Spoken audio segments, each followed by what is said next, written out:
prices high, and just for a night, we're in paradise.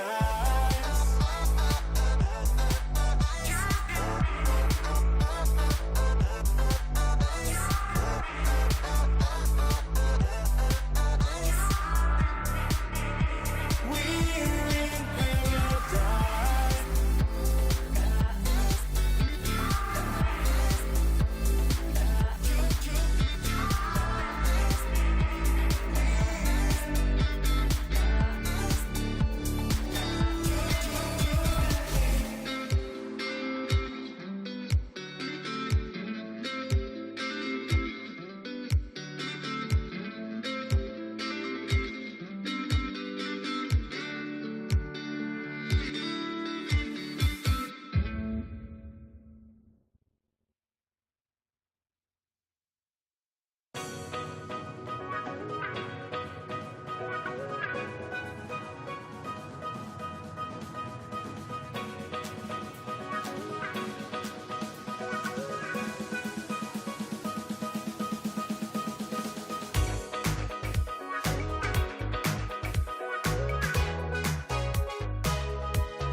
bird.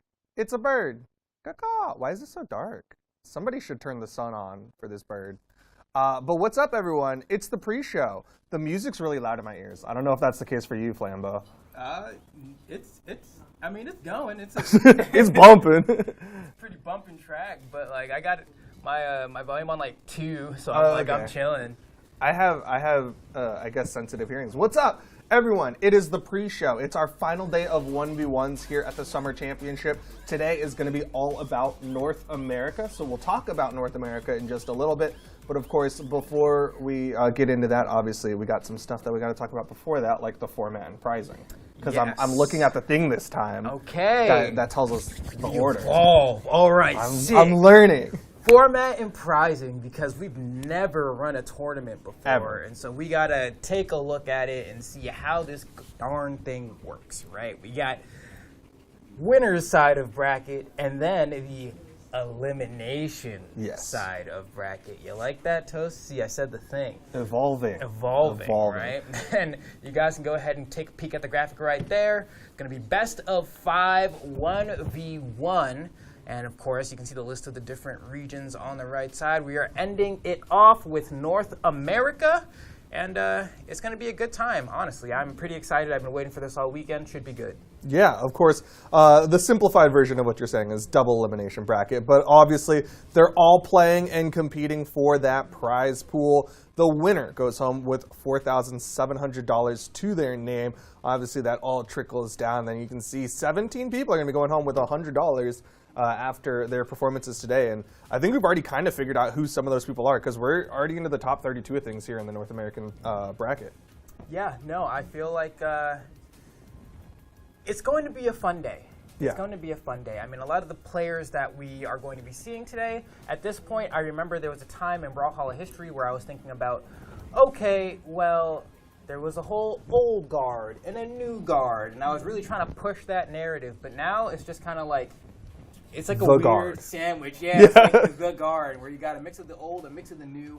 I haven't gotten a chance to peek at the bracket like recently, but I remember looking at it yesterday, and there were some like old heads in there. I remember we had Double Dime, I think I saw in that bracket. I think I may have seen like Straight to the Point Wilson, Maybe? I know a lot of people who we haven't seen in quite a hot bit in Brawlhalla Esports.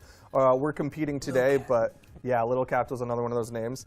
But obviously, part of this is all going to go towards that Royale. We've already determined, I believe, 5 people who are going to go to the Royale, the 3 from Europe, 2 from South America, and then we're going to find 3 more people who are going to be going to that Royale. It means they're going to be getting a flight over here to Atlanta, Georgia, to compete in person in the Royales. And the Royales have all been a great time. We get some cool content, get to talk with the players. Obviously, you know, we've had those conversations with like Godly and Luna who've been able to make it out a bunch of times. But it's always interesting to see who's going to be able to make it out, who's going to be those repeat people who make it out every single time, who's going to be those people who it's going to be their first time to make it out to the Royale. Like notably, Acno kind of earned his spot in EU. So it's going to be a good time. Obviously, again, they're playing for the Royale as well as that prizing. Yeah, no, I feel like as far as Royales go, we talked about it a little bit yesterday. Last one was great, fun, super exciting. A lot of people get to meet them in person and have a lot of banter go back and forth between all of the different players. But to top that all off as well, we have some new faces already confirmed because of the past few days, right? Yeah. We got Acno, right, coming for the first time.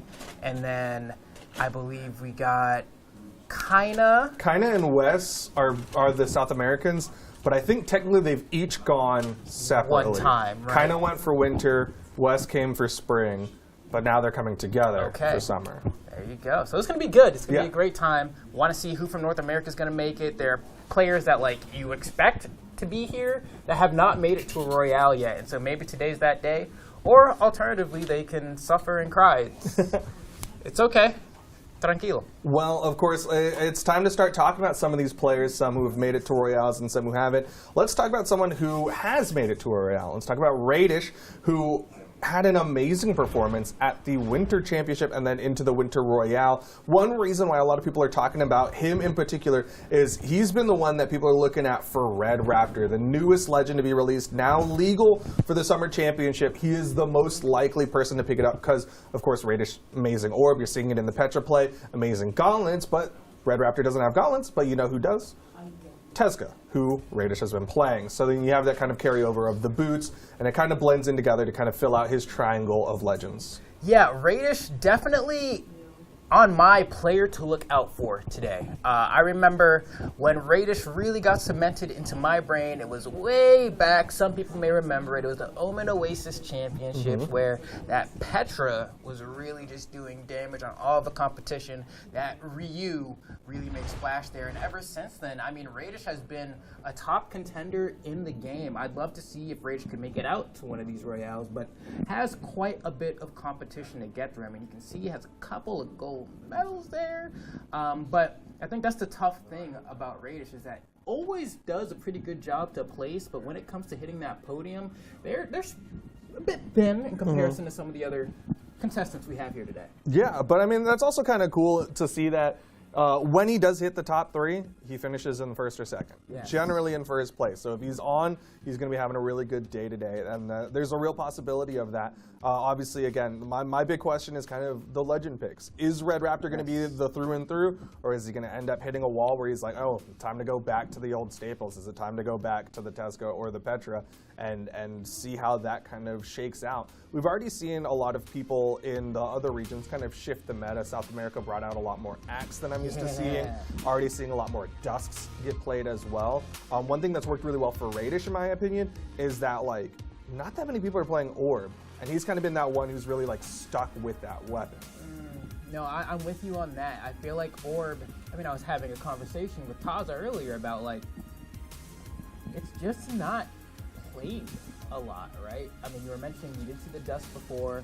Wes played a singular game of Red Raptor, and it was not pretty. And outside of that, kind of like a lost weapon. And I don't think the weapon's bad. I think it's perfectly viable. Radish, I think, clearly proving that that is the case. But for some reason, people are just sleeping on it. And so really hard to kind of guess how it's going to do against some of these other weapons, just because you don't have a whole lot of data to pull from. But I think that also works in the favor of Radish, because if you know the orb matchup, it's because you've played Radish, realistically. Up next, of course, we got to talk about some more people. Someone else who's made it to the Royales, Stingray. He's made it to the past two Royales, Winter and Spring, generally playing some sort of Spear Legend. Stingray is such an enigma to me as a player. He's one of those people who we'll talk about who's very like hot and cold. When he's on, he's on. When he's off, he's having a really bad time. You talk to him and he'll be like, I'm not really feeling my Spear right now. And then suddenly he'll switch to the Orion and he'll look unbeatable. It's such a weird dynamic that comes out from Stingray that I never quite know how to really place it. One thing that I think bodes really well for Stingray is yesterday he tweeted out something along the lines of like, I've had an epiphany. Like I've seen the light. I understand now. Like it seems like things are starting to fall into place for him. I don't know what the context of that tweet is. I don't know if it is even about the game Brawlhalla, but I'm gonna assume it is and assume that, you know what, this might be a really good day for Stingray. All right, you know, I'm glad that that's the angle that you took, because I remember seeing that tweet as well, and I was like, I wonder if like maybe he just figured out the perfect combination of notes in a song that he was working on, or if alternatively maybe he just learned the perfect recipe to a dish that he's been trying to figure out all this time. But 3 cups of salt if you're last.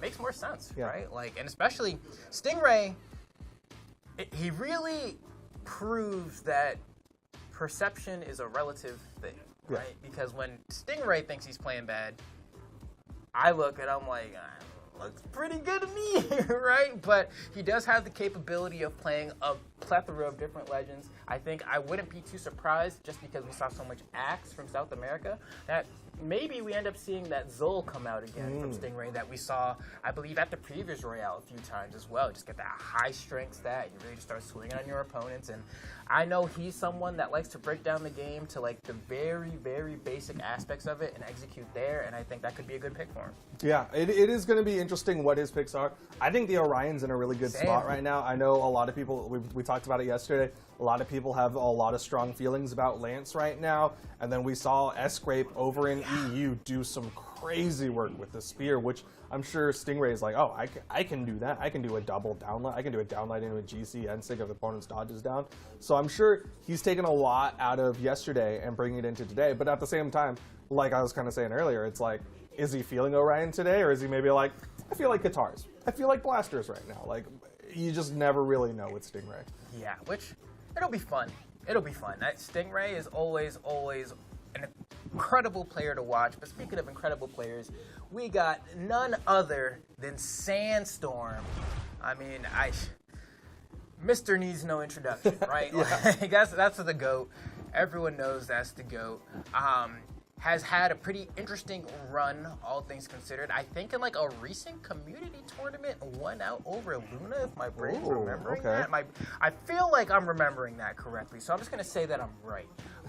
But works for me. Despite that, I mean, like, he's Mr. Brawlhalla. Yeah, he is like a lot of people's kind of go-to for like, if you needed to fill out a Brawlhalla Mount Rushmore, he's like one of the first names that people will say. He's such a good player that people just hate him because he is good and because he's popular. Like, he's kind of the person who's really put Scythe on the map as well in a lot of ways. So a lot of people kind of like know him. And if you've run into a Fenrir Mordex, you're like, you're just a Sandstorm fighter. Like, that's what happens. He's kind of really solidified his place in the history books of Brawlhalla.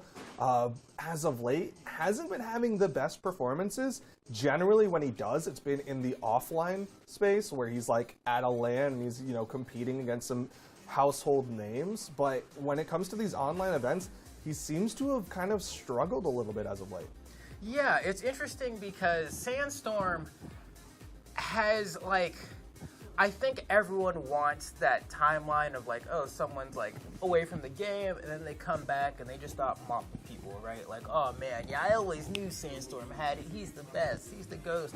All hail Sandstorm, right? Like, that's the way Twitch chat can really be whenever Sandstorm's on the screen. But as of late, has been struggling a little bit. But I will say that I think he's found the character for himself, right? Mirage has been the very popular pick right now. We were talking about how Spear just seems to keep popping up all over across the regions, right? We were talking about the Orion before, and then, like, surprisingly enough, no Bryn, but because of Axe, right? You're not really seeing that. Sandstorm, Scythe, Spear, that's a pretty dang good combination for him, if I do say so myself. So I expect him to do pretty well today. I, like, don't know.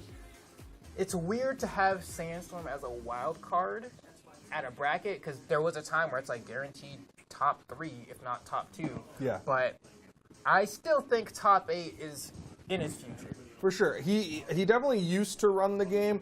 I do appreciate the fact that he's kind of started to come back into himself a little bit, right? Like he took a break, you know, the meta was shifting while he was out, and then it takes a little bit of time for him to start hitting those strides again. And as of recency, he's been doing better.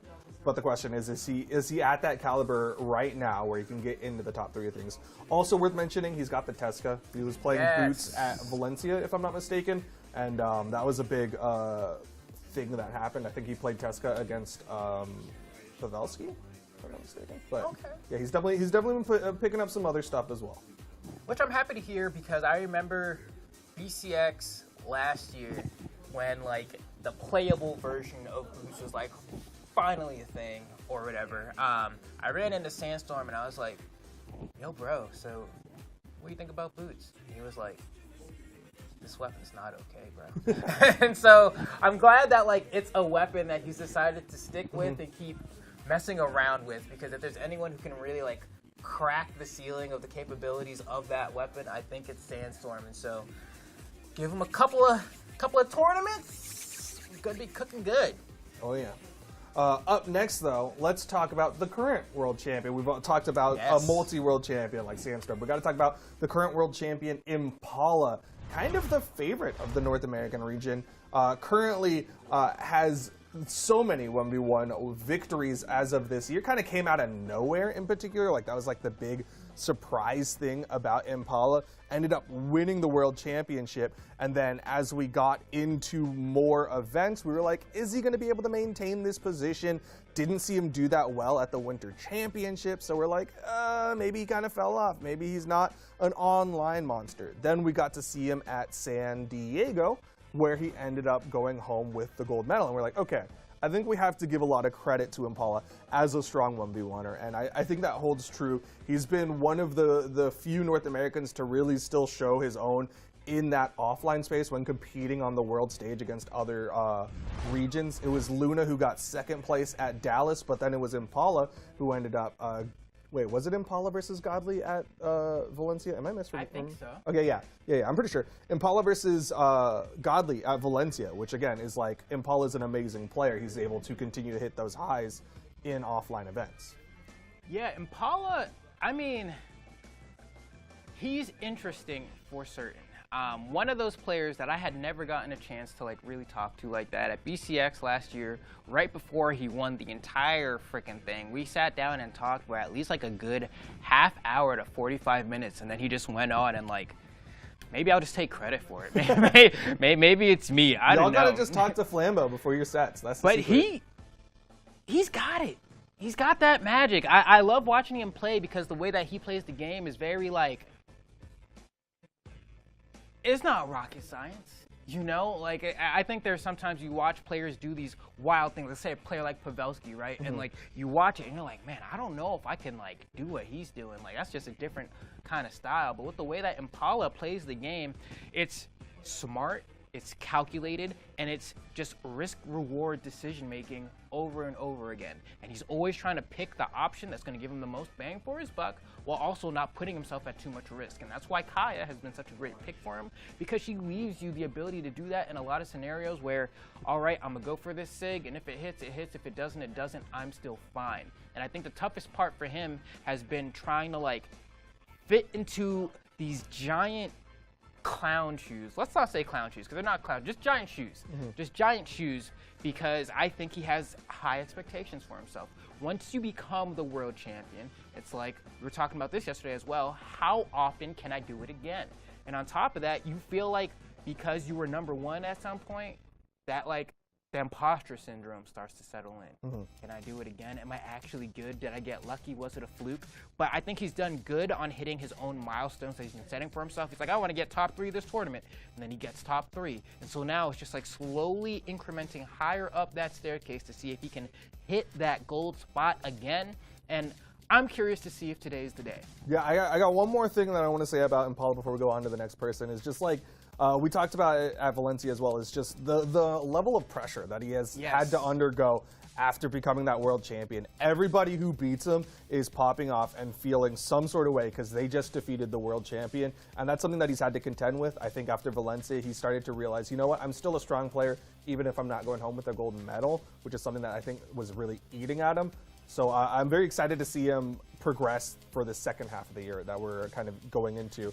But let's talk about one more person. We got to talk about my guy. We got to talk about Luna, who is an absolutely amazing player. Of course, he's been doing very well for himself in the online space. He's had many highs in the online space, but once we start going to those dream hacks, has yet to go home with the gold. The closest he got was at Dallas, where he got second place behind Hughes. He also did very well at the Winter Royale, where he got that gold medal, but it's a Royale. It's not exactly the same. People are going to be like, it's not, you didn't have Impala at it. You didn't have Sandstorm at it. It's not quite the same thing. So it's a tough spot for the Luna fans out there for sure. Yeah, I think Luna is an interesting case study as well because it's kind of the opposite side of the coin for Impala. No one was really looking at Impala to win BCX last year. Everyone knew Impala was good, but they weren't like picking Impala to come out with the gold, and then Impala showed up and surprised everybody. But for Luna, Luna was that guy. Luna was winning tournament after tournament after tournament that it kind of felt like by the time we got to BCX that I think everyone, and maybe even Luna to some degree, expected to come out with the gold medal there and then had to deal with the heartbreak of not being able to deliver on that goal. And so now I think it's been a matter of the question, can I just like do this? Everything, all roads lead to BCX, right? And so it's like, yes, this is another tournament. This is another step. If he's able to win here, it'll do great for his morale. Really looking at those lands, though, but the onlines do matter a lot, and he has to build that momentum now, because even though we're at the Summer Championships, the BCX is not that far away.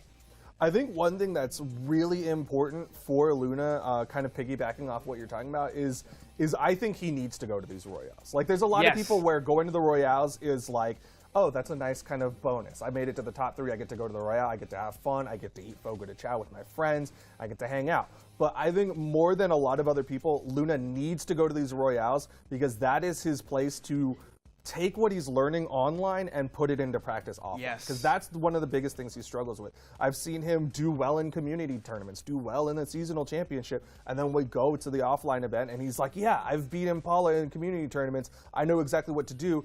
And then he'll struggle once, you know, the audience is there, once he's not quite in his comfort zone, once there's a light that's a little too close to his eyes, you'll start to see him crack a little bit, and that pressure really gets to him.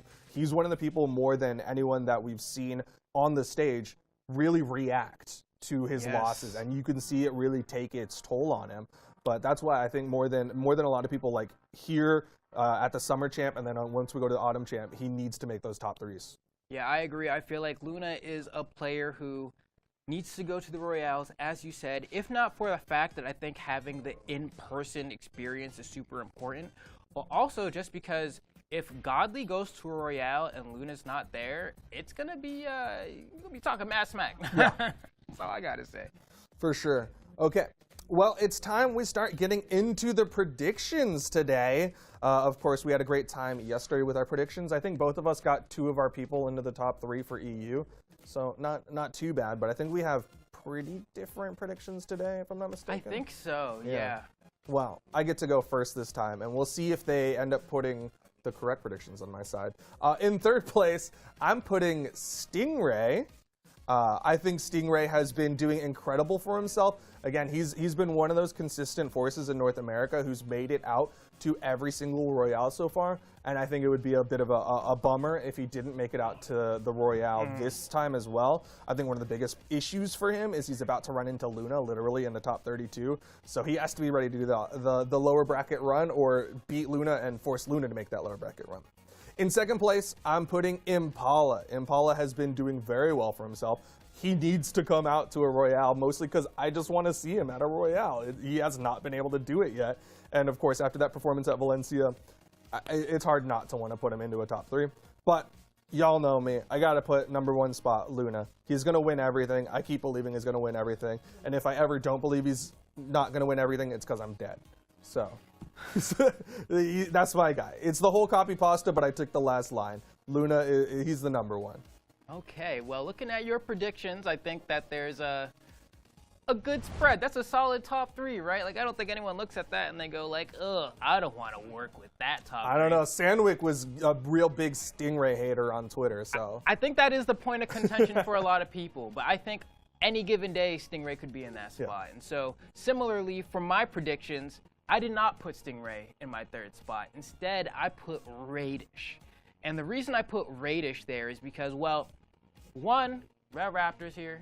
I got to put, some respect on my boy's name. I want to see if he's able to, like, use the new character, or if he ends using the old ones, fine. But, like, I think Radish got it. I feel like people keep, like, sleeping on him because he hasn't just been in, like, a top spot in a while. But he definitely still has the sauce.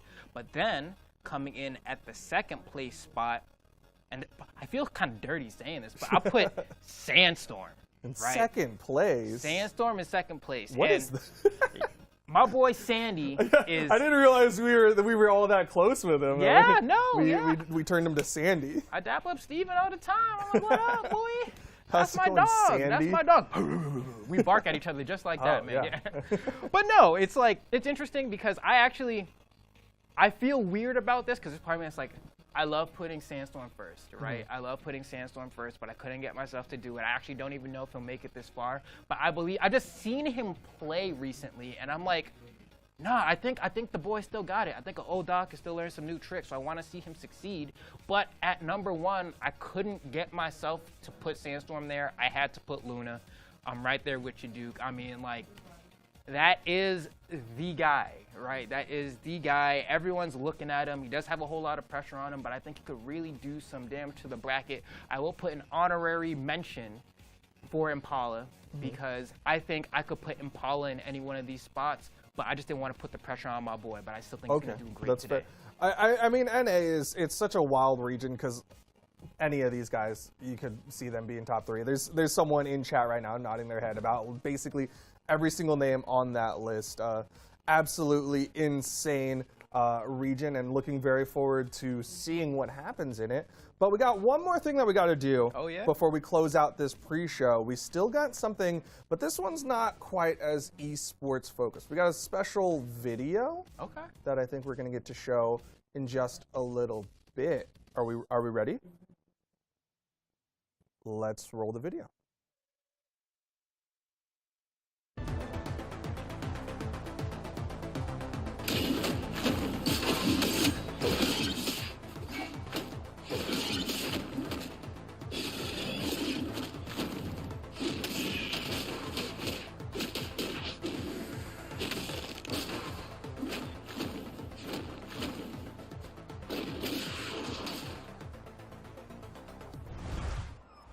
Yeah, Battle Pass 8 Terminus is the next Battle Pass, and we're giving you an early look at 2 of the skins that are going to be in the Battle Pass. Battle Pass 8, it's got Termidex Mordex, and it's got Corrupted Blood Tezca. Corrupted Blood Tezca is going to be that progression skin coming in Battle Pass 8. And you know how we do with the Battle Passes. I'm sure you followed along. Yes. We like to have all sorts of reveals that happen with our community content creators. And I'm sure a lot of that will happen over at Brawlhalla.com/battlepass. Is the website ready? Yes, it's live. Brawlhalla.com/battlepass. Behind the wall is the website, guys. So that's why I did that. But it's going to be really exciting. The Terminus, if you don't know, you can read more about it in Petra's lore and learn all about what's going on, what weird experiments are happening and breaking into the world of Valhalla. And you can also, of course, check out Termidex Mordex and Corrupted Blood Tezca, 2 amazing skins that are going to be coming out with Battle Pass 8. But is there any, how are you feeling about it? I mean, so I don't work here, so I ain't seen this before. And then when my eyes saw and I saw Mordex, I was like, man, ranked is gonna be a pain, bro. Not the Mordex kids again. This is gonna be good though. The skin looks absolutely amazing. The way that those SIGs were animated. Absolutely sick. I'm sure, Mordex, easily one of the most popular champions in Brawlhalla. I think it just makes sense to give him a little bit more shine in the limelight. And Tezca, someone a little bit newer, it's nice that is already getting some skins to really fluff him up a little bit. And so the drip game is going to be wild. You don't want to miss it. Yeah, it's going to be a great Battle Pass. Looking forward to seeing all the reveals that our community content creators make. And, of course, you can follow along over at Brawlhalla.com/battlepass. A lot of amazing work has gone over to that website, and I want y'all to check it out because it's actually really cool. But for now, we're going to take a short little break. When we come back, we'll be kicking off the top 32 of the North American portion of the Summer Championship 1v1s. It'll be Taza and Dara to bring it in. So you don't want to miss it. You got time to grab popcorn, check out the website, sign up for BCX, and do all that goodness over at Brawlhalla.com. But we will see y'all in just a little bit. Any final words, Flambeau? Oh, yeah, deuces.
Hello, everyone, and welcome to the North America Summer Championship. We're here in beautiful Atlanta, Georgia on this fine Sunday, and we're going to be getting into North America Top 32. I'm Taza.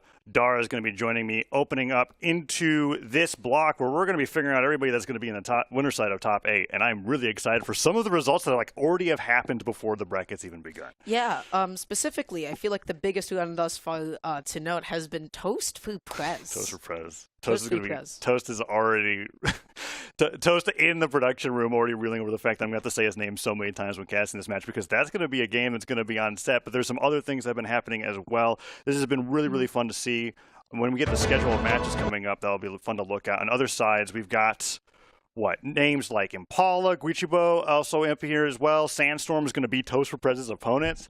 Quite Java, the opponent. yeah, Java and Zen, who used to be Cutie and is now Zen, having that new tag that he's going to be competing with as well. And then favorites like Luna and Stingray. And then, hopefully, Radish doesn't lose, and we can see some Red Raptor gameplay this weekend. That wasn't West in South America. That wasn't it. Fun. Not gonna lie, that wasn't it. So that'd be hopefully like a nice little glance at that. But I believe the first match queued up is going to be Sandstorm going up against Toast for Prez. They have not run into each other in bracket before up until now. This is their first time.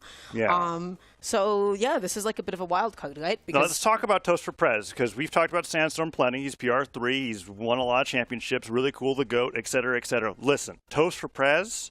3-0'd Hardy MJ, 3-1'd Jet Bean to get into this winner's side, top 32, to fight up against Sandstorm. Okay, PR 45, this is the best run that I've ever seen from him.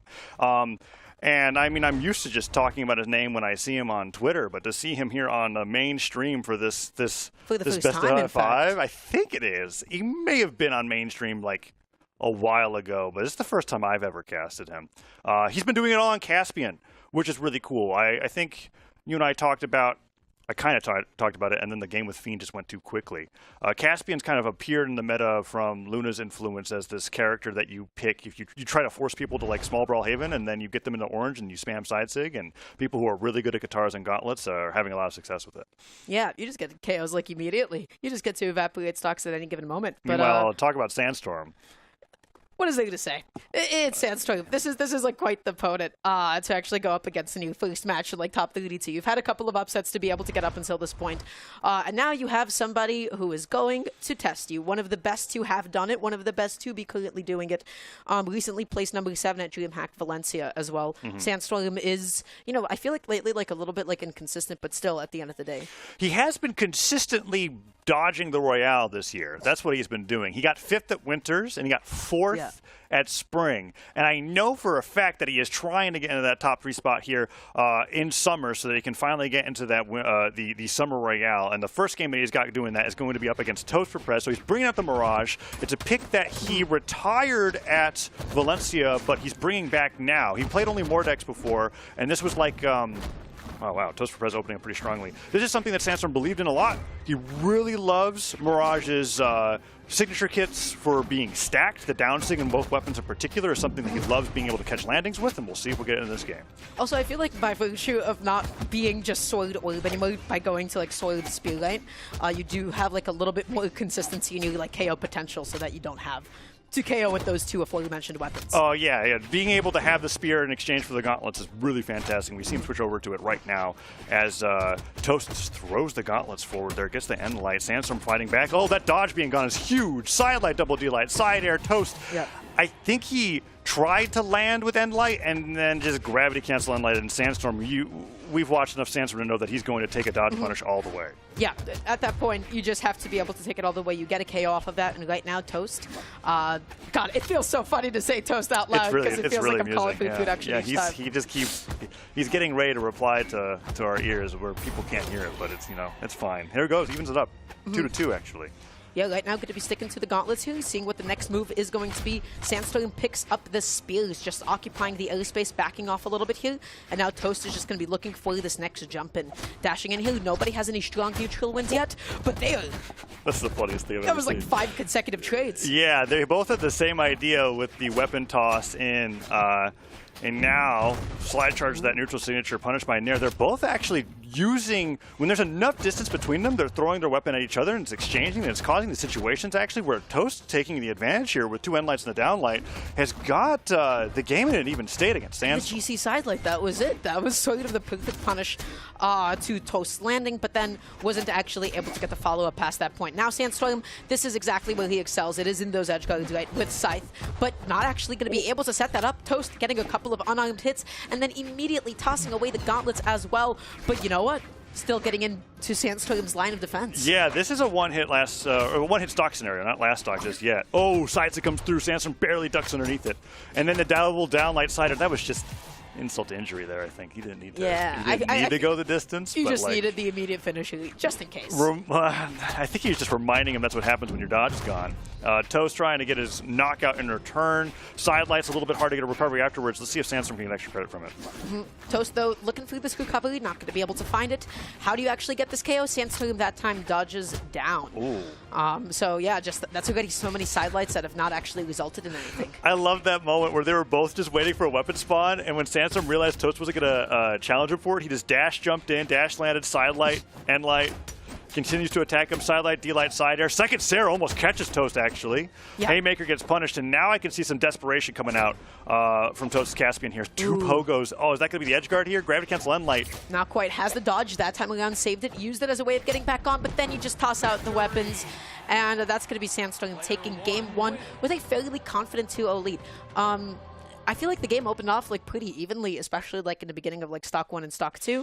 Sandstorm was closing out stocks. Toast was using up and expending his dodges a little bit too soon. Yeah, it was dead even until Toast was like, I need to end this stock. And he had gauntlets in hand, and he was like, all right, well, I can side light, but then I have to get a dodge read on Sandstorm. And then he never hit Sandstorm again. And it ends up being a 2 stock there quite convincingly, as Sandstorm was able to just hit everything they needed to hit and brought Toast over to Rayman now. So this is like going to solve the problem that I think that Caspian had with the gauntlets and Katars, which is that like you had to actually have 2 moves connect to get a knockout. Well, on Axe, you don't really have to do that, and Sandstorm's just getting tossed around right now by Toast gauntlets. Oh yeah, you just get to have that like 1 good swing. So the Axe is going to bring some consistency onto the playing field, and still the gauntlets just able to get in the against Sandstorm. I feel like Toast has been breaking space really well when it is like that gauntlet Scythe matchup.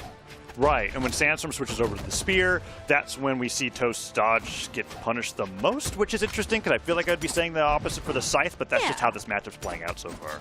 Okay, there you go. You're going to see that downlight again into the side A, but whoa, Toast! Not going for the immediate weapon grab, just wants to keep on hitting Sandstorm with all those different recoveries. That neutral. That's just neutral. I don't know what else to say. Yeah, waiting for the first player to swing, and neither one does. That's when the weapon throws start to break up a lot of the movement there. Both players, we can see right now, it's a phenomenon that we talked about from time to time.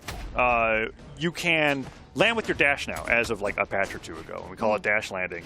It's when you input that dash a few frames from beneath the ground. We're seeing both players utilize it very well here, looking for, they're just trying to really trip somebody up to get that last hit. This is really similar to the second stock scenario that we had from the previous game. Let's see if Toast can actually get the stock this time. Yeah, that was the issue. It was all about the closing, and now you don't have a weapon in hand, but that is going to be the neutral. Axe in hand, you need 1 good swing, but Sandstorm has been already consistently spot dodging these Axe neutralites. What? Whoa. Hold on. What was that hitbox? That Axe recovery sent nowhere.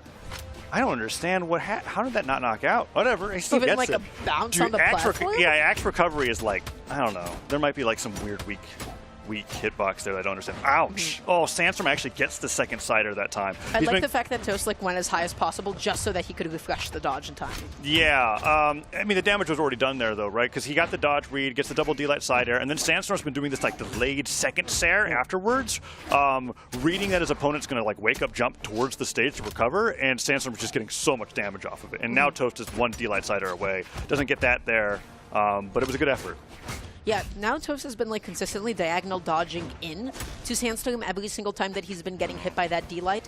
And Toast has, Sandstorm has yet to be able to find a punish for it, but really good punish there. Whoa. What's it going to be?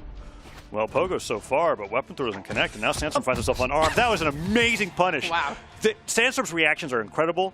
Toast put out the gravity cancel side sig. Rayman doesn't have to worry about being grounded to get the distance. Sandstorm spot dodges it, pivot, gravity cancel down light recoveries it at the end of the presence move. of mind just to have that as your like immediate like, okay, you press a bad button, I have this punish ready off I mean, my you mess that fingertips. up, you just lose the stock. So Yep. Sandstorm's he's just incredible. But he's also one hit still.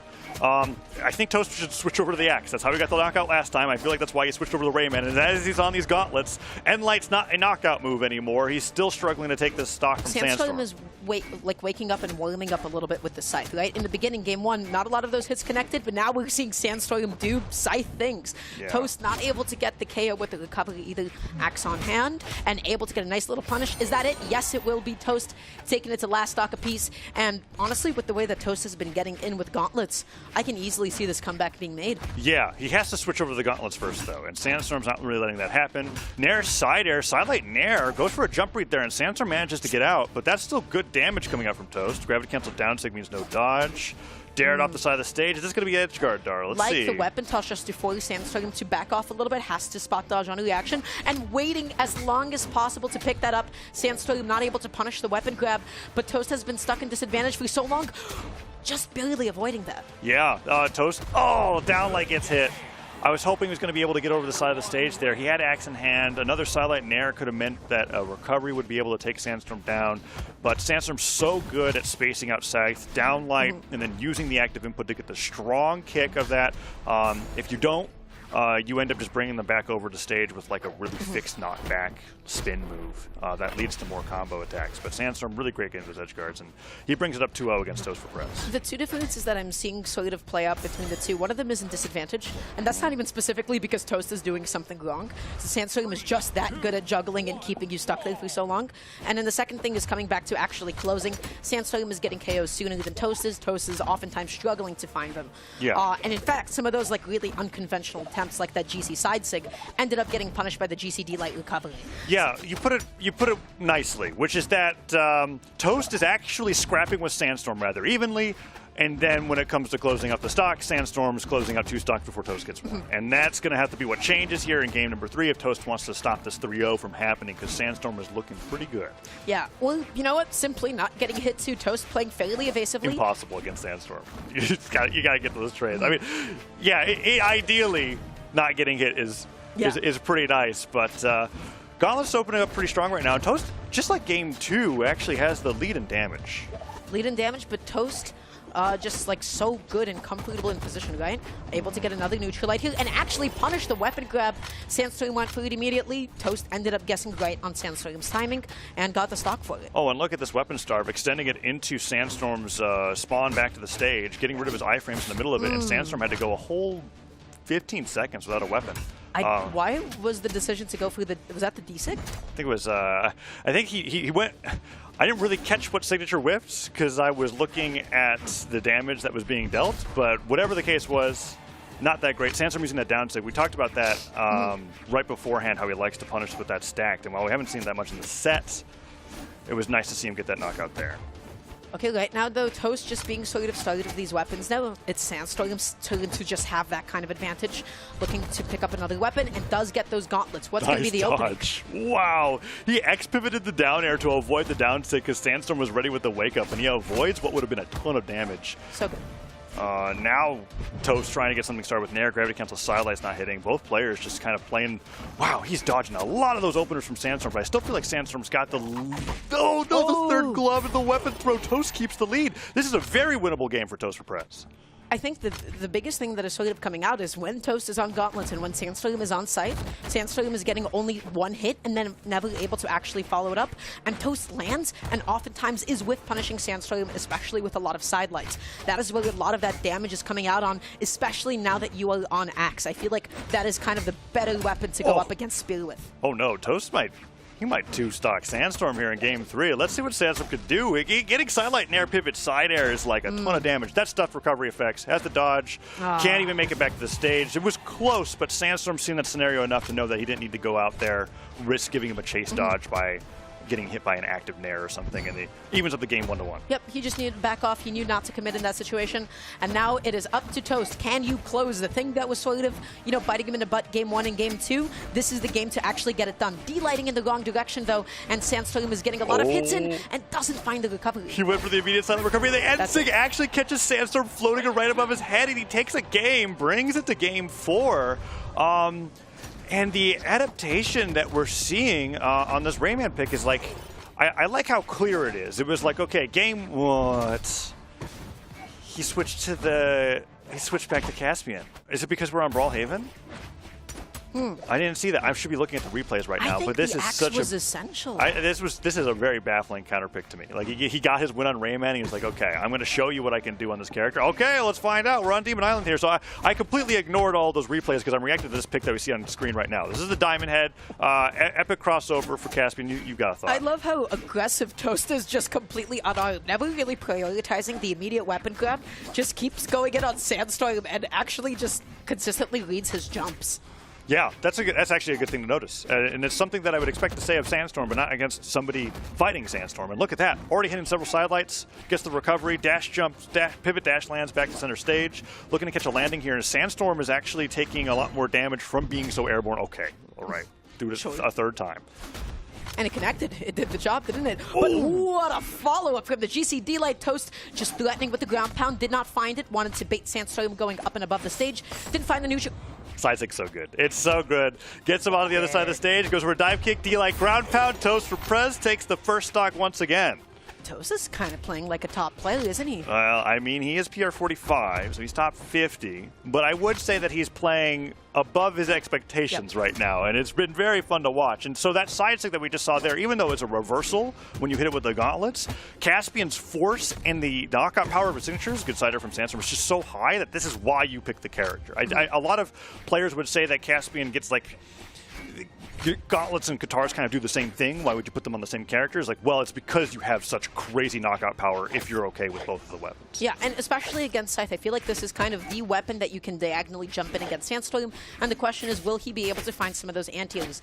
Toast, though, getting in there with those side lights, able to get the downlight, pick up the dodge lead as well, dealing so much damage, fishing, smelling for recovery, and then, I don't know about that weapon toss. I think he was going for weapon toss, pick up end light, and he failed to pick it up, and then went for the end light unarmed, and that missed. Oh, side stick is so, it just knocks out here. It doesn't matter. Like, I know Sandstorm's not like deep red, it still would work, and now it would definitely work. He's looking for it. Falling there. Oh, end light and a recovery could be huge. I like the dodge just in case. Sandstorm ended up mashing out of disadvantage. They're not able to find any of these scythe hits, whiffing that, but it is nice and safe. Side light into the recovery. Sandstorm that time around did not dodge down. I'm so glad to see that Toast finally swapped off the Queen Nine, and he's playing on Caspian now. He's just been doing so much better. He was stuck in gold for such a long time, and now he's bringing Sandstorm to game 5. Daro, I can't believe it. I'm making a joke. This isn't actually Toast for production. This is Toast for Prez. But anyways, back to this. 2-1, gets hit by the recovery. Oh, Dara, I think Sandstorm is a little lost. Yeah, Toast is just consistently getting in, and also reading a lot of Sandstorm's disadvantage options at this point. Has just like a really good sense of how to get in and find his hits. And the one issue was the closing.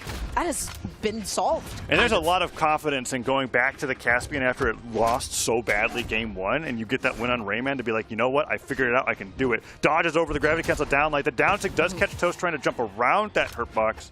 And Sandstorm evens it up 1-1. So now, are we going to have a Sandstorm stock here? Is Toast going to bring this to a game 5? We're about to find out. All you need is that one dodge read, especially with Scythe. But the question is, can you even connect and execute those hits? Oh. That does so much. You were not kidding. Yeah, it's disgusting. If it was on the other stage, I think it would be done. I think he really thought I was going to knock out there, to be honest. I think I got like slightly nerfed, actually, like in a patch or two ago. And thank goodness that it did. But that one... Wait, Sandstorm had the right idea. Wasn't that like to try to like catch like the cross up? Yeah. And then just ended up whiffing. Yeah. Oh no. And then he got side sigged by Caspian. There's no chance there. Oh. That's like a little bit unfortunate. It felt like Sandstorm had like the right idea. I'd love to see. We'll see it in the replay. Hopefully, they're taking some time banning the stages here, and Sandstorm's getting rid of all the flat stages if he's going to be on Caspian. He knows he wants a platform. We're going to have this moment where the silent recovery. Sandstorm gets this knockout on the side, and then what was this ending here? So you were talking about. Yeah, that dodge just went kind of further than Sandstorm thought it would. It did. But the right idea was there, and it then cost just him the ended game. up losing the stock of the game. That is unfortunate. That is tough. It's Game 5, Sandstorm versus Toast for Prez. And I mean, if Toast for Prez makes this upset, this might be a more historic run than I think any other player has made. I guess it just depends on how he gets into top 8. Like, Stingray came out on the scene with a run like this. Java did as well, going straight into top 8.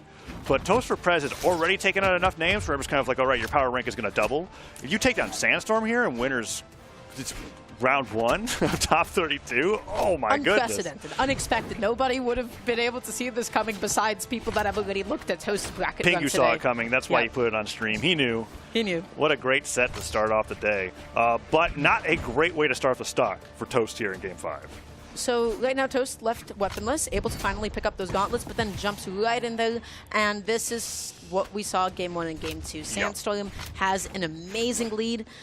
We've only seen like Toast win the leads that he's built. Yes. I want to see if he can make this comeback now. He has not made a comeback yet this set. And with Katars primed up and Sandstorm starving him of weapons, he's actually choosing to be unarmed from Scythe for a while. And now they're just, okay, let's go, scrap. That's fine. Yeah, finds a neutral out of there. Side Sig would just knock out here. And Toast wants it, right? Toast is going for it, looking through the D-light, neutral air, and then the chase dodge in there to toss the weapon to cover the ground, jumps and still covers the air with the neutral air. Oh, gravity cancel down sig whiff. Sandstorm still going unarmed. Picks the scythe. Side light tries to catch up with an end light. Toast gets that pickup recovery. The D-light again. Yeah, it's a tough move to space, especially when someone's staying as stacked on top of you as Toast is with the diamond head. Evens it up 2-2. Slight deficit in damage here. Oh, the double D-light sider. He's just calling him out there. I don't even think, was his dodge even gone? Yeah. I didn't catch it. I'm going to be able to tell you. That time around, dodges in. Sandstorm not able to get that double D-light, and there is the anti-air catching that jump in. That lead in the beginning was a little bit more manageable than what we have here. 2-1, but both of them completely in the white. Yeah, and we're seeing, we mostly saw it on Scythe, but that was the Spears down sig. Another thing that just covers a stacked hitbox right on top of him. That's why Sandstorm loves his character so much, and now the lead is becoming insurmountable, I feel like. It is so important that Toast goes high so that Sandstorm doesn't get any Sandstorm iconic Scythe edge guards, right? But look at the amount of damage that you've taken up until now. You get a neutralite, but at what cost? Can you make this back? Oh, he went for the downer on the other side and didn't get it. Anti-air in the air. No weapon spawn for Toast. That's not great. 2 downers in a row into the pickup on the scythe. He is at a damage deficit and down a stock. They're both so aggressive with the weapon tosses, and it feels like right now it is definitely biting back Toast, right? Not able to get in there besides just a couple of one-off exchanges. Picks up a weapon, you have Katars, but now, oh no. Oh, end light recovery. Gravity cancel down light as Toast recovers high. That's GG 2 stock and Game 5 victory for Sandstorm over Toast for Prez. Yeah, you commented about the weapon throws and how aggressive they're being, and this is like an NA habit. And if Photo was with me right now, he would be screaming his head off about how they're throwing their weapons away and then giving up advantage. And that's something that will just happen from time to time because the risk reward, for whatever reason in North America, they're like, if it hits, it's worth it. And if it misses, I just have to wait for the next weapons bomb. I think you and I both saw there were moments where it's kind of like the amount of time that you're spending unarmed is actually really starting to hurt. In the beginning of the game, it was actually like kind of cool to see the amount of damage that Toast was able to get like completely unarmed. But then there were times where you're just getting outspaced by both Spear and Scythe, and you have no decent way of actually getting inside. But then another thing that I noticed, especially Game 5, while I like touched on like it's important to go for those high recoveries, especially like against Scythe, Toast exclusively went through those high recoveries. And then Sandstorm was just like preemptively up there, especially like with like a GC sidelight, just was waiting and actually punishing Toast, not only dealing a lot of damage, but at the end able to close that way too. Yeah, there was, and Sandstorm was able to do it with the Scythe and the Spear, right? Like there was the moment where he would hit like his double D-light side airs, and then he would fade back and then jump back and hit another side air because Toast was just already jumping out of hit stun into another attack. And then the Scythe did the down light. I mean, he used all of his jumps to do a gravity cancel down light near the blast zone to be able to get that last knockout. So absolutely right there. What a showing for Toast for Prez. I mean, PR45 going up against Sandstorm, bringing it to game number 5 off of Rayman and Caspian. That was a really exciting match to start out the Summer Championship. Yeah, I'm so excited. I was excited going into it, but it was a bit of a heartbreaker at the end. We almost saw the upset. We almost saw, one of the most historic bracket runs. Still pretty good. And he still could be going. He's in the elimination side now, but he still has those wins that got him this far. And so Toast for Prez is now on my radar for a player to watch going into the rest of the season because, my goodness, what an awesome performance. What match do we got coming up next? We have Java going up against Zen. Zen, formerly known as Cutie. We will be referring to them as Zen from here on out. And they have quite the sad history. Java has won the last 3 and only 3 sets against Zen. But the last time that they two actually played was over a year ago at the Autumn Championships of 22. Yeah, Java and Zen been playing around for the same amount of time so far. Java's a little more history than Zen is. Zen's somebody that went on my radar personally going into this year because of his results in doubles, and he's been one of those players that like first got a name for himself, getting top 8 in doubles, and his singles results have been slowly catching up. And that's why it's been a lot of fun to be able to watch his development here in North America in terms of pro play. Java, on the other hand, was like the first player that made me think that hammer could be the coolest weapon to watch in the game. He innovated so many weapon throw pickup combos into dares, stomp stairs, things like that. And then when it got nerfed out of relevance, he went over to a Tori, and while he was still really sick with the spear, I've been hoping that he would go back to the weapon. And after kind of like 3-0'd his entire region yesterday, I'm like, is he playing Bodvar? I actually want to, can you check? DreamHack, no, I know he was playing a Tori at Valencia. So he hasn't entered any community events since then? It's okay, don't worry about it. Yeah, We're going to find out right now, because Hold on. he's already locked in a Tori right here. So Zen playing Kaya, spear and bow, going up against Java on the Hattori. Maybe he just likes spear better than hammer now. Spear is just in a really good place in the meta. I feel like we've seen Spear all the time for a long time, but especially now it is just succeeding. It is bringing a lot of KO consistency that, like, you know, a couple of other weapons might be lacking at the moment, right? We talked about like some of the hammer nerfs, but then also if we're considering things like Scythe and Gauntlets as well, Spear is just in a fantastic place at the moment. And we talked about how flowchart the punishes are with Spear, where it's like if I caught my opponent's dodge with Sidelight, I'm going to delight twice and then either Sarah recovery. You don't really have to think too much about it. And in the way that it's moving people towards the blast zone vertically and horizontally at the same time, like so, is fantastic because it gives you the edge guard even if it doesn't have enough damage to knock out on its own. Yep, it gives you damage. It gives you positional prowess over your opponent as well. Right now, Java trying to get in there, looking to punish potentially a high recovery attempt from Zen. Was not able to find it. Zen able to get a quick little neutral light as well. Okay, looking for the D-light as an anti-air and does not find it. Oh, nice job with these landing nairs and the recovery. I like that idea of the gravity cancel D-light. If that caught, Java could have been knocked out off the top, even if that much damage. But Java avoids it, gets the D-light sider, knocks the spear out of his hands, edgeguard opportunity, one dare comes through. Zen's got to get back to the stage, and that sider will do it. Yeah, there's no way he can make it back on. There was a timeline where that GC D-Light ended up connecting and might have even stolen an early stock off of Java. But we live in this timeline. And in this timeline, you actually end up getting knocked off stage, and that leads into your entire stock. So it wasn't overcommitment, but you know what? Zen has plenty more stocks to play with. Yeah, and he just has to make sure that he doesn't take too much damage with the stock that he's playing with right now. Java's gotten a hit here or there, but so far so good. D-Light recovery would be great here. Sidelights from Java, just trying to attack on whatever he can. Weapon throw, nice dodge. He uses the drift and the sword recovery to get right around that, and Java holds on a little bit longer. Yeah, right now Zen is going to hold onto the spear here, looking maybe for like a jump call out, trying to get that sider, able to get around Java. Is this going to be the edge guard? Not quite. I like the idea from Java to like back off and drift as far to the left as possible, but then you mismanaged it. You had to go as far as you could to avoid the downer, but then you couldn't touch the edge of the stage. Yeah, Zen's pressure there was pretty amazing. I was also convinced that Java was going to make it back there, but he ended up making Java use his resources so conservatively off the side of the stage that he just couldn't make it back by the time that they were all gone. So that's a 2-stock-to-2 situation now, and we're just seeing a lot of footsies. Oh my goodness, the sidelight Quite comes the through. even game. This is an exciting one. They're going like really head-to-head thus far. Yeah, Java, I think, with the history of having that 3-0 over Zen, I would say that every single tournament that they've played in, Zen's getting a little bit closer to being able to keep it very competitive with them. I still give this in favor to Java right now, but I would not be surprised as it goes to game 5 or even an upset. Nice dodge through on that side stick. Dodge That's through, there. but the fact that Java fell off the stage with it kind of kept him safe a bit. Yeah, and Java's edge guards have been phenomenal so far. Very quick D-Light ground pound there. And that's actually 2 stocks that Java's just been able to secure off of the first time he sends Zen off stage. Yeah, Java's edge guarding is that good. You need a bit of time to get some adjustments here. But right now, ooh, beautiful stuff. Those Kaya Sigs, man. They are so good. Yeah, and Sig is pretty powerful. It doubles up as a recovery tool, and also you could just be like, you know what, I want more damage on this string. Oh, that was such a quick dodge to the ground pound there. Oh, Zen unfortunately not able to punish Java going back onto the stage here. Really looking for all these downers. Okay, able to get that hit away. And now Zen has made it back to neutral. Is that going to be it? No. Not quite. Yeah, bow recovery. strong knockout move, but it does send it like the worst possible angle where you could just survive the longest. So if you don't exactly know when that move's going to knock out, people can come back. But that side stick will do it. Zen evens it up 1-1. Let's see if Java can secure game 1 here. He's been in the lead the entire time, but Zen keeps bringing it back. Yeah, right now Zen just looking for a nice opening to get in there, maybe even up some damage, looking for the downer, and just a good spot dodge from Java. Java is always like, you know, coming out and dodging before Zen could get a hit in. Oh, but 2 recoveries. He goes for that gravity cancel downline again, and that time he doesn't get punished for it. The end sig, Zen just wasn't ready to react for that move.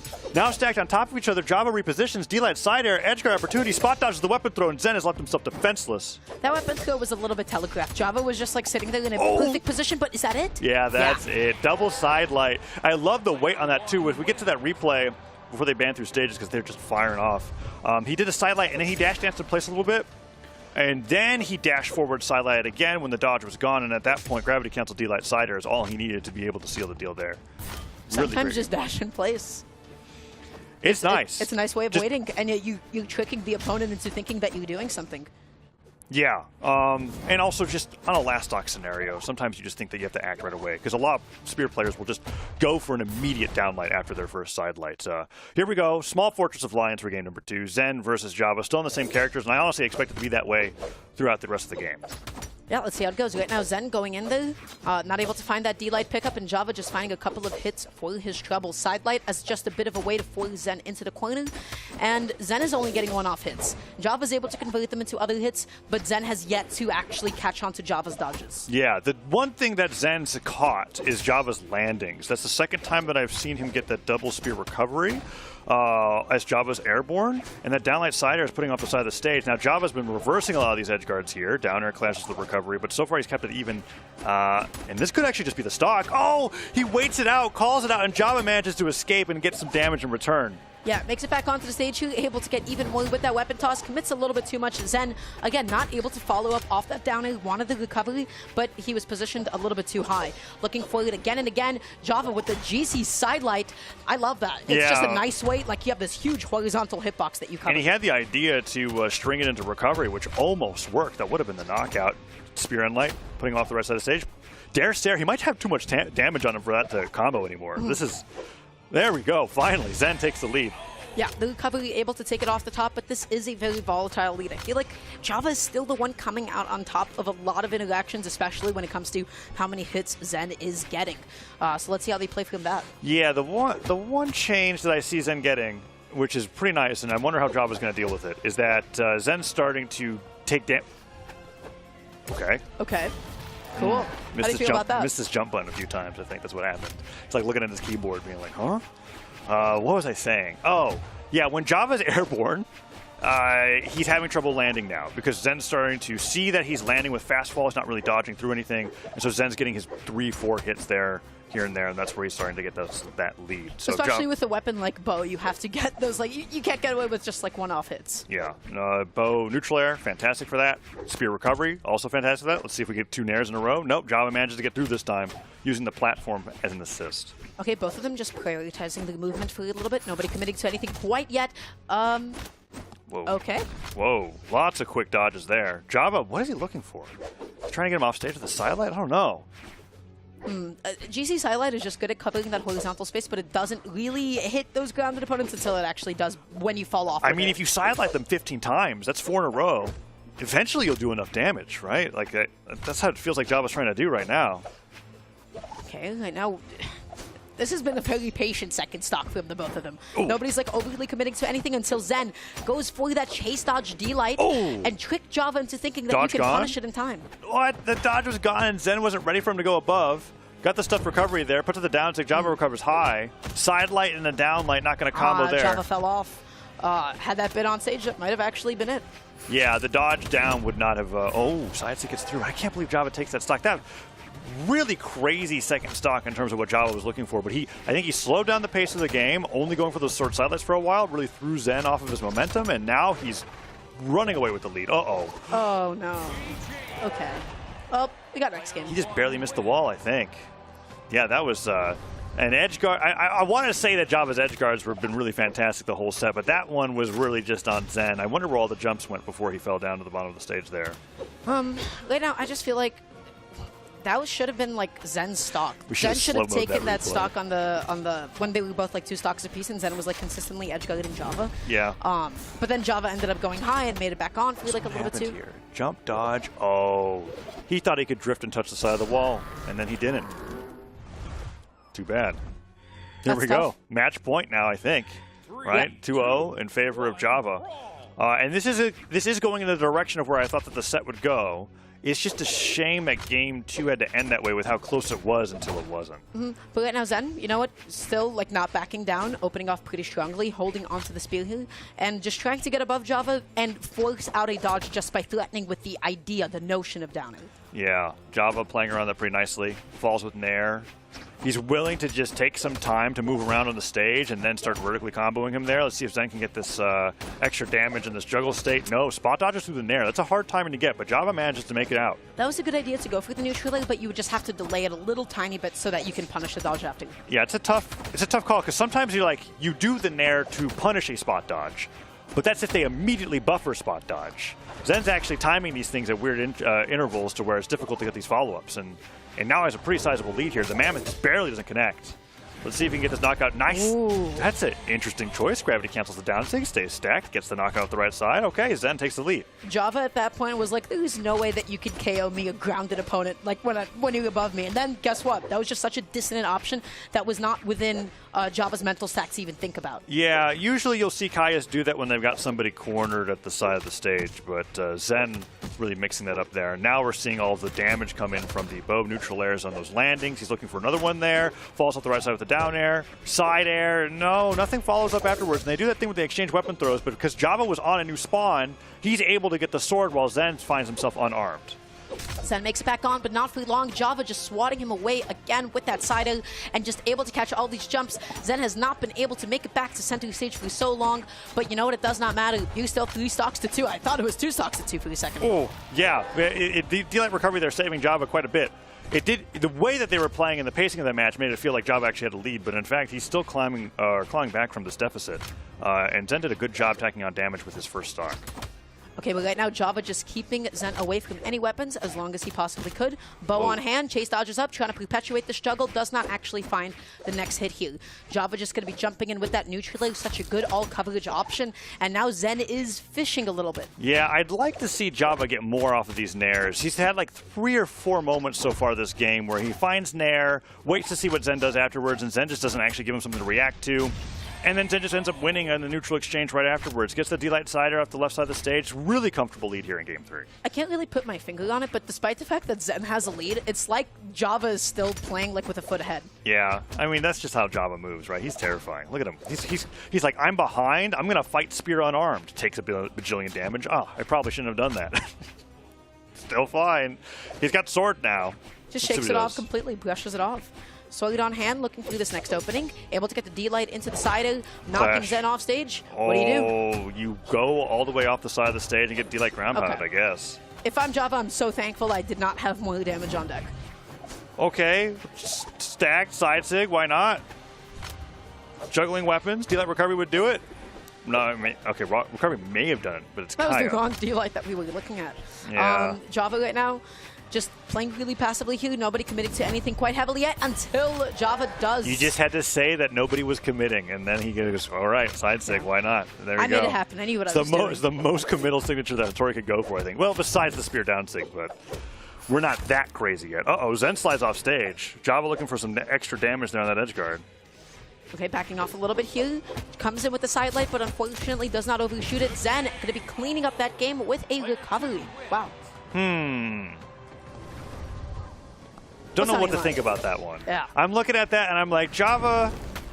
Java's Was, playing pretty good. Yeah, he's still moving pretty nice. Zen's playing, I think, to his game plan better than he did in games 1 and 2. But after watching that game, I'm not here thinking like, wow, Zen's figured it out. And now he's going to reverse 3-0. I think got that win. Java knows what he's going to have to do to adjust, and this is going to be the really tough game that Zen's going to have to prove himself on. That's the Java vibe was that I'm just getting kind right of now. whiffing a couple times in Zen's face, and definitely the only thing I can really point at, in neutral, it seemed like he was struggling a bit more to find that initial hit, as opposed to Zen, who's finding them a bit easier. And no real clean edge guards that game either, right? Like the game before that, and game one was Yeah. just Java getting a bunch of edge guards or finding Zen off stage. And you take that away, that's no longer something as present, and Zen makes it back onto the stage. You get JV2'd. Yep, you don't have those closers anymore, so you have to find different ways to do it. Edge but guard? that time, you know, Java has those edge guards. Does he close it? Siders him to the side of the stage. He has nothing left. Goes for the weapon throw, hoping to cover his head, but that gets rid of the drift, and That that's was going to be missing last game. Now we have it. Yeah, and it was nice because he, after the neutral signature, there was no hesitation for him to go all the way off stage, find that follow-up side air, and then the peace of mind to Ser Zen into the stage, knowing that he had enough damage to get him to knock off the wall and not get his jumps back, was really fantastic from Java. One of the best edge guards I've seen. That's just experience. That's how you know and are so comfortable not having to commit any further off stage. Try wow, to that is recreate the just- scenario there. That is unpunishable. My goodness. And It six feels pretty like it. fast. Yeah, that is definitely like just remembering like 2016 Brawlhalla, everybody fighting against the Tories in rank being like this N6 too fast. Please nerf. Yeah, it is pretty quick. One And of those- Java's using it in the same exact way. I can press this button, it does not matter. You still cannot punish me for it. You can only have to worry about the next option. The GC neutral light comes out here, able to get a nice little punish on that D-light. If you miss spew D-light, it does not matter. You connect at that time, you get the combo, and you're able to take it off the top. Yeah, great job from Zen using the double D-light to secure the recovery off the top of the stage. Very damaged though. And sidelight D-light recovery almost does the same. Kaya a little tankier than Notori. Notori's got that high movement speed, which is really fun to play with, but you need powerful hits like that side signature to bring it to a last stock scenario. Java needs one more stock to close this, take it 3-1, and a move into winner's quarters. The fact that Java's already like connected those side signatures so often is just like a really good tell that Zen's movement habits, especially some of these dash-ins and jumps, is being called out. So you have to be like ready to spot dodge or like dodge through that moving forward. Yeah, let's see what Zen's able to do. Okay, Zen's feeling a little annoyed right now after that movement. He like stands still. He's like, okay, Java, stop moving. I'm just trying to hit you. Gets one recovery. Falling cider, actually. Yeah. Like the change in pace from Zen, but once Java gets him off stage, that's when things get really rough. And Java keeps on consistently dodging up. Zen is only keen to cover the ground, only getting the recovery there, gets one of those pogos, not able to get a second one though, and the weapon toss, Java was not expecting that. Yeah, doesn't expect the cider there either. Down stick could be pretty good here at the side of the stage. That was a great angle on that weapon throw. But I can't believe that didn't bounce on the stage. Yeah, uses the side stick. Okay, well, slides right around for a jump read. D-light side air. That's not going to knock out for a while. He needs to get that D-light recovery here. Gravity cancel side stick will just catch Java out and open. And so this is something that Zen and Java have been doing to each other, where they're just kind of like, okay, you're doing all of this fancy movement in center stage, but you're dash jumping so low to the ground, I'm just going to side stick you, and it's been working on both ends. It's a raptor boost. That's what it essentially is. One that has the potential to KO. That just says, slow down, stop dashing, you need a bit more space for me. But right now, all those double D-lights coming out. Zen evening up this damage, the best to his ability, and commits to the down air. Such good presence of mind, but oh no. Yeah, these ground pounds are exchanging, and I don't think Java's in the favorable end here. Zen's been playing from behind. Zen's been playing from behind, but I just realized it's kind of risky to go for spear ground pound at a very low damage, right? Because it doesn't do that much knockback. Doesn't do that much knockback, and it sends you far, and even when you end the move, you're still traveling a little bit, and you've got so much end lag after a hit or miss. Neutral 8 hits. Java has gone on the side of the stage. Is this going to be the edge guard that does it? Cider gets him, and Zen doesn't get his recovery back, or does he? Has to use the dodge, and Java misses it. What a reversal. Zen wanted to swat him away with the cider. It does not actually come out. Zen has to go for the weapon toss. That was so clutch. The weapon throw stops the gravity cancel sidelight. He hits his head. Zen makes it back to the stage. It's now one hit either way. You have to win now. You have to win now, Who's going to hit their first side stick? Oh, it's Java with the side. No! I looked at this and like they're moving around. Both players have ended it with side sig. Java lets it rip first. It was literally whoever used it first. I mean, I felt like Zen was going to hit it or Java did. Oh, that edge guard was something else. I mean, Zen played beautifully. Yeah. From that precarious and awful of a position, you're down a couple of games here. You have to find a way to be able to make it back on. And just used and delayed as many of those options as possible, and so cognizant to all of Java's different spike opportunities. Yeah. And then ultimately, I feel like you said it best, when they were moving around a lot, they were sort of beating each other up with those side sigs. Yeah. And it just so happened that Java pressed it first. We're getting a side sig highlight reel right Yep. now. Just watch 3. Here's the third. Oh, we didn't even have a match to go to. It's fine. It's fine. I'm not upset. I wanted to see the sides together at the very end, but it's okay. That's going to settle it for our winners round 1 matches. And that means that all the players that are in winners quarters are now waiting to play their matches on this very stream. We're going to be casting all those games in just a little bit. That's going to be really exciting. But before that, we've got a quick break. And then after that, we'll be back with winners quarterfinals to see who gets in the winner's side of top 8. Indeed, we have some exciting matches coming on up, so stay here, stay tuned. It's just going to be a few minutes, and we'll see you guys in a little bit. Wait, potentially. Okay.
And we're back here with the Summer Championship in North America, where we're going to be watching a slew of players fight against each other to get into the winner's side of top 8 here. We have the schedule coming up where we got Impala versus Guichibu, Sandstorm versus Radish, Stingray versus Truckstop Burrito, and Pier versus Java. These are going to be some really exciting matches. In particular, I'm really looking forward to seeing Guichibu play. He's a player that made top 8 like once or twice through the elimination side, has been maining Lin Fei for as long as the character has been released. It's one of the few that actually does it. Lin Fei is a really cool character in the sense that she's got 8 decks, guitars, cannon, and sometimes he likes to lean into that 9 decks to get... I've already forgot what that one true combo is, but he's one of the few players that will like actually go for like recovery, gravity cancel, D-light recovery on guitars at low damage and get it to hit, and that's something that Lin Fei does better than anybody else, and his cannon's really incredible. And that's who we're going to have coming up first on stream, going against, well, the reigning world champion, Impala, a player who I think all those gold medals are lands, or maybe one of them is an online, and then whenever he's online, I don't think he's won a seasonal this year. Am I wrong? You have the stats in front of you. Yeah. Take a look. Last performance that Impala had was second at DreamHack Valencia, but then up until that point, DreamHack San Diego was taken at first place. And he got third at Dallas, right? So he's always been on the podium. Yeah, always like lands. consistently top 3 at these lands, and then got first of course. Oh, at that BCX. third gold is from the Arcadian. Yeah. we don't Okay, talk about so that. yeah, that was like a thing that happened. Won the Arcadian, and then never won an online since then. But when you go in person, he's a land demon. I don't know how to There is some explain it. relevance, right? Like in Yeah. the sense of like just like a little bit of less latency means that you get to react to stuff better. And It's Impala, just the environment. Yep. Right? There's people that just actually feed off of the energy of the crowd and being in person in situations like that. and some Impala's, people who kind of choke on that as well. right. I know Impala in particular actually has a very healthy system of kind of meditating and isolating himself from being in these situations and going and playing his stream sets in places where he's prepared for it. And it's really cool to see him compete in these events. The one thing that we haven't had, though, because of this disparity, is an Impala showing at a Royale, which is something that I know that he's very interested in doing. He, like quite Sandstorm, he falls short at that 4th to 5th place most of the time when competing in these events, and maybe the Summer Championship could be the one that's the difference maker. And we're going to find out how well he does here going into Game 1 against Guichibu on the Linfei. Yeah, so this is, of course, very heavily favored towards Impala, not just because of the PR differential, but then also because of the set history between these two players. The last 3 and the only 3 times that they have played, it was all Impala. Game 5 at a community event, 3-0 at the Spring Championships quite recently and most relevant, and then the Brawlhalla World Champs last chance qualifier back in 21. That's whatever. That's quite a long time ago, yeah. So opening up a Miami Dome, kind of a fun stage to play for game number 1. And Guichibu already opened up with that cannon, and he just sends it flying across the stage. You know what? Why not? Went for that risk right at the beginning. Qatar's picked up, and already opening up with a nice side light, D-light. Down air, tacking on some good damage to Impala at the beginning of this game, and Impala hits right back. D-light really side like the air. reverse neutral, right? Just able to get there and catch that dodge in. Impala coming back onto stage with the recovery, just getting quite a few hits in and keeping Guichibu stuck in disadvantage. Yeah, this is a really close game so far from players being able to get their, extending their combos as far as possible. Even clashes there on the landing. Guichibu looking for a landing from Impala not giving it to him. They keep exchanging positions here between this right side plat and the center stage, actually. Nobody really wanting to be on the ground at the same time as the other. Okay, right now Guichibu going to be looking for that, not going to be able to find it. Impala, nice little whip punish, and just able to fully take advantage of that situation. Guichibu is bleeding, had to use up that weapon toss just to be able to carve a safely path back down. Ooh. Picks up the cannon. What a anti. Yeah, the neutral signature from Linfei is fantastic. Functions a lot like Fate's neutral signature. The one thing here is that after 3 of them hit, it is a base 3 force legend against a base 7 defense legend, and it's just kind of difficult to have that knockout power. That being said, it's so fast that you saw Guichibu use as an anti-air 3 times and takes the first stock You could throw here. it out there, and you know what? It's not that big of a commitment. But that being said, Impala is going to take out that stock with the side air, and now has the bow on hand. This is where Impala really thrives. Yeah, that weapon throw interaction there was kind of fun. Qatar's picked up, waits out for a dodge, doesn't find one, and Guichibu just has to find a way to land now. Avoids one bow neutral air, but not the side air. He's on the side of the stage. Sidelights through, and Impala starts punishing. Never mind, Guichibu coming right back with the flurry of attacks himself, and both players are keeping it very even here in game 1. Yeah, so when it comes to like juggling, you have to like alternate between catching landings and then trying to anti-air somebody or go air to air with them. Guichibu has been using up all of these resources, stalling in the air, terrified to get a landing caught by Impala, and we're starting to see an adjustment where Impala is now going up there and actually chasing after Guichibu. Yeah, 2 dares in a row. Let's see if that adjustment continues to be made. Weapon throw down, does actually pick it up. Gravity cancel end lights, but it goes the wrong way, so Impala stares him out of it. Down 6, not going to work there. Gravity cancel sidelight into, after the initial sidelight does not connect. And now he's got to make it back, covering his head with some cannon blasts. Yeah, Guichibu right now is getting kind of outspaced here. That time around, the recovery is going to be successfully caught, and Impala now has a very comfortable lead. Yeah, I love the fact that you pointed out just sort of this is how much damage you have, and then this is sort of the defense that you're going up against, because it's becoming an issue. Yes, and it's one of those things where Guichibu is finding himself more and more actually on the... He didn't even get his jumps back. That was amazing. You just gently shoved down enough that it didn't matter. So I think, was wall slip active there? I think wall slip activated. Guichibu went high to try to touch the platform, and Impala didn't let him land, and then he just couldn't make it back to the stage. Well, we'll take a look in this replay here. They're going right back into the next game. We might not get in time, but that was an interesting interaction there. Really, really well played from Impala when it comes to the pressure. Yeah, so it's going to be on this stock. Hopefully we have a second as they sort of spawn in. Gravity cancel and Sigs stays in the wall for a while. Oh. We have to watch the game that's happening. You know how many times it's happened to us this weekend? It's always the last stock that's the most interesting that we want to talk about. It's not fair, damn it. It is the one that's freshest in our minds, I guess. Well, whatever the case is, Guichibu opened up with a crazy combo, gets the ground pound, and Impala one jumps. Second ground pound avoided right as he touches the stage, and he makes it back after taking a ton of damage from Guichibu's cannon. I love that commitment. That was a lot of pressure. That stock almost evaporated from Impala, but right now, finding a side of his own, looking for that D-Light pickup to catch a recovery just above the stage that was unsuccessful. Guichibu right now using up a lot of these resources on the landing, aggressively did so, and what's the landing catch? Ooh. Beautiful D-Light into the recovery. Oh, but then you've got that Lin Fei damage, and you're like, oh no, that was supposed to knock out. And Impala just punches him straight in the face. We love Lin Fei. Steals the lead, yeah. Oh, 4-Force guitars. I mean, Lucian, in Lucian's defense, another 4-Force guitar legend, his signatures are just kind of good on their own. Lin Fei has a little bit more trouble knocking out in that case. We've seen those side six coming through. Beautiful art. Very long-lasting move, though, and Impala's able to easily punish it as he goes for that Sarah dare, edge guard opportunity, double dare. That's going to be it, I think. Yeah, there's nothing you can do to make it back on at that point. Impala with a 3-1 stock lead, looking a lot like how this was projected to go, both seeding and historically. I did like, though, that Guichibu threw his weapon in the air, recovered, caught it before falling off the stage. That was very elegant of him. But you know what? Got to stock off. You got 2 more to do, though. It's not looking so good. Guitars always had that comeback potential, but Impala is certainly a difficult player to edge guard. It's like it's one thing when you're so fantastic on stage that like winning neutral is like worth celebrating against this player. It's another thing when his recoveries are still so good as well that it's impossible to get these really early stocks that guitar players like to go for so much. Nice job dodging through that weapon though, getting the gravity cancel D-Light into the recovery. Yeah, guitars kind of make this happen because you're trying to just gently shove them to the bottom blast zone and expend all of the resources as opposed to knock somebody off the sides with the blast zones, right? You don't have enough force to be able to get that kind of thing done.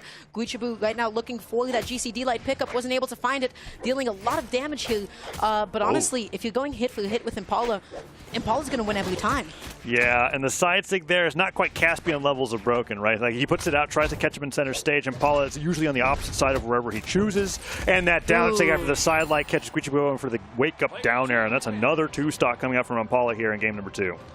Yeah, we talked about it. It's about the closing, right? It's about the lack thereof. There were moments that other, characters potentially got a KO, and then simply because of the character that Guichibu picked, maybe not so much. And then also specifically, you're looking for edge guards a lot, especially like with cannon and guitars, and we didn't necessarily see those. I love that he picked that weapon back up. There was no reason to.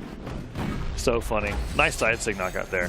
Yeah, it's one thing to talk about the force defense disparity, but Guichibu's been playing Lin Fei for so many years now that it's like he knows when his character knocks out. So it's just a matter of when you bring out these attacks, you're going for these D-Light recoveries, and you're like, okay, you're not always going to hit this. When you do go for it, you got to make it count. When he's going for it and looking for it right before he has enough damage to knock out his opponent, that's just something that I feel like he should be experienced enough now to be able to deal with. So when he's missing those things, he should be able to go up there with a couple of chase dodges, right? And try to follow up and find that finishing hit instead of just playing it safe and not do the damage before going for the D-Light recovery, right? And so hopefully that adaptation comes in here as we go to Western Air Temple for Game 3. Impala looking unstoppable as per usual.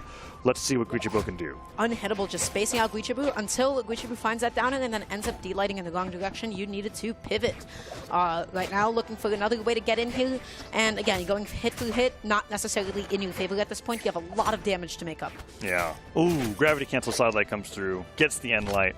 Tosses the guitars off the side of the stage, tosses the cannon down, does pick it back up. I thought it was going to be a spot dodge gravity cancel D-Light, but he doesn't go for anything, and that's the second haymaker that we've seen Impala throw out that's led to a stock. Yeah, Impala has a fairly gentle lead at this point in time, just spacing out with Bo. Impala able to pick up those guitars yet again, able to catch that jump with another recovery, dealing a good chunk of damage here. Guichibu looking to scout out a jump and does not actually find it. Yeah, now we have him on the side of the stage here after getting side-aired. goes forward with this end light. Nair does not connect, but falling Sarah to down. It's like he's gotten so many of those where he knocks Uchibo off the side of the stage, expects him to go for that panic jump option. That's an easy punish. No, I guess not. I guess it's not an easy punish. I thought it was. Impala made it look harder than it should be, though. But still, gravity canceling. N-Sig off the right side of the stage, pulling out the Acno. Getting his recovery as well as some extra damage, and that side Sig will bring it to a 3-stock to 1 situation. Dara, this is looking grim. Yeah. I don't know really what else to say here other than Impala is playing super well, so is Guichibu, and Impala is able to close out some of these stocks sooner. Impala's getting a lot of jump callouts, but okay, sure, GC N-Sig, fine. That's a really nice way to get it from all the way down there. But you have, oh, okay. N-Sig looks really nice on that skin, but it's a very pretty animation. Danza comes through. This is Guichibu, no, get back. Weapon throw comes down, tries to get the egg drop there. Recovery comes through. That could be it. Nair hits. Impala didn't touch. Okay. That's what you need. That's what you need. This is what Qataris excel at. This is where you find your KOs in those edge guards. Impala finally succumbing to one of them. Guichibo was not able to find those up until that moment. Yeah, I guess Guichibo just needs to get a little more silly with it because he put out the N-Sig, puts out the down-Sig stack, brings Impala off the side of the stage, and Impala's looking like he's having trouble dealing with the signature kick coming out from him. That spot dodge, though. Guichibo wanted Impala to like cross him up or something and then hit like a neutral and then hit him off stage. I smelled it. I felt it. And Impala just looked at him and be like, bro, I'm just going to hit you. Whenever somebody is just like willingly standing in the corner and not asserting center stage, they're just waiting for you to overextend or overshoot or something. Yeah, and Impala, probably not the one player that's going to do it. Although, D-Light recovery comes through, second recovery, has to jump out of the way from all of these nairs. Good stall with that dodge, able to make it back down relatively safely, only eating a single hit, undershooting it down. He finally dodges it. That's worked on him like 3 times this whole set. Finally dodges away from the down sig out of Impala's sidelights, but that down sig is going to cover him trying to get over the side of the stage, and that's going to be the 3-0 for Impala as he fights his way in pretty cleanly to top 8 here. That got close at the Summer end. I really like the way that Guichibo was like managing his disadvantage options and the way that he was landing against Impala at the end there. He went out, he was a little bit more aggressive. Look at the game state here. 3 stocks to 1. And then all of a sudden like that, 2 seconds later, we're going to have this moment where I thought it was just done for. I'm surprised Impala went back on instead of trying to contest Qataris with like downing in that moment. Yeah, that was, it might have been Impala shutting his brain off a little bit, but Guichibu definitely took advantage of that with the double nair. And when he was swinging off the side of the stage, there's just nothing he could do to make it back. And unfortunately wasn't able to take that one offstage interaction and turn it into a game 4. So Impala's going to take that 3-0. Which was projected and what was expected, but it was still a very fun set, and it's always cool to be able to see counter picks over to stages that are a little bit more odd. Like we had, out of 3 games, we had 2 double plat maps with Miami Dome and Western Air Temple, and that's not too common when it comes to North America's 1v1 meta, so just showing the stages that Guichibu was comfortable with was a lot of fun to see. Yep, for sure, and of course you still have a potential elimination run. Back down on the elimination side of things, I'm not actually sure who Guichibo's opponent is going to be, but you know what? We'll find out at some point or another. Is Toast for Prez still kicking? Toast for Prez seems to indeed still be kicking, going up against Anonymous Alex. Oh, that's going to be tough. And Toast for Prez also beat Anime. Wow, that's actually an incredible win. Anime, wow, dude. Defeated all of anime. Wow, the entire genre of anime has been defeated by Toast for Prez. No, yeah, anime. I mean, we're not going to talk about him right now because he usually makes some great runs, but that's still a really great win. He's going to be doing this thing in the elimination bracket. What we got coming up next is what we're caring about at the moment, and that's Sandstorm versus Radish. Has Radish been reporting Red Raptor? Yes, he has. I'm so excited. This is like, rarely do we get characters that when they come out, I'm like, oh my goodness, when this character releases, it's going to be made for this player. We had like Reno in Boomy's case, we had Teska in Wes's case, and now we have Red Raptor, where it's like, Radish is the only orb main in existence, in my opinion. Like, there's other players that like do main the like weapon, Radish. but Radish yeah. He's not missed a top 8 in how long? I mean, you have that's like the head-to-head stats, but DreamHack Valencia actually got 9th. Oh, doesn't count as in Europe. Dang it! Okay. Dang it! Oh, why did you ruin my narrative, You know what's Radish? actually crazy? What? Also, Dallas 9. This is not meant to be a dig on Radish. He's just bad I'm on just land. enjoying proving you wrong. I hate this. Well, you know what? Do you feel a little silly? Online, he always gets in the top 8. Okay. It may have just like exited my mind that he wasn't able to do it at land. Wow, really? Back-to-back Radish? Well, with Red Raptor, this is your guy. All right, you're gonna prove me right now. Please. That by beating Sandstorm of all players. Maybe. We'll have to see. The Mirage from Sandstorm was looking, in my opinion, a little shaky against Toast for Prez, and Radish is like, I mean, I know he's been labbing this character harder than anybody else. I can't wait to see what he's got coming up here this best These two played recently. They played at Valencia, and that was 3-2 in Sandstorm's favor. I do not know how that set went. Seems like you have an idea. Red Raptor wasn't released. Doesn't matter. Okay, not relevant anymore. Doesn't matter. Here we Later, go. going to be showing it off a little bit here, already with a Neutralite and able to pick up that orb. This is your time to shine, All right. is what I would say, but look at Sandstorm. So we have a fist, a boot, and a really cool motorcycle. And all three of those I expect to be used to knock out Sandstorm during this event, Raiders. Let's go. Sidelight Cider, however. It's interesting. I'm wondering how Red Raptor is going to translate to Radish's playstyle of just using Petra Downsig at the side of the stage. Let's go. Punches him off the top of the stage. First Ensig of the weekend. He's going to win the tournament. That is huge. Yeah. That horizontal hitbox is massive. Yeah, it's You just crazy. have to have like a pretty decent idea of your opponent's timing, and it's like, all this space, you're not mixing it up horizontally, only vertically. Doesn't hit grounded, though. And that's the difference between how Sandstorm catches landings and how Radish is going to catch landings. And that down air is going to catch Radish's recovery. Yep, that's Sandstorm off stage. He just shoves you down, and it's like, okay, great, next stock, you just have to hold that. Or picked right back up. This is what Radish signs on. Does dash back into that down stick, however. Sandstorm loves using that as a wake-up option after these strings. One down air, doesn't get the right read on the dodge through, and both players exchanging blow for blow. Radish taking a slight lead here as he goes forward with that dash dump down light. And neither player can really find a lead here. Those down sticks are working out, but Radish hits right back. Yeah, Radish able to get a couple of hits now, sidelight into the side, but Sandstorm just keeps on catching a lot of Radish's landings, trying to get back for that first stock here. Goes out through the ground pound with those kicks, with those boots. Looking for this next opening. I wonder if Sandstorm's going to hit that like was almost it. another down sig here. Yeah, he's actually been getting away with his down sig so much that I feel like Radish doesn't have an immediate answer for it right now. Covers his head with the weapon throw, nicely done. Barely touches the side of the stage, and the down sig will take him off the top. So that's like 5 down sigs that have hit in this game one alone. It's carrying Sandstorm's game so far. It is, but then the question is, will it actually last? Radish has a lot of games to figure out the counterplay for it at the moment. So, And it might not even win him this game, to be honest. Radish is keeping it really close. okay, really good juggle attempt there. Able to get the recovery into the neutral, backing off a little bit, trying to catch that landing, and does catch Sandstorm's dash in. Oh, dodging down sig? appropriately. Oh, come on. Radish is getting all the right reads. He's got to have Sandstorm have a little bit more damage before because like with Petra, you can down sig and you can throw out the Spirit Bomb and it goes off the side of the stage and you stay on stage pretty comfortably. But with Red Raptor, you do have to go off the stage a little bit for the risk to be made. And this is an opportunity. Oh, come on, Radish. Please. commit No, to it? Downer's Oh, going to get no. punished. Yeah, wanted to keep it nice and safe, but you have to remember that threat distance on Scythe. Sandstorm going to be going for it all, doesn't actually find it. Picking up the boots here. Will it actually be conducive to Radish Picks for up the this to be boots, his just final gets weapon? the crap beaten out of him. Sandstorm picks up the side, goes back forward. Dares the wrong way, though, and that Sarah could be it. Disarms him. Let's see if he gets the edge guard. Weapon Gets throw the weapon hits. toss. Is that going to be it? Not quite. Able to actually touch the stage. Sandstorm makes it back on, picks up the spear. Uh-oh. If there's a weapon I don't want to fight right now, it is going to be that spear. How are you alive? Cider doesn't knock out, doesn't have that Petra Force on all levels, and now Sandstorm makes it back to the stage. Another edge guard opportunity. Radish has the side of the stage here. Can he do it? Okay, Sandstorm is just playing safe, not overcommitting, not making a mad dash to center stage. That is going to be it. Radish taking game one. You look happy. Yeah? Yeah, that's fun. I mean, he's like, I got there. That made it worth it. But I would believe, honestly, that Radish could go an entire set without using a single signature because he is not actually the most signature-happy orb main in existence. The Petra Downsig, I think he uses a lot because of how non-committal it is. He's like, okay, they're off the side of the stage. They have to get so many exclamation points. I'm just going to throw a few orbs at them.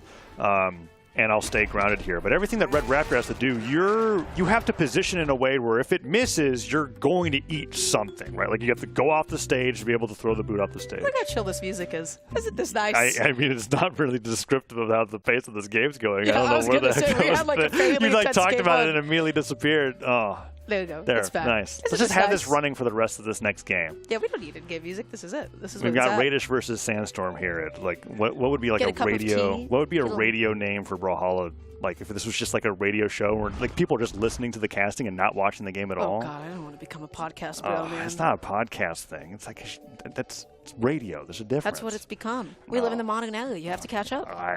Game two. Sandstorm picking up the scythe.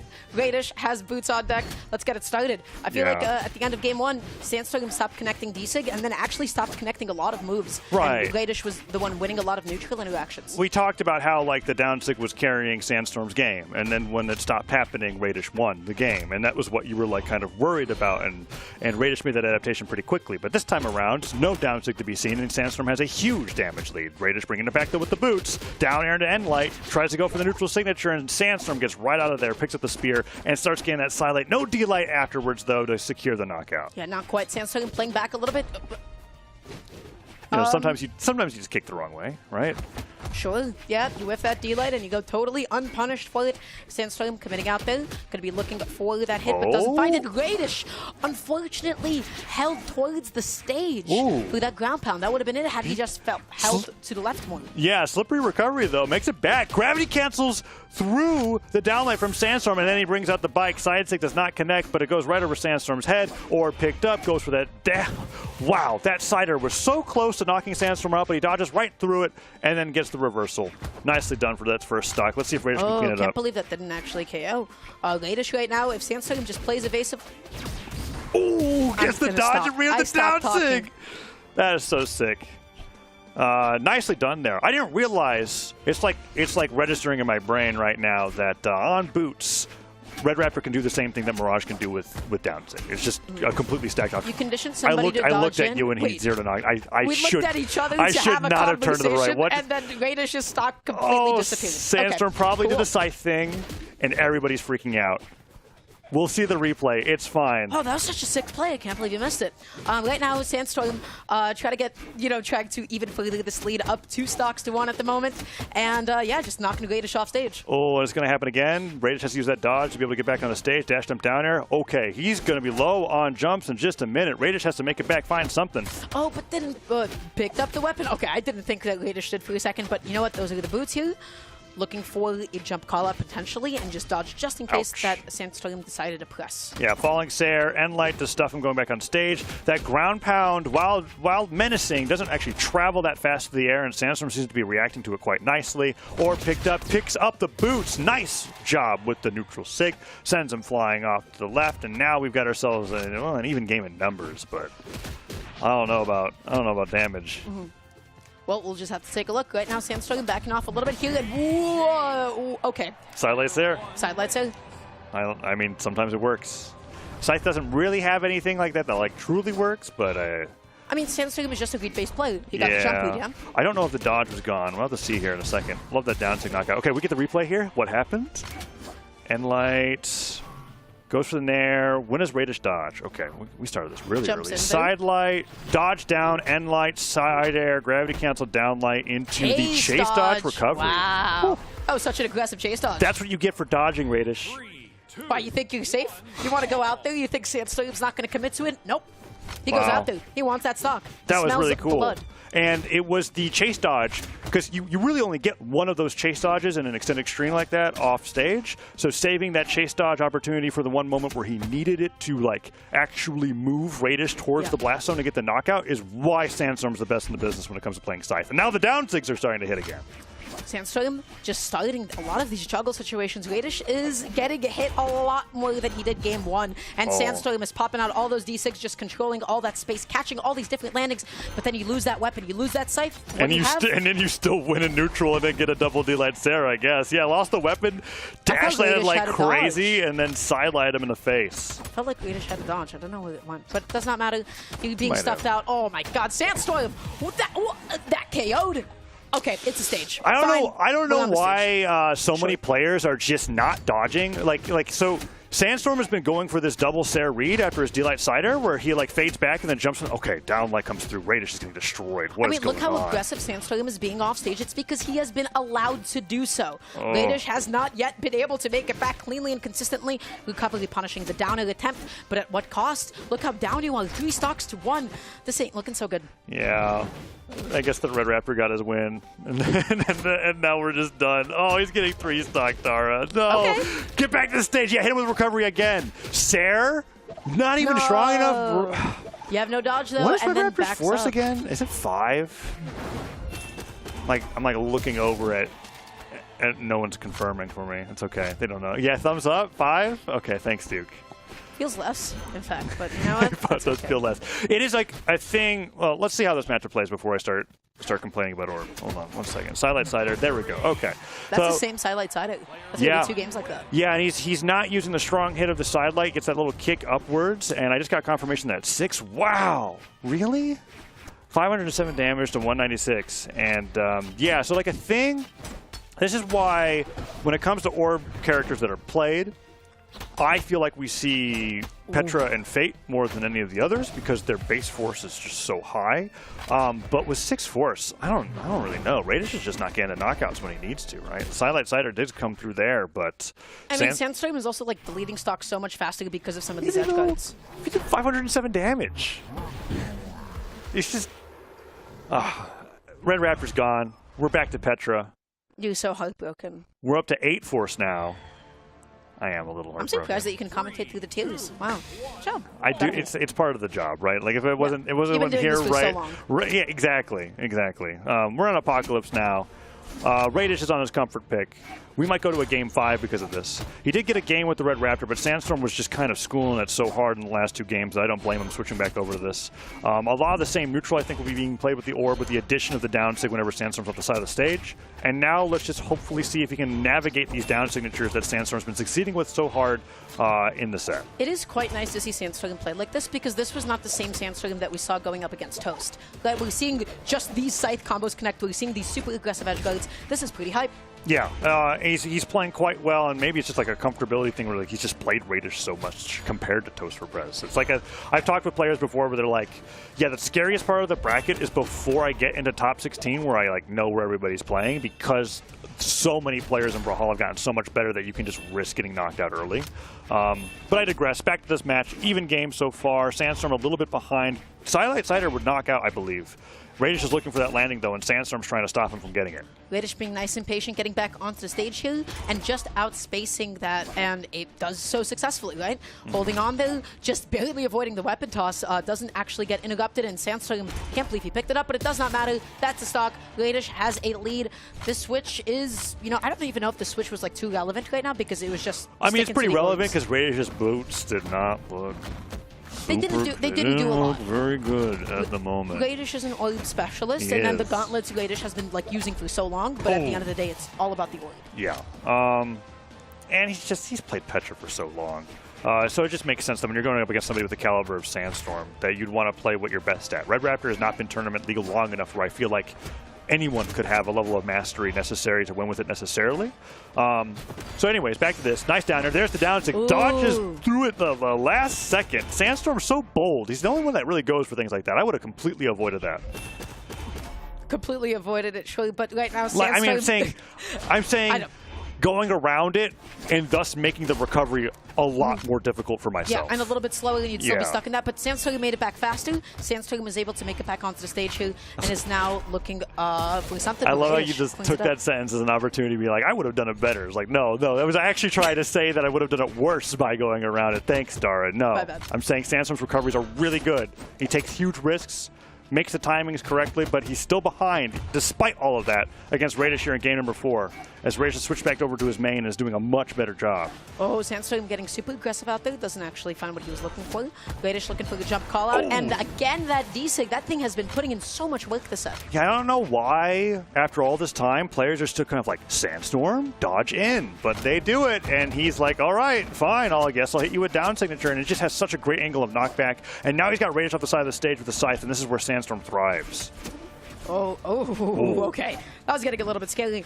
Radish, though, finds that side light, does not get the neutral, but it's nice and non-committal. You can whiff it, and then just go back to doing your next thing. Undo shooting that side light, gets the dodge up call out. Oh, okay. Sandstorm getting pummeled there by Radish a little bit. Sidelight goes through to get the recovery, and now Sandstorm's got him off stage. Dash jump pivot dare is one of his favorite things to do there, but Radish doesn't even give him a chance to make the option. No dodge. Uh-oh, this is a bad place to be in. Okay, now it should be back Low on online jumps, here. no weapon. No dodge. Sandstorm's got to go for this. Why didn't Sandstorm commit off stage? Radish He's had no committing dodge. now. It might have just been a thing where he didn't feel comfortable with it. Either way, Sidelight comes through. That's the strong hit of that Sidelight, not trying to go for that Sidelight Sair that time through, and Radish gets back just barely. He's so not. thankful that that wasn't a wall touch because that would have been a little bit too slow. Comes back on with the side air. This That's is now it. Radish's edge guard. You have to respect those side air. What a whiff. Yeah, whiff but not punished. Recovery comes through. Dare sends him off stage. Side air catches him fading to the wall. And Sandstorm takes a 3-1 over Radish, who many had in favor of getting into winner's side top 8. Why didn't the recovery connect? Which recovery? Oh, the very orb last one? one, yeah. Because Sandstorm jumped a lot. Oh, I felt like it was so close. It was very close, but Sandstorm narrowly avoided it. I mean, we'll see that. I want to see a zoom in. We on might it when see we get it. to that point. I don't think it was that close. Let's find out. I want to see the animation. Yeah, we'll find out. We'll find out. Because the thing with orb recovery that makes it kind of weird is that it's steerable slightly. So it may have been how Radish. Oh, wow. Yeah. What? Was it the animation? Because, okay, your hurt box gets manipulated a little bit depending on what move you use. There was a really cool interaction of it with this at Valencia where, like, a neutral sig knocked somebody out because of a move that they were using. Was it Pavelski's game? I can't remember exactly. Somebody will correct me on Twitch chat or on Twitter. But the point is that certain moves will manipulate your hurt box as you're using them. I'm wondering if it was because of the dare that Sandstorm used that he didn't get hit by the recovery. Because you were right. That was way closer than I thought. That would have been the game if that connected that high out of the sky. Radish didn't misplay. Is like the thing think about so? that too. Yeah, it felt like Sandstorm went for the down air because it's just like a good thing to call out like a jump, or if you can like stuff out a recovery at that point as well. But it just kind of didn't. I don't think anybody anticipated that situation going the way it did. But hindsight, also, down air maybe is safe. delay the recovery by 2 frames, and he would have been fine. That's a tough call to make. So I do see what you're saying when it comes to whether he misplayed or not. It was just a very close game. It felt like a fair commitment that's like only in that specific like niche situation potentially. It didn't transpire into a stock. Yeah, well, Sandstorm comfortably making it into winner's side of top 8 now. Over Radish with that 3-1, and we are halfway through our winners quarterfinals here. That means that Impala and Sandstorm are going to get their classic seasonal championship rematch before top 3 once again. Actually, oh wow, that means Impala and Sandstorm, who have never made the Royale, are going to fight to see which one makes the Royale first. Oh, that's so cool. Well, That's quite exciting. we'll get that later on. Before that, we've got a quick break, and then we'll be back to round out the rest of winners quarterfinals. Don't go anywhere. We'll be right back.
Welcome back to the North American Summer Champs. We have 2 of our final winners quarters matches, and I'm excited. The 2 matches that we will be seeing in just a moment's time is going to be Stingray going up against Truck Stop Burrito, who actually ended up making the upset over Fakey to be able to get here. Pretty big upset with Orion, and I thought we were going to get a Lance Ditto, but actually Stingray seems to be embracing the axe, and it's not unheard of that he locks in Zol going into championships. He does just randomly bring that up in the top 3, and he's literally just kind of like, I felt like it. And he has characters like that that are very good. And as we saw from South America, South America tends to play whatever the meta is going to shift in first before anybody else. Before Spear took over every other region, it was South America that had everybody playing Spear to be able to get into top 8 and stuff like that. So the fact that South America was full of Axe and Hammer means that I think that we're going to go into a Zol Taros meta pretty soon, which will be very fun for Duke.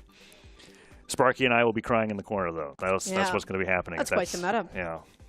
But yeah, and on the other side, of course, we have Pierre and Java going up against each other. Java took it over Zen, as we previously saw on the stream, 3-1, and then Pierre actually beat Meg D. Yeah, Pierre seems to be playing a little bit orb-focused, reported the Legends Fate and Red Raptor, so I wonder if he's going to be opening up with one or the other going against Java, and we'll see that later out in the day. But first, we've got this matchup with Stingray versus Truck Stop Burrito, and we'll see how this plays out. Stingray, one of my favorite players to watch, also very just volatile with his mood around how good or bad he thinks he's playing at Brawlhalla at the time. Somehow still manages to constantly qualify for Royales despite his lackluster performances at them.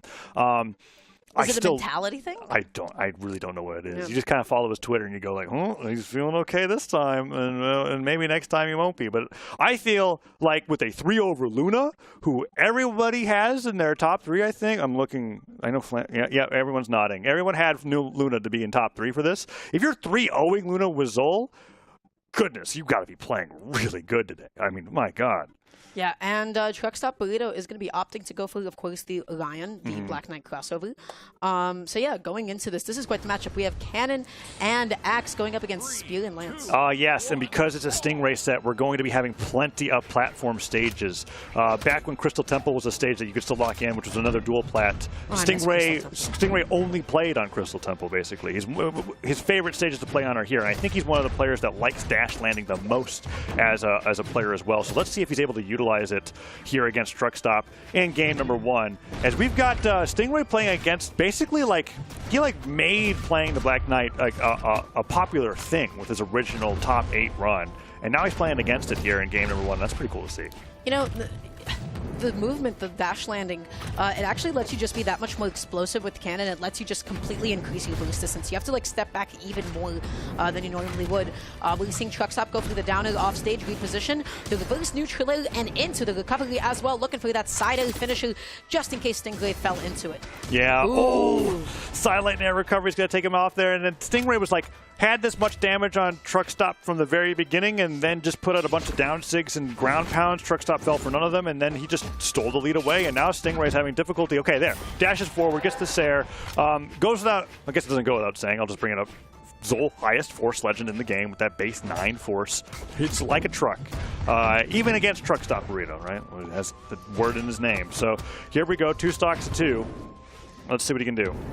Right now, whiffing that on the landing, but still able to pop out another down. Stingray not able to punish anything. 2 huge. That is so much knockback. Yeah. Look at the amount of damage that Truck Stop has. That did how much? Yeah, well, I don't know how to quantify how much knockback it was, but it was a lot. Yeah, and almost knocked him out on his own there. Voids the down tick just by jumping over it. Let's see if he can find a side air here to get the edge guard. I don't think it will knock out on its own just yet, but that downlight tax on quite a bit. And that neutral signature, one of the most deceptively high-reaching axe signatures in the game. Right now, Stingray just looking for a way to punish Truck Stop's high recovery. Was able to do so. Has him off stage, and now what is the play here? Tosses down the weapon. Not what I expected, but it didn't actually result too much. And now Truck Stop has no weapon at all. Worth, right? You get that damage in there. Do you like ground pound? It was because of the weapon throw that worked. Yeah, I guess you're technically right, even though I don't like to admit it. I guess, you know what, sure, Stingray was able to get that Wow, I can't believe you gave that to me. I was just, okay, whatever. Anyways, back to this, 2-1. Falls to the down air. Voids the down signature. Truck Stop does get that side air, catches Stingray in the middle of the sky, but I feel like I would give this to Stingray's favor just a little bit right now, just because of how quickly he's been able to rack up damage, but I don't know, it's a very close game one. It could go either way. Truckstop feels more likely to take a stock from a single advantage state, whereas Stingray is a little bit more consistent in how early he is able to actually get the KO here. So it's kind of up to Truckstop. Can you get an extended string? Well, you got that neutral light. You chase dodge in there, neutral air to cover a perhaps delayed landing attempt from Stingray. Gets so many hits in. Look at that damage. Oh, almost wants the ground pound nair, puts it to the end sync. Does Truckstop go into it? No, he waits it out. The move's an anti-air, but if you charge it, it ends up being a bear trap that covers the ground. Oh, the ground pound calling out the dodge up, and then he had to use Cannon Stare to get back to the stage. Amazing patience coming out from Truckstop, and he takes game one over Stingray. I wish we could talk about the positional pressure in that last stock to be able to force that low recovery, but they immediately went for the bans, and so once again, we can't actually go Nah, through that the replay last just doesn't exist. They're just going to go through the motions here. Oh, what was this again? Oh, yeah, the D-Light ground pound. That's right. Couldn't include the weapon throw because it happened 30 seconds earlier and wasn't actually related. Going into game number 2 here, Truckstop actually kind of snatching away game one in a way that Stingray did not necessarily expect. Yeah, it was back and forth, and it all ended up being Truckstop having some really great punishes off of Stingray's positioning. I mean, he got the sidelight nair recovery, which is just a fantastic lance string. And then that ground pound was actually very cannon-specific in how he punished it. And Stingray not looking too happy about the result of that last game. He hasn't even been touched yet. That Endlight's the first amount of damage that he's going to take.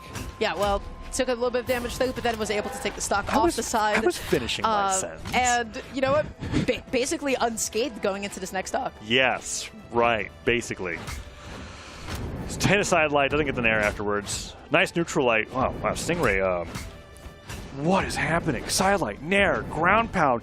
Oh, that Sarah would have just actually taken the stock. He can't be touched. What happened between game one and game two, That was Dara? a fantastic idea. I think Stingray has just warmed up, and now getting a couple of down airs here. This is sort of the stuff that we expect from Lance. I like the idea with the ground pound. It goes essentially unpunished for it. Oh, that D-Light did not connect. Okay, cool. Wow, Truckstop starting to answer back a little bit here. Still hasn't brought the damage back in a way that matters. Endlight could get him close to being able to get a knockout. The D-Light slaps Lance right out of his hands. Weapon throw straight down to the pickup. Oh, the very edge of the down sig. Wow. He slides it forward to make the range even larger than it already is. Impeccable spacing. Wow, that was really nice. He was using it as an edge guard tool, but to use it in a center stage like that was just very much catching Truckstop off guard. Yeah, right now, Stingray just looking for another opening here. You have such a comfortable lead at this point. You can start, throwing out buttons, and Truckstop has a lot to make up for. He looks for the juggle, not able to actually close it out. The recovery still does not do it. The weapon toss just, you know what, you keep him landing from for another second. Oh, and that dash jump sider will take one stock from Stingray in game number 2. I don't want to call it too early, but Stingray this time around on West Air Temple's been doing a lot better. Truckstop getting the string started though, however.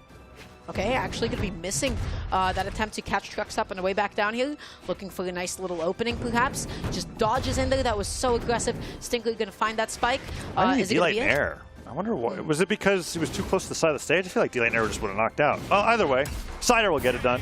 Stingray destroys Truckstop Burrito in game 2, and I wonder if he'll let him go back to Western Air Temple after that. I have just begun to understand how scary it is to fight against Zol, specifically against Stingray Zol, because it's like, oh wow, my stocks are actually prone to exploding at any given moment, and I lose that many fewer neutral exchanges, and I'm still taking that much more damage. Yeah, and he's even dipping out of force to get 5 movement speed there, and so he doesn't need it. It's just it's not even overkill. the most damaging Zol that it could possibly be. That would have been so funny, though. But there's a couple of moments where I feel like some Axe Neutralites just didn't KO, and I wondered if that would have made a difference. I think the movement speed that Stingray is getting from 4 to 5 is benefiting him a lot more, though. And in those cases, it's just kind of like, okay, if I have to get one more hit in a game where I'm 2-stocking my opponent anyways, the force would just be wasted. And so now, Truckstop Burrito, after that loss on Orion, switches over to Macho Man, epic crossover for Olgrim, and so it's going to be Lance and Axe fighting against Stingray's Axe and Cannon going into game 3. Yeah. God, I love min-maxing, like the stats that you sort of put into your character. It's so much fun just being like, yeah, I'm going to have just excess force when I don't even need it at all. But that being said, Stingray whiffing that neutral light, just going to give Truckstop a nice little opening to get in here. Catches that jump with the side. Okay, setting up a bit of a juggle. Ooh. And so many hits coming out. Oh, down air takes the weapon out of his hands. D-Light recovery only takes him off the top of the stage, and that dare will catch connected. Truckstop drifting. I think he can dodge back technically, but Stingray got the easiest edge guard in the world there, and he gets the down air. Yeah, Stingray doing a great job with the blast from Cannon, which like kind of reaches above where the opening of the blast is going to be, and Stingray just used that very nicely. Truckstop is looking a little bit lost here now. Stingray is just pushing his advantage as far as he possibly could. He is dealing so much damage, and Truckstop now just needs any way to be able to close here. Love that little bit of a weapon toss, just breaking the space and catching Truckstop off guard. Yeah, it's just every time just watching like an axe fly at somebody's face and it bounces off and they catch it again and they just stand there being like, what happened to me? It's pretty funny optically. Stingray goes in forward with that side air. North America and weapon tosses. Very Wow. common. Yeah. Stingray doing it better than most of the players that we've seen so far, because I think some players just kind of like do it out of habit, and Stingray is like actually trying to change a specific part of neutral game state to extend his advantage. And every time that he gets it, you see how much damage he gets off of it. We're in this 2-stock-to-1 scenario once again. Yeah, Truckstop has a lot to make back. I don't even necessarily have like an immediate solution off the top of my head, other than like a lot of those extended strings that we saw in Game 1 are not necessarily as present this time around. Right, D-Light into Dare, not leading into the end light, but it was the right idea. Waits out all Truckstop's dodges, all of his movement. Stingray's just completely on top of him. Finally finds one end light, goes for the D-Light, doesn't get punished for it, doesn't matter. Switches back over to Axe. Stingray just looks unhittable sometimes. Like, the way that he is moving and so efficiently, especially, like, using cannon siding. I mean, Truckstop is struggling to get any hits in at all. He's setting up an edge guard, tossing out the axe as well, shoving him a little bit further down. The down and horizontal hitbox doesn't actually connect, and goes through that side tick again just to be a little bit cheeky. Yeah, weapon throw off the side of the stage. End light would definitely do it. I mean, anything would do it here. The down tick keeps coming through. And, okay, just put out end tick and just hold it on the ground. What are you going to do? There we go. Dash jump pivots there. That gets the 2-stock there. Truckstop Burrito is more than a little bit lost now. You mentioned that at the middle of that game, and I would say that he's just fully just doesn't know where the heck he's at. Disadvantage, neutral, coming back onto the stage. There's a lot, right? There's a lot of different like adjustments that you have to make here, and it seemed like Stingray like actually just really warmed up after Game 1. Yeah, Stingray lost Game 1 when I didn't have to lose that way. And now Truckstop Burrito is like desperately searching for an answer as he switches over to the Roland. It seems like the one common thread here seems to be the Lance. And if we want to be like very stat-minded on why this counter pick works, it's like, well, this is the highest defense Lance legend that you can play. So maybe he'll survive longer. Just a little bit longer, right? And if that's just one more stock that you have to play with on the stage before you inevitably meet your demise, it could help. But right now, Truckstop getting hits in. That's what I want to see. This is a funny matchup, too, because they both have the same kind of down sig. Like Roland, down sigs, 3 swords come out of the ground. Zol, down sigs, 3 blasts come out of the ground. I hope they do it at the same time. That'd be pretty amusing. He has to be on sword, though, and Truckstop doesn't seem like he wants to play anything other than Lance. Yeah, Truckstop is a Lance player through and through. Stingray just comfortable on both weapons. And yeah, that's the side to take it off the right blast. Who did Truckstop upset to get this far again? Fakey. Okay. That was an impressive win. But I'm looking at Truckstop versus Stingray, and I'm like, wow, Stingray is so good at this game. Yeah, Stingray is shutting him down. Honestly, like everything that he's going for, all these different call-outs, just winning all these different exchanges. The tournament this week. The way that he's playing? Yeah, this is, I don't think anybody else in, I think the only other player in North America that can play Axe as good as Stingray's playing right now is Luna, and Luna hasn't been playing Axe for a while. Oh, down to catches Truckstop just in the air. Side air catches him in the recovery. Stingray's taking like 80 damage. Yeah, there's nothing that you can really do here if you Truckstop. I mean, you can make a million adaptations right now, and it's just looking so difficult here. You have Lance on hand, you have your comfort weapon, but will it actually do anything here? You don't get the jump call-out that you were looking for with the sider. Stingray gets out of that situation entirely, and is just with punishing Truckstop over and over and over again. Yeah, Truckstop finds, okay, there we go. Gets the knockout the left side of the stage. That's 1. Although I feel like I've watched 3 games in a row now where this game state's been the same, and I'm still like, all right, Stingray's going to pick up action, he's going to hit him 5 times and then stare him off of a jump or something. Truckstop is pressing for this all the time, and Stingray is just playing second beat, just saying, okay, you're going to whiff this because you're not hitting where I'm going, and I'm going to descend on top of you and get my next hit in. Dare, nair, sidelight, nair, goes for the side air. Truckstop dodges once, but can he dodge again?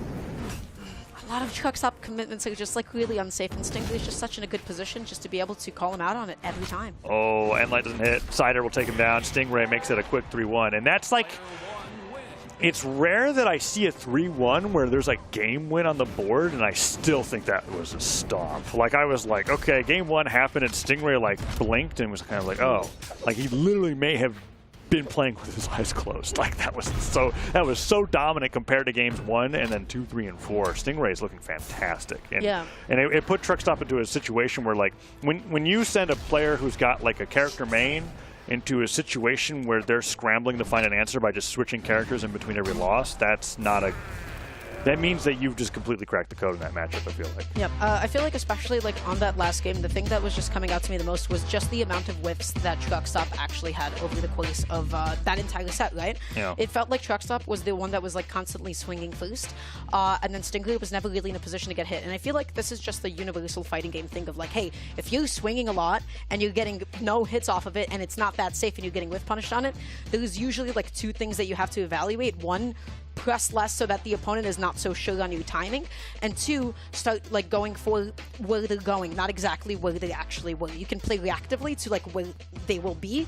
or where you think they will be, or at least fading back with a couple of buttons, which Lance doesn't really get to do. Yeah, Lance tends to just you go with wherever your Lance attacks are going, and that's why we've talked about this a little bit over the weekend, and I'll bring it up again, where I think that in a Lance meta, Axe actually shines the most because it's a weapon that literally catches Lance in the middle of the options that you're choosing. It's just actually a pretty tough matchup in my opinion. And so when you're really, really good at the weapon, you get players like Kaina and you get players like Stingray who are 3-0ing and 3-1ing, players that have been doing very well on the Lance. And that might be what we see going forward into the bracket. I mean, so far in winner's side of top 8, we've got Impala, Sandstorm, and Stingray, and all of them have been slaying Lance players on the way up. And we've got one more match before we round out that top 8. Yeah, we're going to be seeing Pew go up against Java. That's going to be an exciting set.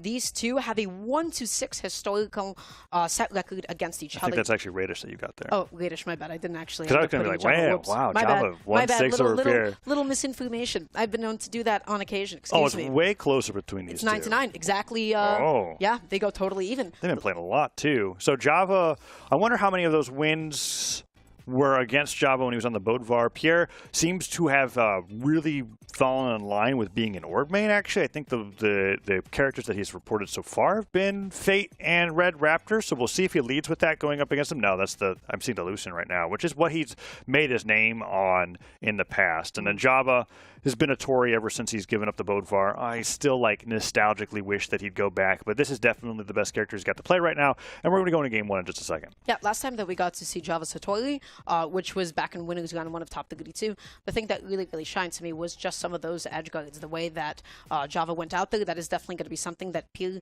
has to look for. The last time that these two played, actually, it went very heavily in the favor of Pir, who ended up 3-0ing Java back at the Spring Championships. Yeah, and that was far enough back to where Java was actually still doing stuff on Bodvar and Pierre was on Fate. So this is a very different matchup, even though we've got a very historied amount of sets between these two players. So we've got the Atori versus the Lucian, Pierre on the Blasters and the Katars, Java on the Sword and the Spear for game number 1. And already Java putting on a huge risk there with that gravity cancel neutral signature, trying to catch Pierre, putting out maybe an early Blasters recovery and spiking him off the bottom of the stage. I feel like in games where there is blasters present, if a blaster is connecting their GCD lights, they win the game. And if they just whip it, they are so vulnerable and give their opponent so much time to react and get the best possible punish. Yeah, you have to be the kind of blasters player that has that as a... Okay, that was an amazing punish off of that down signature, and Pierre might still turn this into an edge guard in Java's favor. Side air interrupted by the recovery. Yeah, you have to be a blasters player that has that as a play style. Slightly delight Cider disarms him. Does he get this here? Oh. Okay, sword in hand, nice little neutralite as Get Off Me tool, and sends Pir further off stage. How do you make it back on? Nice, gently and slowly, you spot dodge. Neutralite calls that out again. Java goes out there. Why? Well, to maybe punish Pir without a recovery, but it took so long that he ended up getting it back. Oh, and that down sig was not as punishable as Java had hoped. That recovery did not come through, falls to the nair. Let's see if Java can get the edge card this time around. Nice neutral light, catches Pierre out of a jump. I think he has to dodge back to the stage to even make this possible.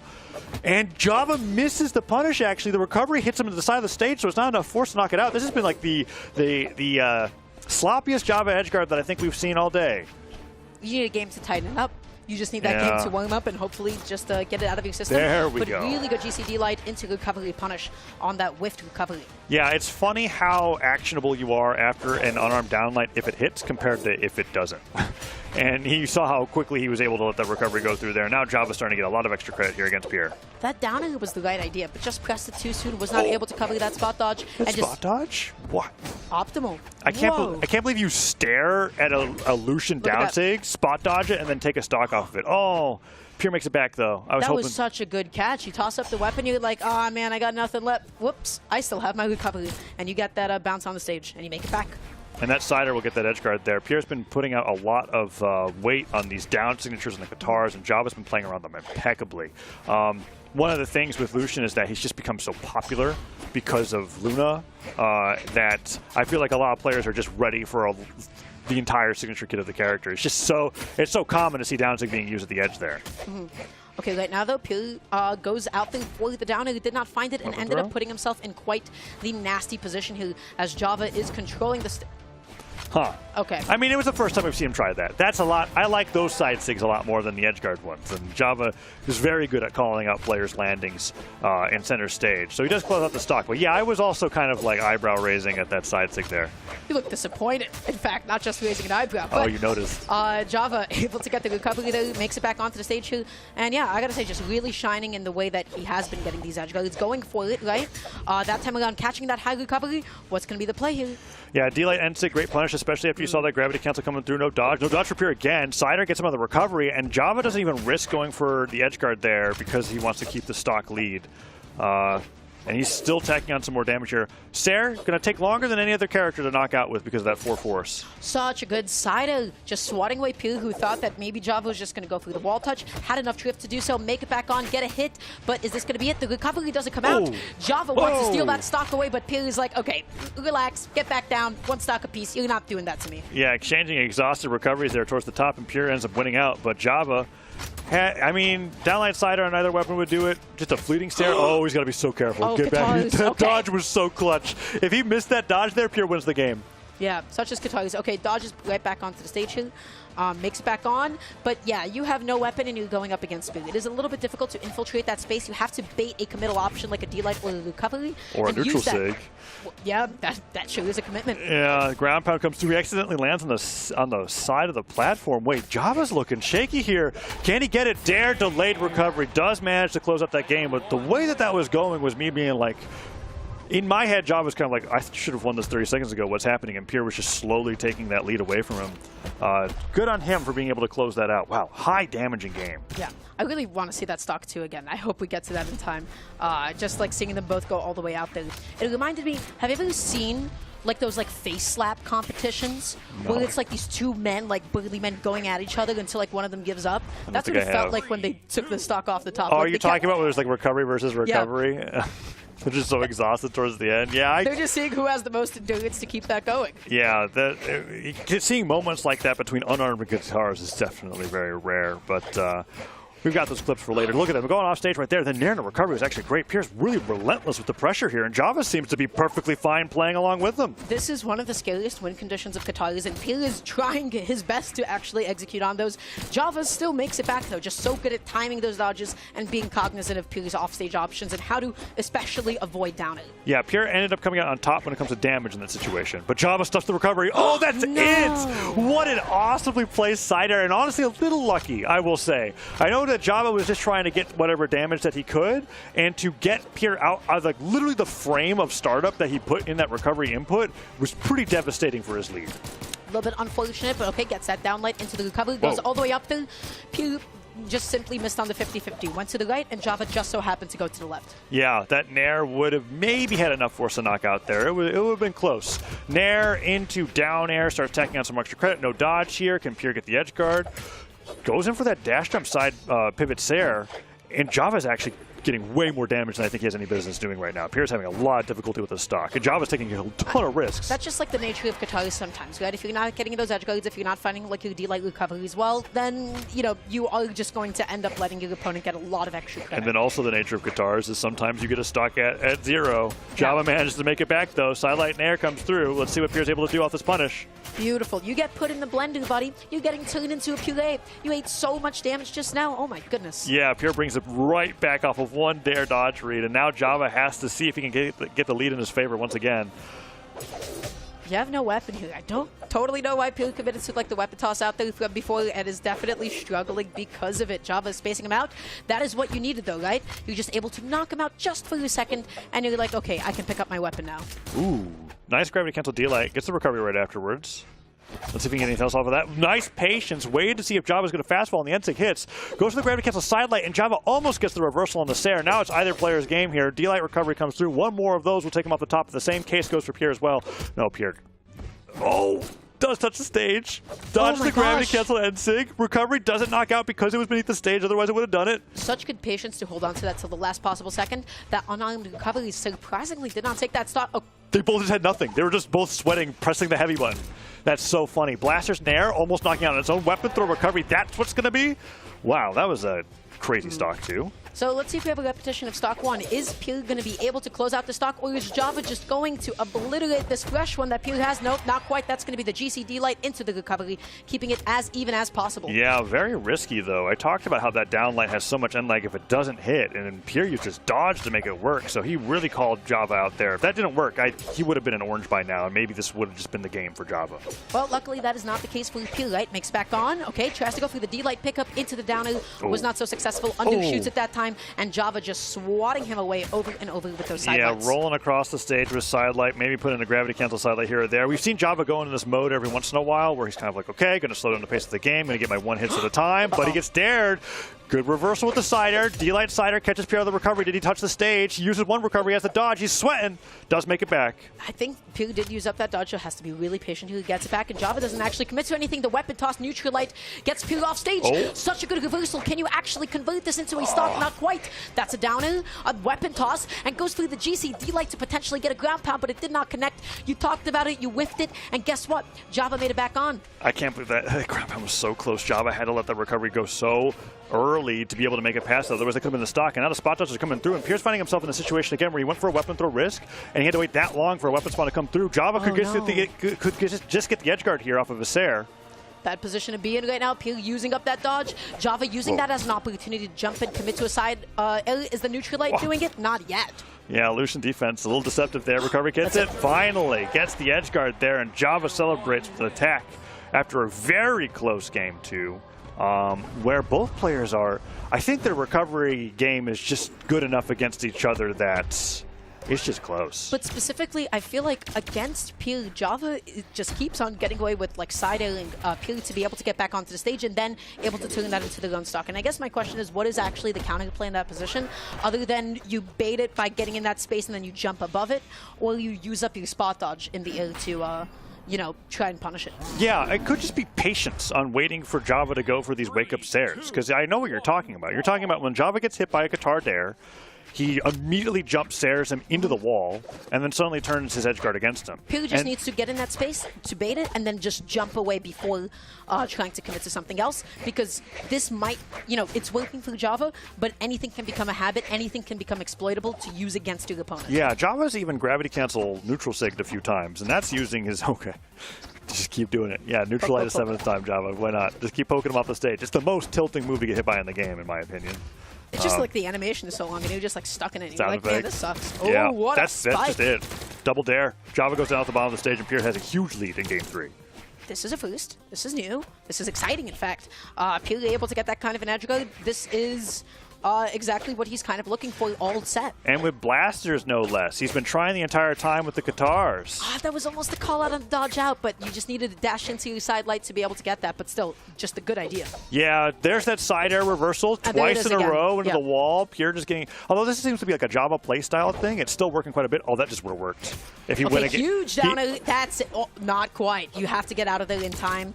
Unfortunately, used up your chase dodge, use up the dodge. You can't dodge away from the recovery. I don't think Pierre could have done done anything to not get hit by that. Yeah, recovery comes through. Not going to take him off the top just yet, but it could be close. He finds one more. That should be it. No, doesn't go for recovery. Goes for Sarah instead, and Pierre's another chance at life. Okay. Goes for the dare, though. Let's see if we can make it back.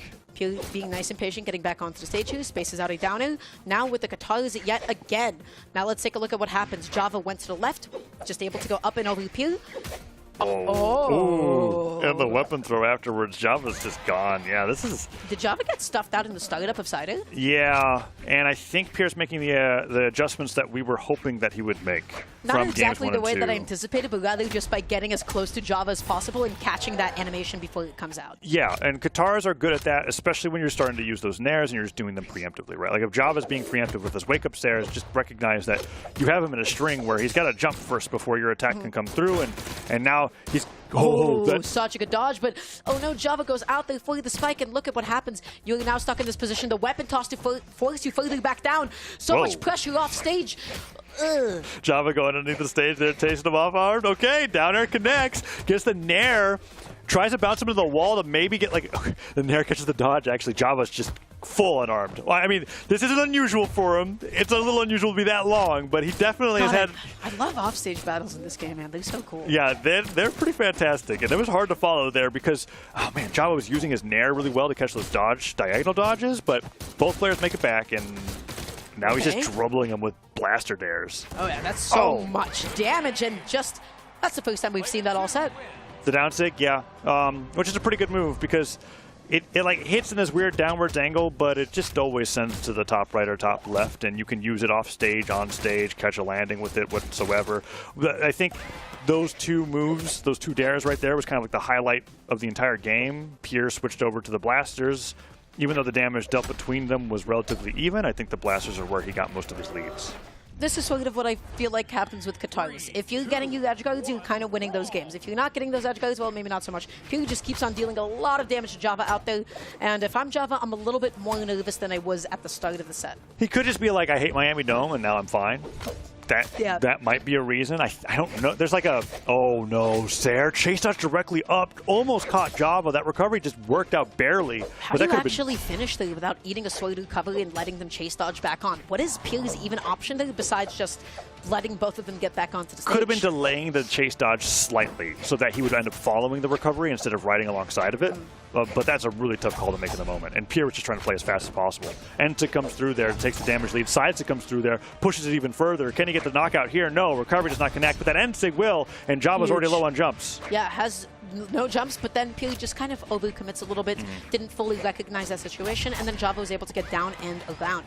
Oh, Look at the damage. Look at this is so good. What adjustments have been made? Well, he's calling out Java and center stage a lot more. That stock was neutral sig, side sig, neutral sig, side sig. Like, that's basically what happened. And Java got hit by all four in a row, and now Pierre's starting to run away with the Qatar lead here. Java just trying to get an edgeguard here with a sword, and that could be ill-advised. I feel like if there was any game not to do that against Pierre, it would be like this one and the last one, right? Game 1 and Game 2, you could do that. Pierre has warmed up a lot. That was the coolest thing that I've seen all day. Java just stood there, saw the weapon throw, stood perfectly still, waited for it to land on the stage, and then end-lighted Pierre away. Playing a little bit with a little more patience now, as he's starting to get sick of the way that Pierre's starting to beat him, and that end light is a great spot dodge punish. Qatar's in hand yet again, popping out the spot dodge just in case Pierre went for like a jump sider and avoiding it, but goes all the way out there through the down air. That is a huge commitment, touches the wall, and gets out of the way before the ground pound actually connected. I can't believe Pierre made it out of time. Yeah, and then the rare drop cider there because of the corner of the stage means that Pierre has a little bit more stock to play with. That cider will bounce him into the stage once more. Early recovery, goes for the weapon throw, try to pick it back up. Pierre can't make it back. That's the edge guard. Java manages to make it even in stock without taking too much damage, but that was a huge effort for him to be able to do that. Yeah, not too much damage, but still definitely a considerable amount onto the board, right?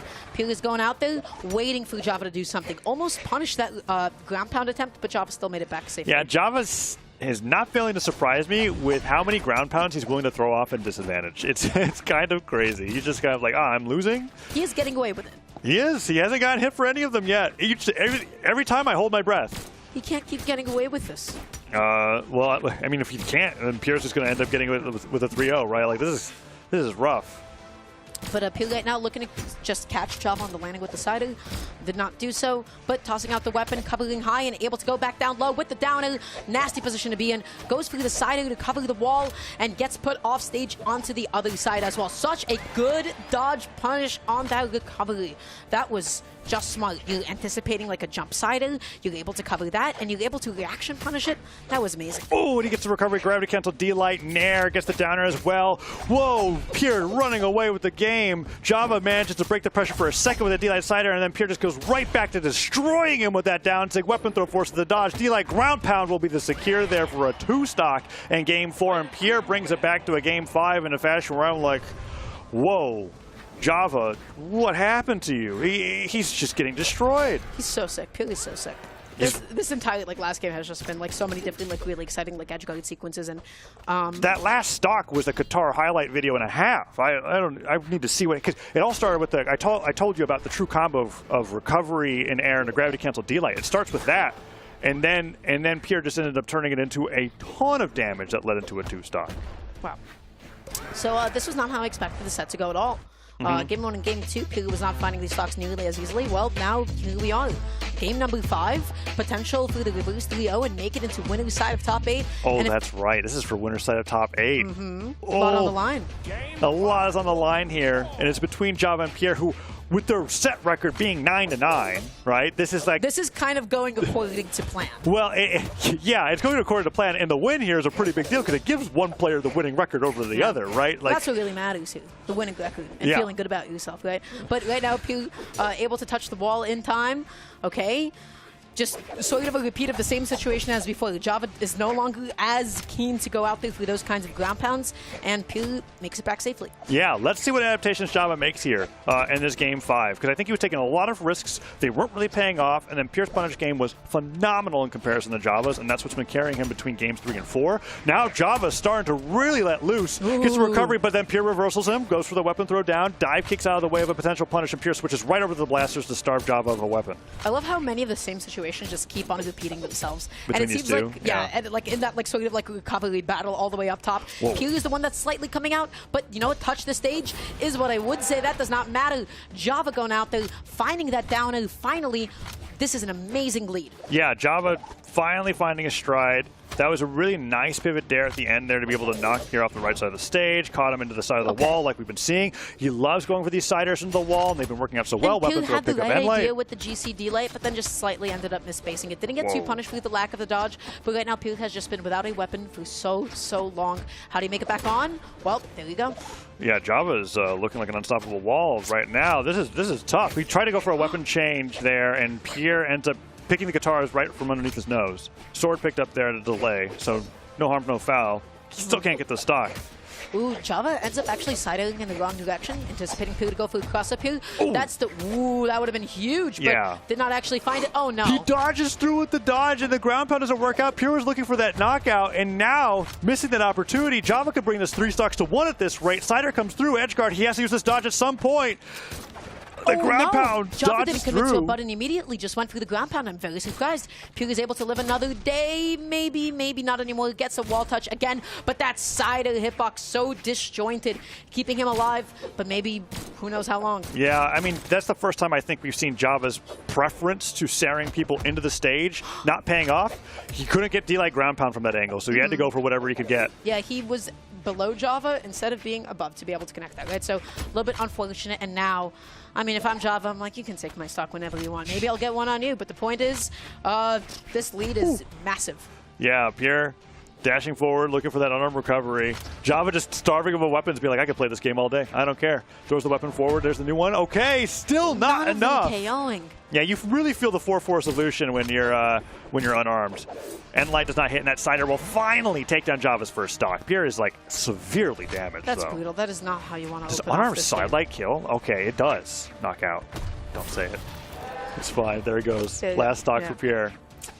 So again, with weapons as explosive and volatile as Katara's, anything can happen here, right? With just one good sequence offstage. But Java's neutral has really tightened up this game. With punishing Pew so much, that's that delayed neutral rate to be able to punish that spot dodge now, and getting a lot of mileage off of that. We talked about how you need to make that change for how Pierre is delaying the spot dodge for the Nair to hit in the first place. Whoa, Sidelight, D-Light, side air. That was a nice 6-hit string coming up from Java. And now it's all about currents for Pierre. He's got to get a clean stock right now and then do the same thing that he did in game number 4 to even have a chance. But Java's pressure is just looking amazing right now. Pierre is popping out these dodges a little bit too soon, and Java is taking full advantage of it. Tries to get something going, was not able to find the turnaround down.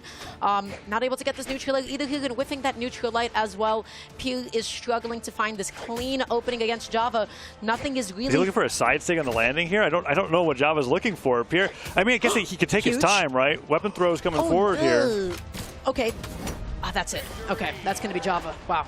Side stick gets him off the right side of the stage, and that's going to be more than almost double damage there for that game number 5, which is a crazy necessary adaptation from what happens in game 3 and 4. Like to bounce back from getting reverse 3-0'd off of a 2-stock in game 4 to being able to play that well against your opponent in game 5 is an incredible feat coming out from Java, and a well-deserved game 5 victory in the winner side top 8. Yeah, a little bit unfortunate. I wish that last game was like a little bit closer, but ultimately, I feel like a lot of Java's success in that final game... We get this combo here, hold on. He goes to the platform to refresh his jumps, gets the sidelight so he can gravity cancel D-lights there again. God, that was so active. Yeah. I can't believe that's still like connected. And then we get this edge guard here at the very end for the last stock. Side sig, which was like the theme of Java. I love how he just like hit the side sig and took his hands off the controller because I bet he was celebrating. Would have fell into the blast zone, but great win. 419 damage from Spear. Wow. That whole first stock was like almost the entire game. Yeah, so the biggest thing that I felt like really happened in the set between the two, especially when it came to Game 5, we talked about sort of punishing like some of Pew's like dodge habits that really came out. I think that like delayed like neutral light to punish the dodge in the air was like, okay, that's like a really good tell of that situation entirely. And then Pew started whiffing a lot. That neutral light did not connect. That down air with Katara's, it did not connect. There was a lot of whiffs. There wasn't as many openings, and then Java's advantage state was just that much better. Yeah, I think Java ended up staring him into the side of the wall like 8 times in that last game too, which was something that Pierre like figured out, and then somehow Java was just kind of like, I'm gonna do this again, and I don't care if it doesn't knock out. It seems to really be getting on your nerves, and got 3-stock to 1 lead, and now he's gonna be fighting Stingray in the winner's semifinal up in top 8. Yeah, so congratulations to Java making that sort of like adaptation to be able to secure that. That means top 8 winner side is totally filled out. On one side of winner semis, we will be seeing Impala going up against Sandstorm. On the other side is going to be Java and Stingray. If we take a quick little jump down to elimination side, I see that we will be having Guichabo going up against Luna. All of this is going to be on the side stream. Truck Stop going up against Experience. Anonymous Alex against... I believe that's going to be Pierre now, and Radish Zen. So really exciting stuff. Make sure to tune into the side stream if you have not done so already. And that being said, that is going to do it for the mainstream side of Top 32. We will now be transitioning into Top 8, do a little bit of a caster switch. Taza, it was a pleasure working with you. Had a lovely time. Yeah, this is great. Don't go anywhere. We'll be right back after this for more winner side Top 8. See you then.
What's poppin', Brawlhalla? We are back with more North America Summer Championship action. Singles has been wild today. Predictions are looking like they might have gone awry, but I'm remaining ever vigilant that my players will perform. Okay, that's, it's always good to have hope. And I also retain some of my hope from my predictions, as they're looking all right. We got Impala and Sandstorm in the top side of top 8. And then on the other side, we got Stingray and Java, 2 of which are in my side. You also still have Sandstorm in your predictions. That's on the top side. And then there's other people fighting on the elimination side. I know Experience has made his way into the top 8. Luna's still fighting it out down there. And I believe Luna's going up against Guichibu. There's a bunch of people fighting out on the elimination side of the bracket. But there's some of the matches that we saw earlier today, or some of the matches we're about to see. Look at that magic. Ooh, technology. Impala versus Sandstorm is going to be coming up in just a little bit. Then we got Java versus Stingray. Experience, who's earned a spot in the top 8, is awaiting his opponent. And then Luna is awaiting his opponent. You can catch those matches over on twitch.tv/ProBrawlhalla. Oh, man, yeah, so Radish. But with that said, that's exciting. That's exciting. I saw that Impala Sandstorm on the lineup, and that really got me excited. It really speaks to me how much of an Impala fan I must be, because, I know I'm a huge Sandstorm fan, and every time Impala has to go up against Sandstorm, there's always part of me that's like, dang, Impala, that one's going to be tough for you, bro.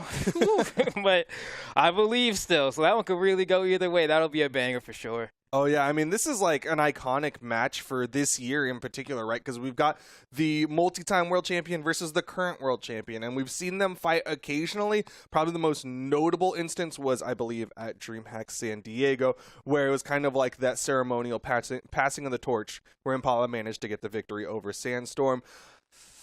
But who knows? It's online. Who knows what's going to happen? Is the meta keeps shifting, balance changes. Current lifetime history is 3-2, so it's a lot closer than the recency would show. But man, look at the spread difference. Like, Sandstorm's just got such a legacy behind him. That's why it's fun. It's always sick to see world champions go at it, because you can see that they carve their own path. Impala don't look like Sandstorm. They are 2 totally different players, but both of their styles are so effective that watching them duke it out always ends up being a good time. But here we go into game 1. Looks like Impala's trying to get that weapon, doing a great job unarmed, and manages to pick up that bow as well. Putting on that pressure with those dash jump fast fall nairs. Looks like Sandstorm's getting juggled. Oof. I mean, and that's one of the biggest strengths of the bow kit is that juggle. As the immediate Ensig gonna take Sandstorm off the top of the map. We saw Small Brawl Haven really come into play in Sandstorm's earlier match today, where he was taking people very quickly. But now we're seeing Impala take advantage of the map as well, that close KO box. Oh, here we go. D-Light's here, the tried and true, the Spear Classic. Sandstorm now has the positioning, but Impala sneaks on, but not without a quick swat back to the face to reset the positioning. Sandstorm looking for that final blow. The neutral sig is going to find the mark, and Sandstorm is going to claw his way back into this one, getting the stock count even. What a good option there. Got that forward movement and the vertical KO box with that neutral signature. Now it's over to the scythe, but Impala, again, building up this damage. Nice down sig just right in the face of Impala. Oh, man, Impala's looking good today, I will say. Sandstorm's looking strong as well. These two are really keeping it close, but the way that Impala is succinctly finding these signatures has been immaculate, but Sandstorm has also been pretty pinpoint as well. Yeah, I mean, Taza said it earlier, right? One of these two is going to finally be able to make it out to a Royale. People have been wanting each of them to make it out, but only the winner of this will be a guaranteed invite to the Summer Royale. Okay, and this, there's a lot on the line because of that. But Sandstorm with the side sig, I was saying they're both pinpoint today, but Sandstorm doesn't KO, whereas every sig Impala's gone for has been enough. Yeah, I mean, obviously precision is valuable, but power behind that precision, making sure you can get those KOs. But Kaya's defense also probably kind of playing a part in this, because Sandstorm has to do a little bit more work to get that knockout. Yeah, and I think it goes to show you as well just how strong Mirage's signature kit is, because we've seen Impala live for much longer periods of time than that, and Sandstorm has been managing to keep it close pretty much every single time. But Impala, Is that 100% accuracy? I feel like it is. I mean, He don't miss? I'm sure we got the stats in the back to figure that one out. But like, what a whole call out from Impala there to just be like, I'm gonna side stick to the right because I know you're gonna try to dash through me. All of this new dash movement, those dash landings that people are trying to take advantage of. Impala's like, well, it's gonna make you move a little too much, and then gonna call it out with that side stick at the end. Oh man, Foda doing a great job, by the way. This is fun to watch. God dang. But here we go, going into the next game in the set here. Impala with a commanding game one. And the thing was, it was relatively close, but Impala was like, your stock's gonna end now, and it just ended. Yeah, I mean, it was very back and forth. Sandstorm would have those burst out moments where he's able to kind of wrestle back, but every single time it's him playing from a deficit. Now he's staying much closer to Impala, but Impala starting to find more momentum, juggle opportunity. Okay, and Sandstorm, look at the spacing on the kid. Drops the conversion, but picks one up. He's so good at going from a bad spot right back into a good one. Almost gets this edge guard here, but Impala a little tricky with the drift, trying to reverse the scenario. Good dodge from Sandstorm, gets high over that down sig, and Impala going to fast fall to avoid the pogo. Narrowly touches the wall. He was sweat beating, so he had to drift towards it, but Sandstorm's covering this corner. Oh my gosh, just throwing out all these attacks at the perfect spacing where no matter what, Impala's struggling to find the opening to get back onto the stage. And here's a pogo. We might see two. The ground pound doesn't commit to it, trying to bait out an option from Impala, but he's just doing such a good job. The fakey toss actually being valuable. Nice! He doesn't hit! Oh, playing the helicopter game right now. Sir, Impala? this is still first stocks. There's two more on each of them after this, but neither of them wants to give up the first one. Sandstorm gonna find the recovery. He's deep red. Can he get the extra credit? Tell me that isn't two world champions right there, right? Like, this is world champion gameplay. Impala coming back and responding in tow. Sandstorm not able to get any sort of lead amassed for himself. This is why people want to see these two world champions go head to head. Just the caliber of play, just the way they force these battles, and downlight into the neutral light coming out from Impala. Oh, Impala, though, doing a great job with this bow. I mean, the neutral airs, the dash jump fastballs, the extended ones off of the chase dodges as well have just been so hard for Sandstorm to deal with, but he still manages to find a way back down to the ground and play Impala where he wants to play.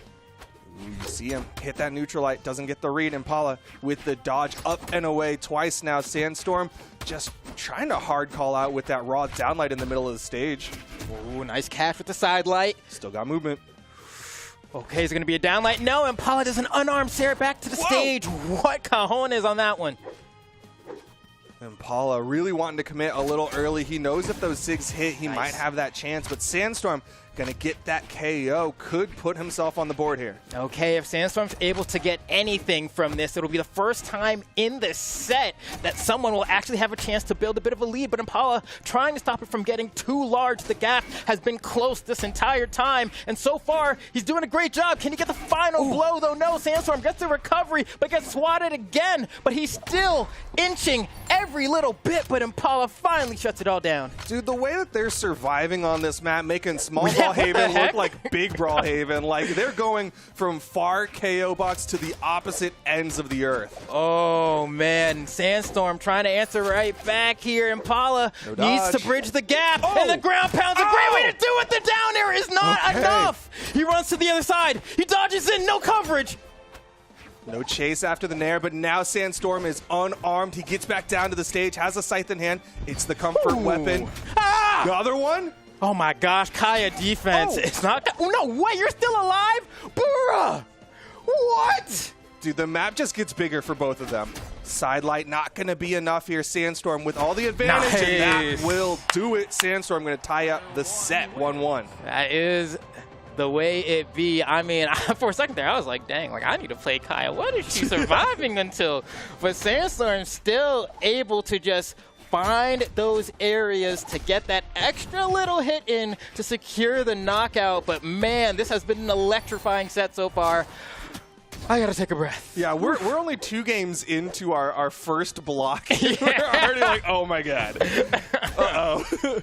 we're sprinting at the start of our marathon, but Sandstorm versus Impala. Could not ask for a better matchup as we go into game number 3. All right, and we're still on Brawlhaven, but it feels like it doesn't matter because they've been surviving so long, but they've also been relatively efficient with finding the KOs as well, so it's really hard to say. It's like we're sitting here saying they're surviving so long, but at the same time, we're like, when they want to get rid of each other, they're just gone. You know, the juxtaposition is wild, but that's how they're able to change the tides. Okay, now we're into game number 3. So far, Sandstorm finding a lot more hits onto Impala, just a couple more neutral wins. Impala not finding that same bow momentum that he had in game 1 and 2. Yeah, and I think we can see it here, right? Like, the game plan for Impala is to be right where he is right now. He wants to get these nairs. He wants to juggle Sandstorm. He wants that scythe directly above with no angle so that down air is not a threat. On the other side, though, Sandstorm wants Impala off stage. No, but he's getting that weapon advantage over Impala. Now he's got the scythe. This is the tool to force somebody off stage. Impala in a dangerous spot. Ooh, playing with fire there, buddy. Yeah, that recovery tipped a little high. He's getting around all these KO options from Sandstorm.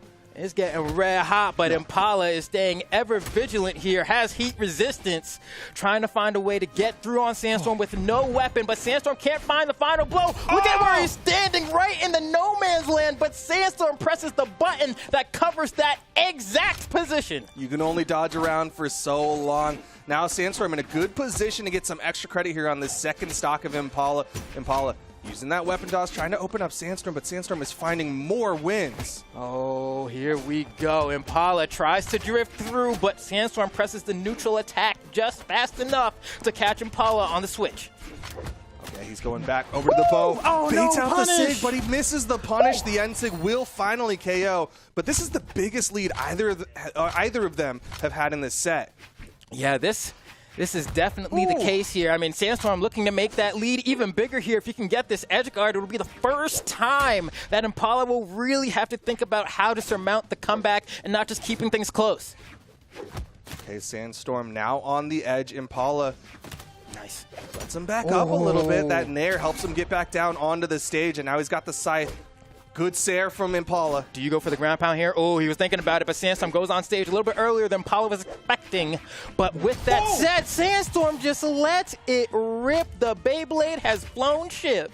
And now Impala with almost a full stock deficit against Sandstorm. And Sandstorm, his pick of scythes right now.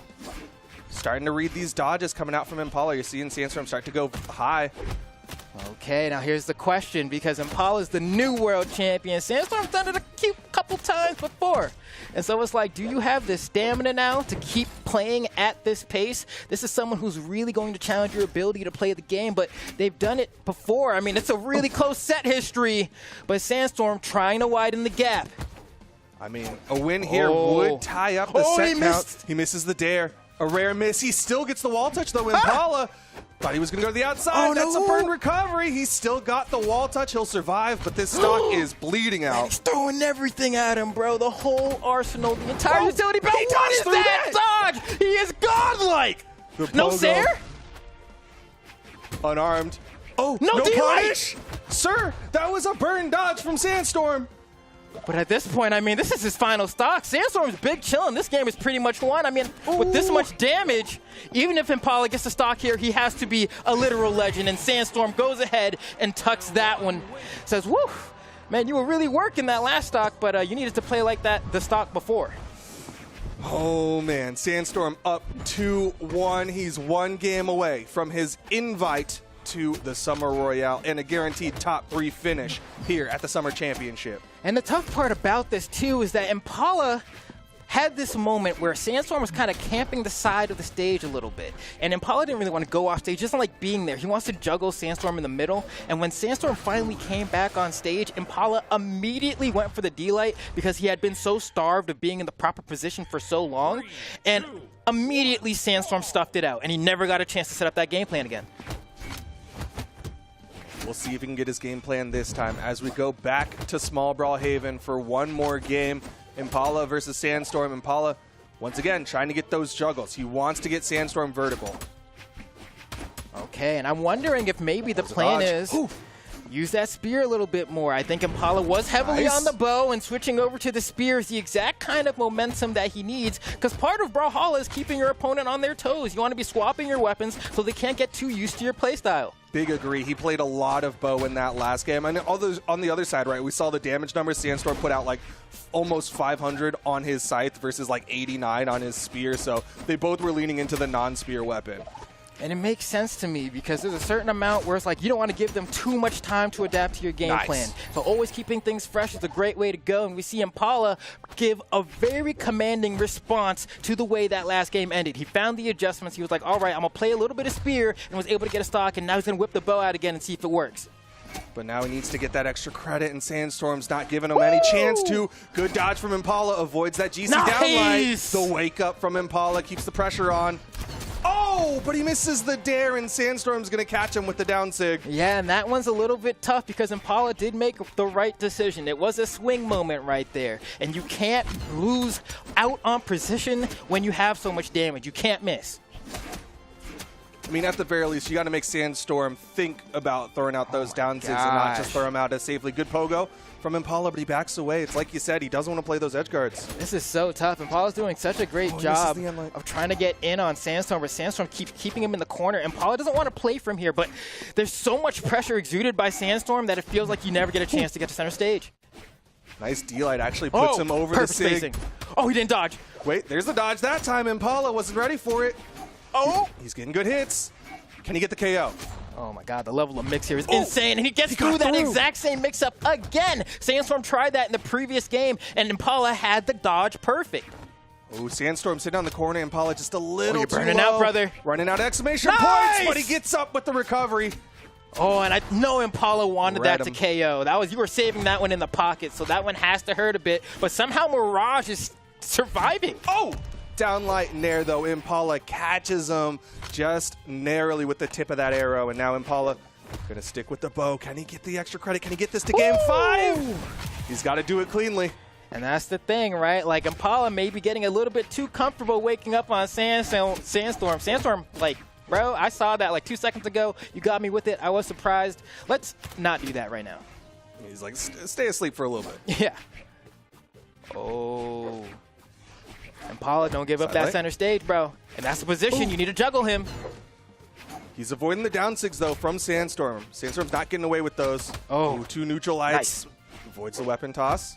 All right, trying to set up the juggle. Here it is. He's been waiting for the scenario the entire time, but Sandstorm immediately gets back down to the ground, but Impala able to reset it, get some positioning. Those dash landings from Impala. Getting him some big positioning. Down six. Sandstorm lands right inside of it. Gets down with that downlight. The clash out. Uh-oh. You can't get reversal here. No dodge. That's a burn dodge. He touched the wall. Chilling. Oh, he burns it again.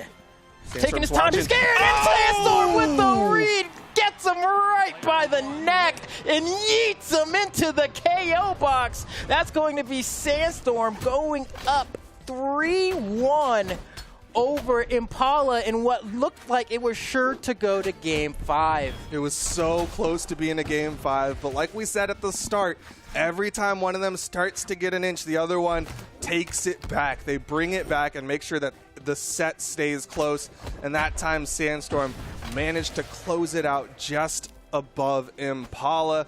What an amazing set. Oh man, what that means? Like the set count is like 9-9 or something like that, right? Like that just no, it's 3-3 now, right? 3-3? Is it just 3-3? But either way, it ties it up. Yes, exactly. These guys, they just Oh, I was thinking about Java and Piers when it was. Yeah. But no, 2 titans of the game just absolutely going at it. I feel robbed. I really felt like Impala was going to get that one, and I wanted a game 5 really bad. But Sandstorm proved why he's a veteran of the game. It's just like, they're so good. They're so good. That was great. I love Brawlhalla. That was an absolutely amazing set. And, of course, we still got more because we got to find out who's going to be challenging Sandstorm in the winner's final. Yes. On the other side, of course, we've now got Stingray versus Java. You talked about Java a little while ago, and I know you're a big fan of Witty. Witty on that beat. The thing is, also big fan of the opposition, but these guys came up pretty much at the same time. It was the same general period of time where the new guard was really fighting for their foot in the door, and the old guard started cracking. And these, if there's anyone that remembers, it's Java, because Java has been so close to gold so many times, has gone on historic Brawlhalla runs of knocking out some of the best to ever pick up the game, and then gets to the final lap and can't get through. And Stingray, on the other hand, has those gold medals. You're saying Java's not a closer. That's what I'm hearing. Yeah, that's 100% correct. 100%. I will say, though, like, kind of to your point, right, they both kind of made a name for themselves by taking out some of those bigger people at the time, right? Like, Stingray famously knocked down Sandstorm in the Winter Championship a couple years back. And Java also, like you said, had a historic run where he was just taking names. There's so many times where each of them have had those, like, scythe, the like, meme of the guy with the scythe, and he's, like, knocking on doors, and it's, like, some pro player's face on the bloody door. But now they've got to run into each other. And I'm excited because Stingray's back on the Zol, and it's not just like, ooh, axe hit hard. It's like he's actually leaning a little bit more into the cannon on this Zol from what I was watching. And speaking of those memes, it reminds me that Java had a run so historic, he got fan art. Everyone doesn't get fan art. So I was like, hold on. That was really history.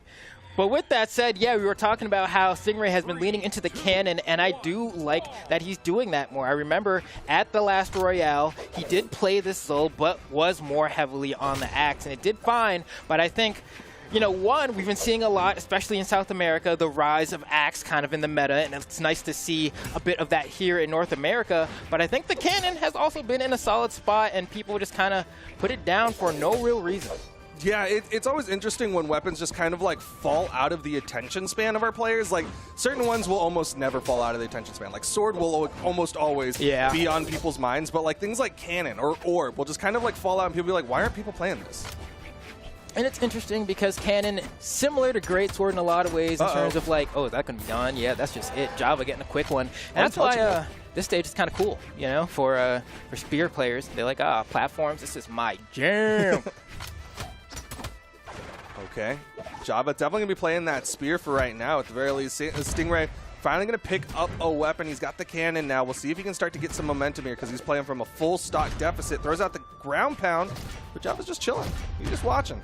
Yeah, just kind of rolling around there. Wow, that was like the last few frames of that neutral air, but Stingray able to turn things around here. Tries to go for like a cornered ground pound, didn't actually want to go off stage, and I like the idea, but it does not work despite that.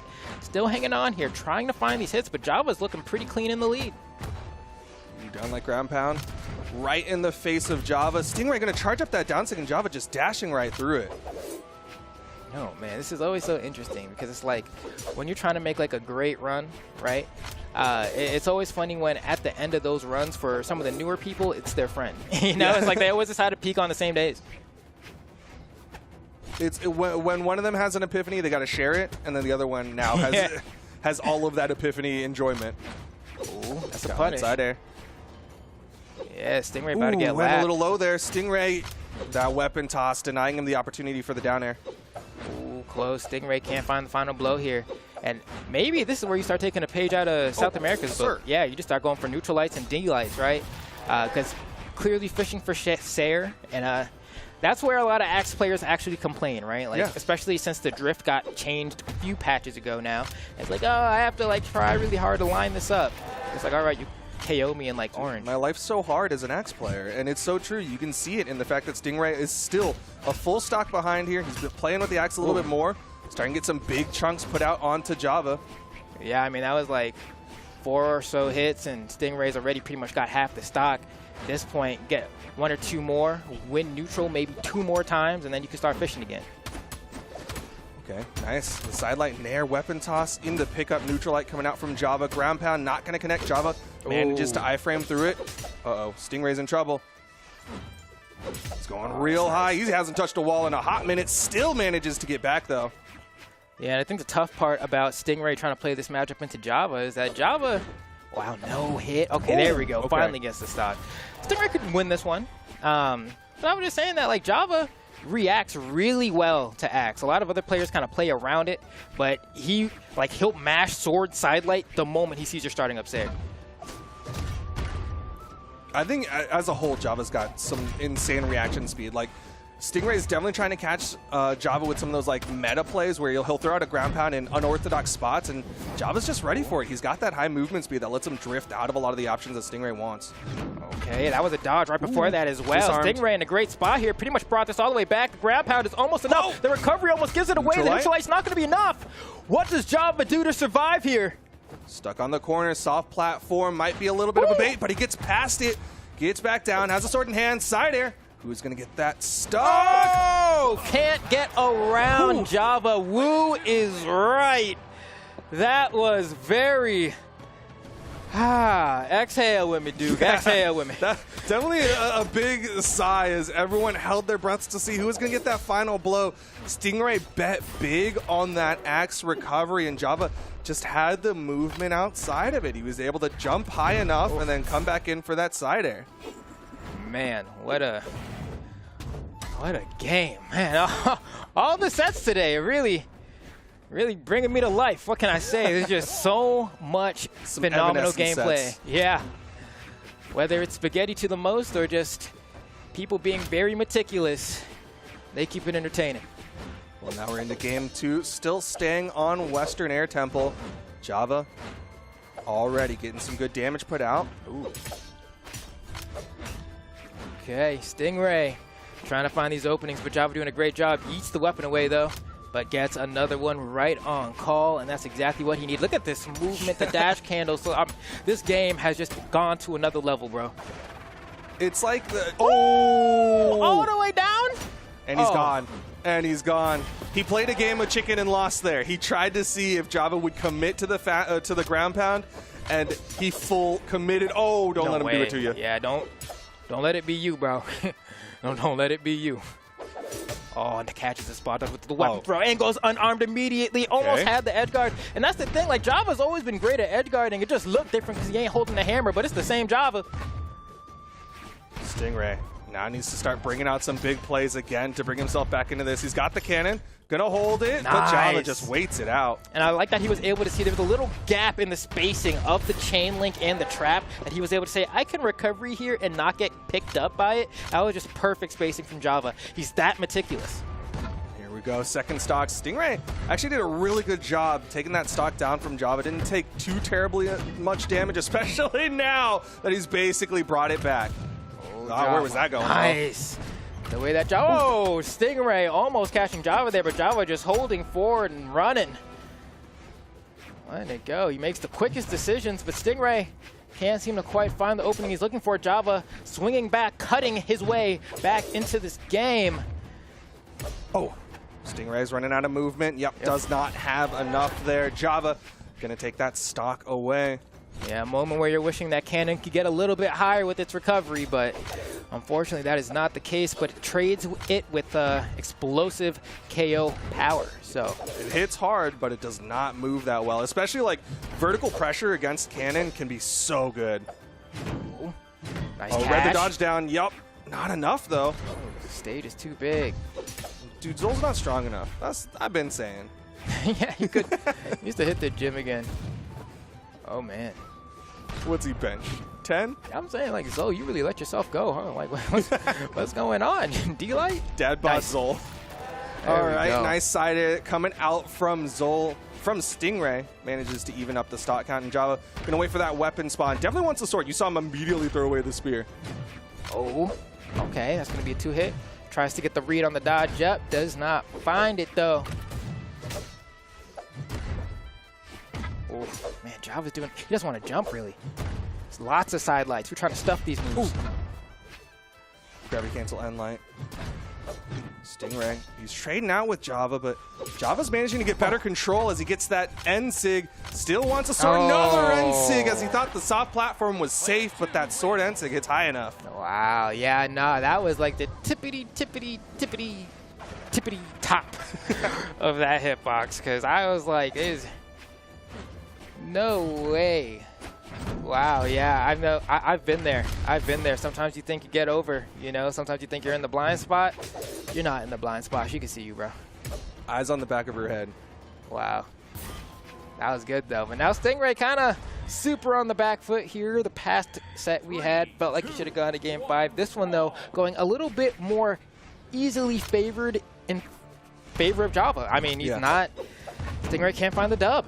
A lot of these initial stocks kind of just blowing into Java's favor and Stingray just trying to fight back, trying to bring it close. And he'll get it kind of close. But then Java's just like, well, I've had the lead. I just need to close it out. Maybe this could be the start of something new for Stingray. Has positioning here. Hasn't really gotten any early KOs, but the one thing about playing Axe like this is that you're betting on the fact that its neutral tools are strong enough that you're going to have to play neutral multiple times, and Stingray has not been able to do that. Oh, man. Didn't even get the follow-up off the GC sideline. Side sig not going to connect onto Java. Stingray throws away the Axe. Nice catch. Goes What a in. wake up. Yeah, definitely a good time to say respect me. Wow, but Java just recoveries right under. This is the closest initial stocks have been, though. Stingray has a chance to bring this one right back into into second stocks, but Java's starting to add up more. And Stingray fishing for the side airs yet again, but it hasn't really been a successful strategy, and I think that might be part of the reason he's been struggling here. I think he might want to lean in a little bit more into the neutral lights and the down lights. And if the stock takes a little while, it's fine, but at least you're not giving easy punishes to your opponent. Nice. Recovery will connect, as Java wasn't able to jump away that time. Now Stingray's got his pick of weapons, and he's going to lean more onto the Axe for game number 3. Okay. Nice try. Wow, Java not even moving there, just stood still like a deer in headlights, but it was the right play to get around the hitbox from Stingray. Yeah, sometimes you got to just bet that the car will swerve around you. Oh. Java. Oh, thought we might see an N-sig there. Doesn't want to show his hand too much.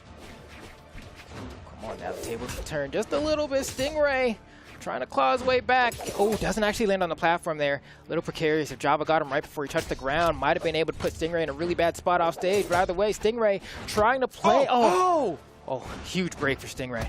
Yeah, gets to survive that one. Still trying to play this Axe game, but yeah, I think he knows it's not really working anymore. Those dare approaches are just not effective, and Java forces Stingray over to the cannon. Downlight, dare, ground pound to chase, but Java turns it around with the side air. Oh, man, and Java is so patient. And really, the answer there from Stingray is to, instead of like going low and side airing, you have to throw the cannon immediately and try to do it unarmed. And he just picked wrong on the 50-50. He betted on Java not knowing how to edge guard that spot, but Java's the edge guard master. Whew. Thought he was going to jump. Went for that downlight. Java with the pogos. Neutral light, not going to quite do it just yet. Ooh, did you see that movement? Got the dash into the immediate jump right through that weapon. Was able to just like seamlessly transition. Yo, but Java was ready for it. Avoided that weapon toss. Comes back in. Nice turnaround from Stingray. This is doable. Can he take this to game 4? He's got the cannon in hand. Can he deny the weapon pickup from Java? No. Reads wrong with the side air. Come on now, I like this.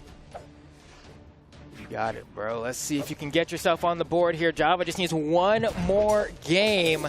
But Stingray, on the other hand, super on the back foot and in the dark red. Pretty much one hit away, one D-light away from being sent to the elimination side of bracket. The dodge down from Java. Stingray really chasing forward there. Weapon toss opens him up. He's got to be careful here. He knows he's deep red. A downlight recovery, downlight Sarah, and N-Sig could all take him out. Ooh. Dare. Okay. Goes for the ground pound a little early there. Java stays above him. Oh, and that'll do it. Java's going to take it 3-0. He's coming to the Summer Royale. Yeah, Java, I think, just has Stingray's number a little bit. And that's what happens when you run into the homie at the end of bracket, right? That's why in a lot of TV shows, the season finale is the et tu Brute moment. Yeah. You know, it's, dang, you were the one who's going to take me out like this, bro? I thought we had something. We were supposed to go home together and save your mom from the debt that you created or something. I Yeah. watched Squid Games, don't worry. Please, that was good. That was good. No, Java definitely got that one in the bag.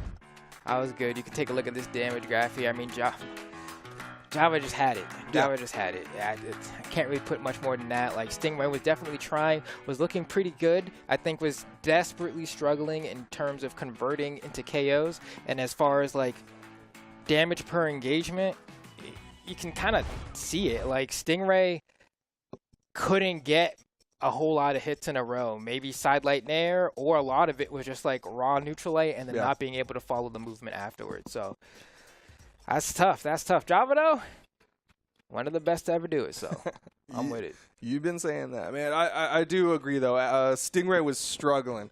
He was doing those axe approaches, and it was just like he'll get a neutral win, and then it's like, all right, let's go back to it. We'll see if I can get another dare in a minute. But either way, that means Java is going to be joining Sandstorm both at the Royale and in the winners final. We still got more matches to come at y'all in just a little bit. We're going to be going into the elimination side of things for this Summer Royale. So we're going to take a short break, and when we come back, we'll bring you that elimination side of the bracket. Stick around.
Two new faces will be joining us here for the Summer Royale, but we'll find out if the third one is also a new face, or maybe it'll be a familiar face, because we've got Anonymous Alex and Experience still on the elimination side of the bracket alongside Radish and Luna. After that, the winner of those matches will be going on to fight Impala and Stingray, but this is all the elimination side of things, Flambeau. This is where things get tense.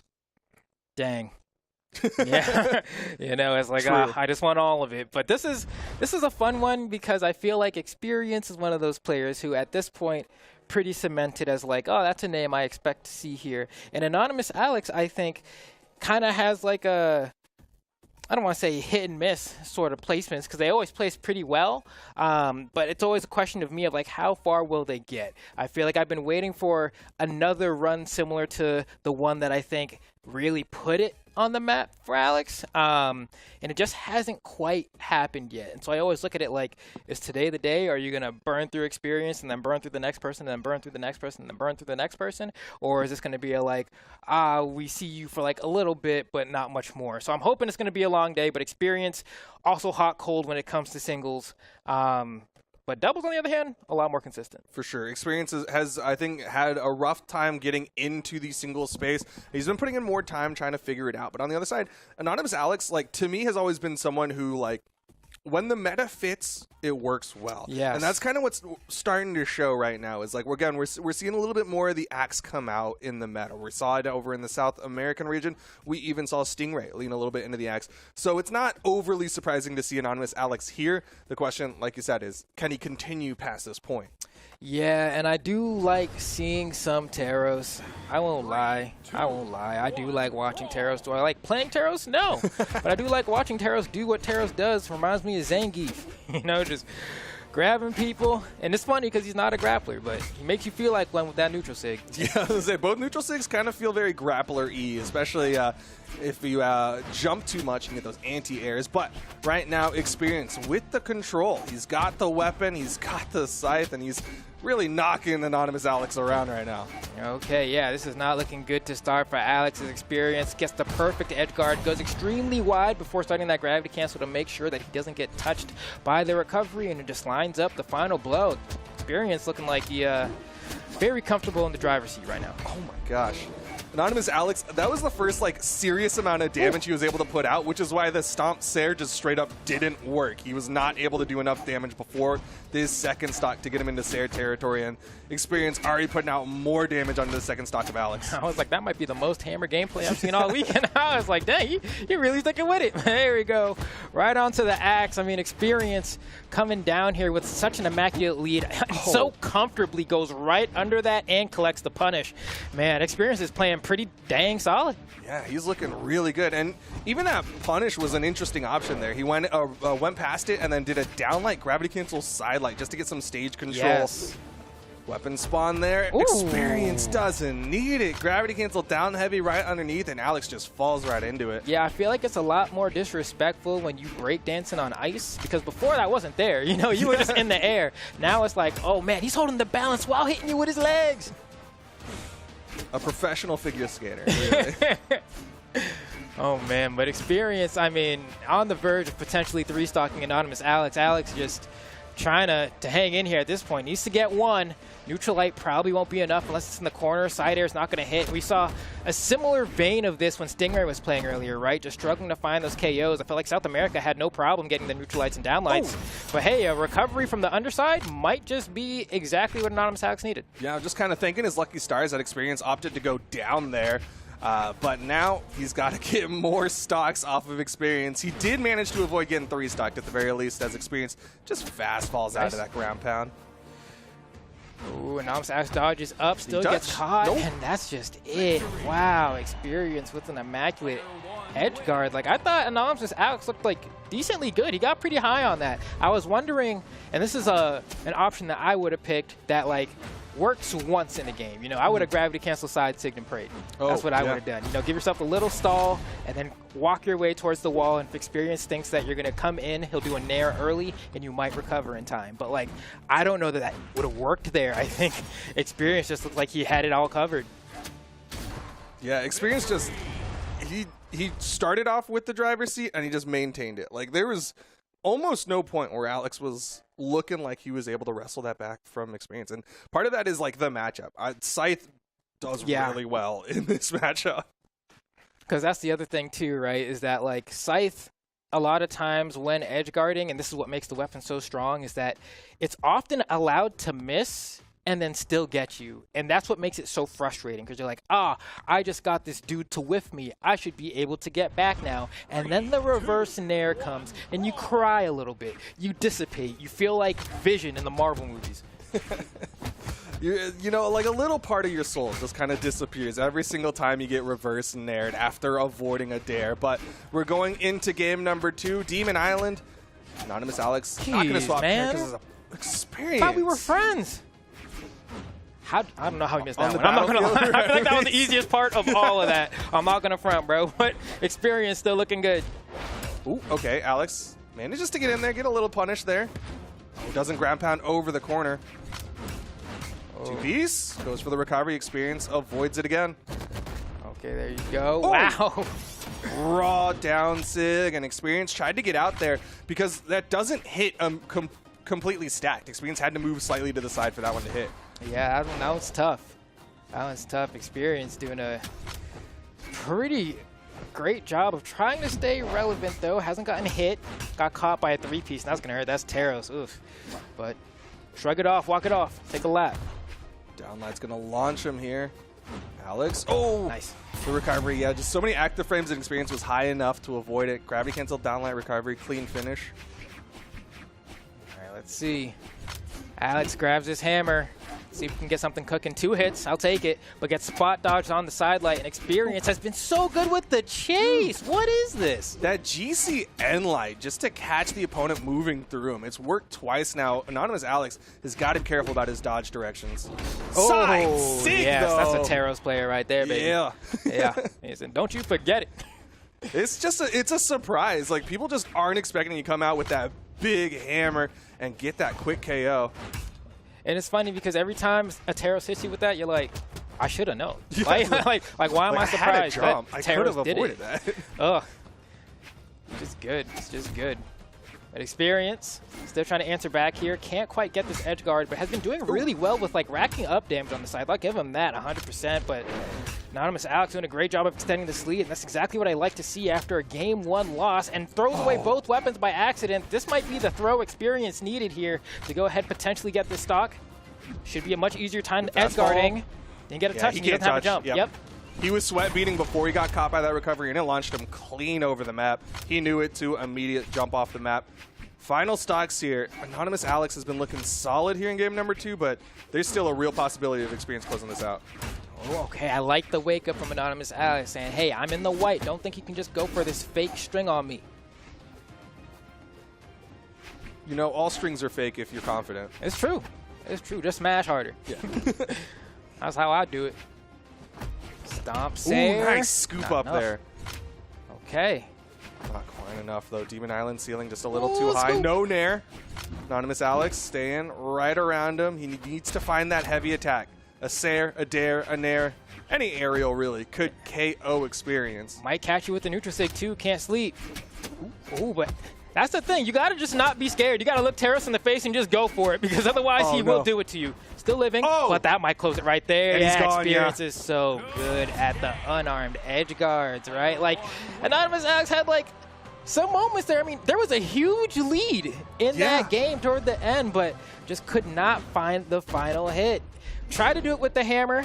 I think Hammer apologists are really looking at this one saying, like, yeah, come on, bro. Like, what good thing has Hammer done today? But it got some stuff going. I will say that in that final bout, the down air didn't pick up and KO quite hard enough, and Anonymous Alex really did need it. Man, he was so close to doing it, but experience just with the stronger edge guard. And I think part of that is like the pitfall of a hammer player, right? Is like you go off stage and you're like, I just need a hammer recovery. I need a hammer recovery. Like, that's what happens when you're a hammer player off stage. It's like, why am I playing this weapon if that's not what I'm going for? I get it. I've been there. Nice nair, double nair, down sig, and that's gonna KO. Is that a 0 to hero? He's untouched. Now, that's the only hammer clip we're getting this weekend. Hey, he's not done yet. We'll see. Anonymous Alex is trying to cook. Has successfully cooked, I'll say.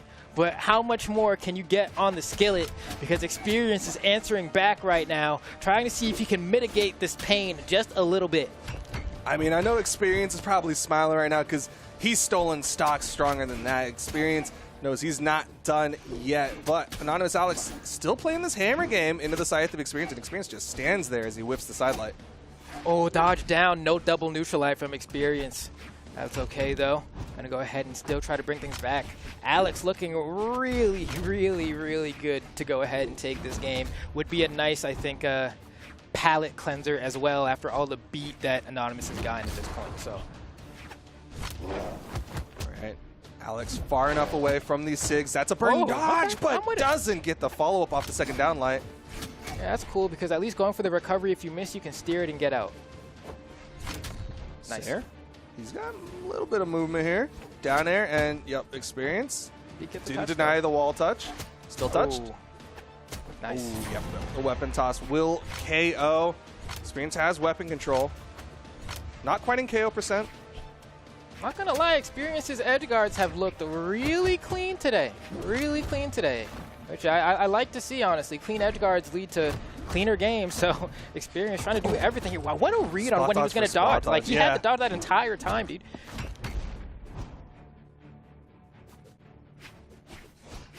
Careful. Not getting the scoops. But man, Experience is really bringing this one back. Anonymous Alex went untouchable on the first stock, and it's basically even on these second stocks. Oh, nice little unarmed punch there into the downer. more, Weapon yep. throw. Clean little edge guard sequence. You don't see that kind of edge guard every day either, which I'm sure Experience wasn't ready for it. That's why he got hit. And Anonymous Alex trying to maintain this lead, but for how much longer? Doesn't get the D-light into the recovery there. It was grounded. I Oh, don't went believe for that's a true Sayer? anymore. Okay. Just getting some damage. Ooh. God, yeah, I got jump scared. Yeah, the raw side six says, all right, stop all your nonsense. We're going to final stocks, and Experience won the last time they were basically even on final stocks. This is why I get a skin in the battle pass. I was like, all right, bro, you can have it. Okay, here we go, Mordex. Big man Experience trying to get something going here, but has been chunked and chunked and chunked again by Anonymous Alex, doing a great job holding center, but Experience finds an opening, and these edge guards have been really, if he didn't get caught on the lip of the stage there, I think he was cooking. No ground pound attempted from Alex, though. Wants a full disengage. Knows he just has to win in neutral. One hit could give him the victory. Ooh. Experience. He wants a scythe. It's right there. He picks it That up, but a should stomp be it. Sayer catches the landing, and Anonymous Alex gonna hold on. I'm not gonna lie, I felt some nostalgia there watching that game end with a hammer stomp there. I was like, when was the last time I got to see that? That was good. That was good. Anonymous Alex doing what others could not, to be honest. And Hit a stomp Sayer. I mean, at this point in bracket, yeah. Make a history in this matter right now. Oh, man, and I loved that edge guard sequence he got as well. But here we go on to the next game here. Anonymous Alex doing the Lord's work with this Taros Experience, trying to stop one of probably the most hated legends in Brawlhalla as far as the ranked player base goes. There's definitely quite a few people who have been taken out by quite a few Taroses out there. Anonymous Alex still going with this odd option. Side air, not true, but I guess Experience is just not always ready for it, and Anonymous Alex gets away with those.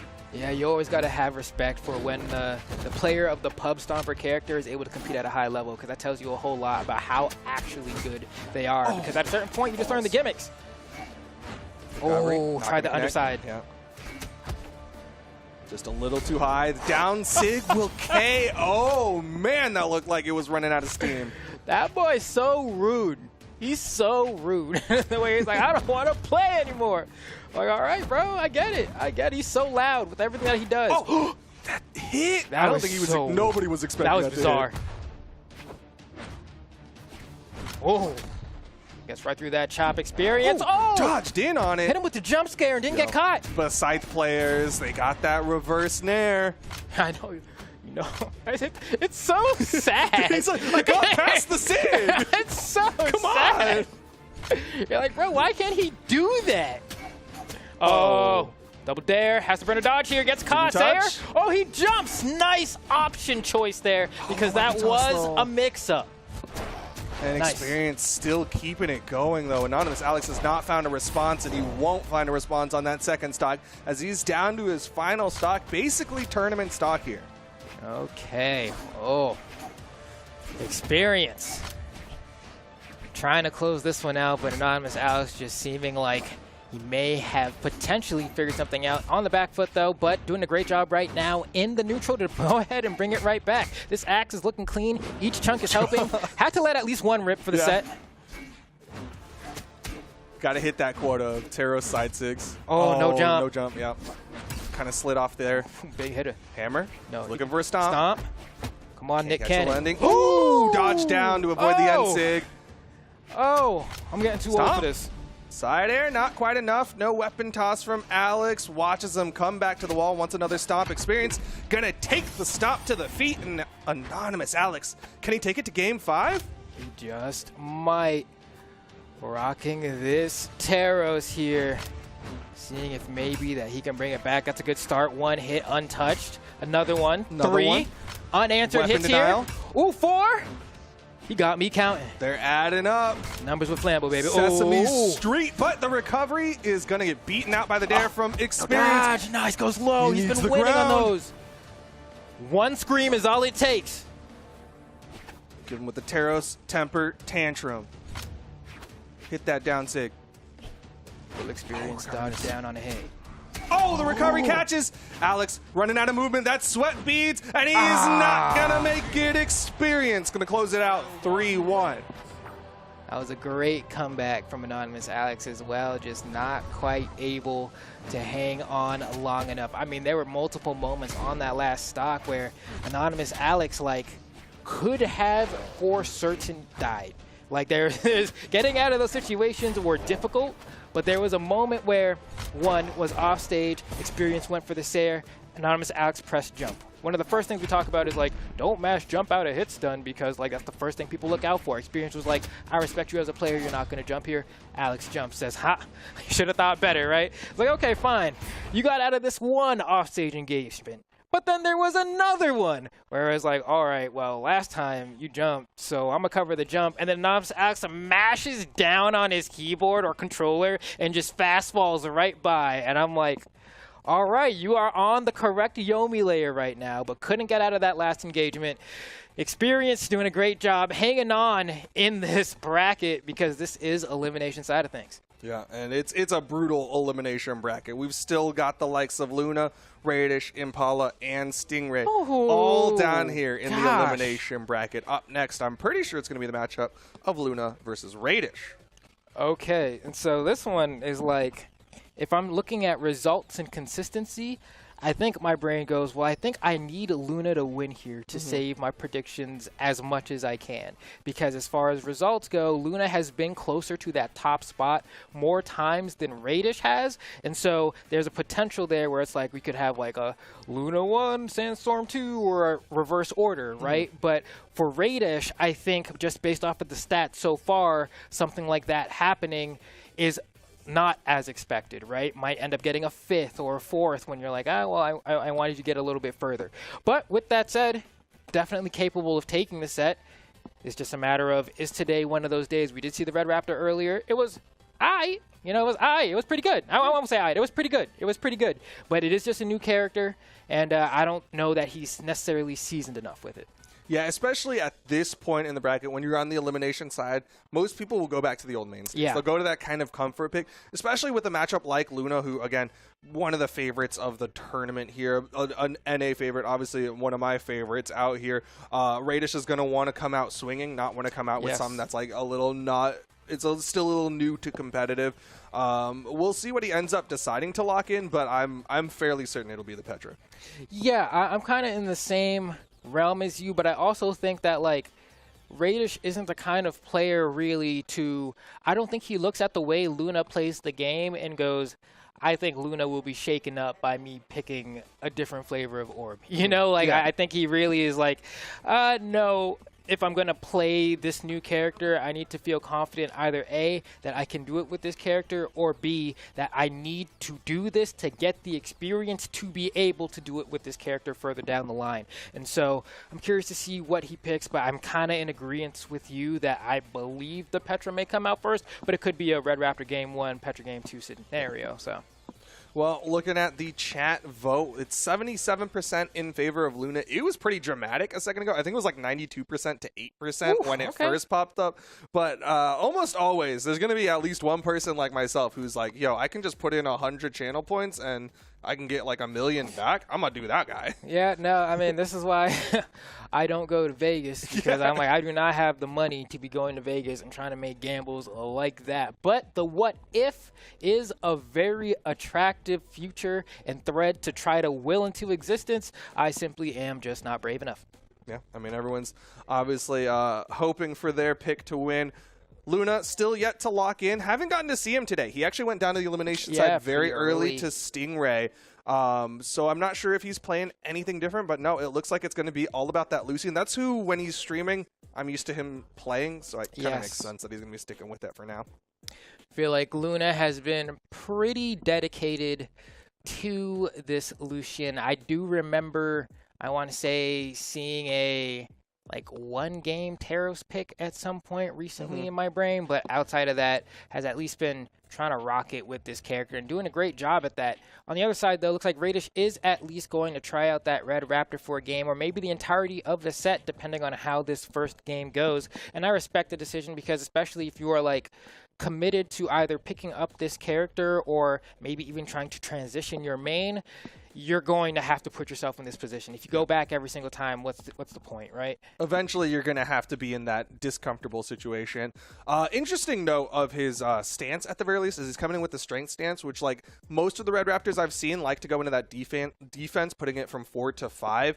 But I don't really blame him, especially in this specific matchup, because the max strength that Luna's bringing is 4. So at best, it kind of just breaks even. Yeah, if you are getting knocked out early by Lucian, it's probably because you got hit by the down sig on the Katars, and outside of that, like, on small ball haven. Yeah, you know, it's pretty reasonable as far as things go. But I was also talking to Taza about this a little bit earlier, where it's like, Orb doesn't really be hitting that hard, right? It's like Sidelight Sayer is going to be the thing that you most commonly knock out with, but like, it still takes a decent amount of damage before it's a consistent option to go for, and getting that little bit of extra strength goes a long way in making sure that happens. Well, we're seeing him make the swap over to the boots now.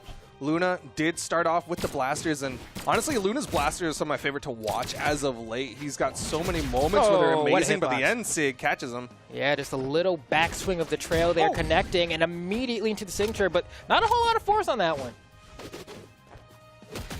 Bang. Side air. Yeah, that will KO Radish. Honestly, I figure he's going to stick with it. Yep, he's going to stick with the... Oh, well, it's a pick your pair of boots, really. Yeah. I mean, this is looking great. I mean, Luna probably not as...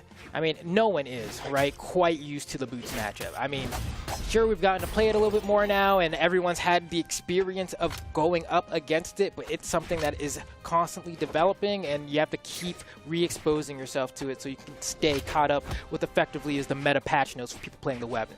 Yeah, I mean, especially like at top level, there aren't that many people who are playing boots, even like just across the world. Oh. Okay, side light. Nice. Doesn't get the read there off of that down light. Okay, Radish, though. Gets a nice little punish. turnaround, yeah. Sayer's great for that. Oh, the weapon combo as well. Got like an extra 1 damage from that or something. Yeah, we take every damage we can get. That's why you put it in the strength stance. Let's go. Ooh, good jump up. Avoids the down sig. Mashes a Radish was wake up. trying to dodge, trying to read that again. Uh-oh. Oh, doesn't space it quite right. Yeah, just got a little bit too far there. Really just didn't want to get caught by the tail end. I get it, but I mean, at this point, it's looking really close. Radish trying to find that final blow. Gets caught by the D-Light, so that's exactly what comes next, dude. Luna does not drop those. He's going to be sticking with the Qatar. It seems like he's a little bit more comfortable with it in this specific matchup, but he's 1 hit from getting knocked out. Okay, off the wall, reduced knockback, but it doesn't matter because immediately goes for the layup and puts it in. Swish. Got him with the dodgeball pick. Just poke him straight in the face. Okay. Luna gets baited there. Nice little fade in from Radish and then jumps right out. Stayed just above it. Luna finds response damage, though. He's getting a couple dares here and there. Down light, side Nice. light. Good Ooh, damage. that's good damage. Jinx, you owe me a soda.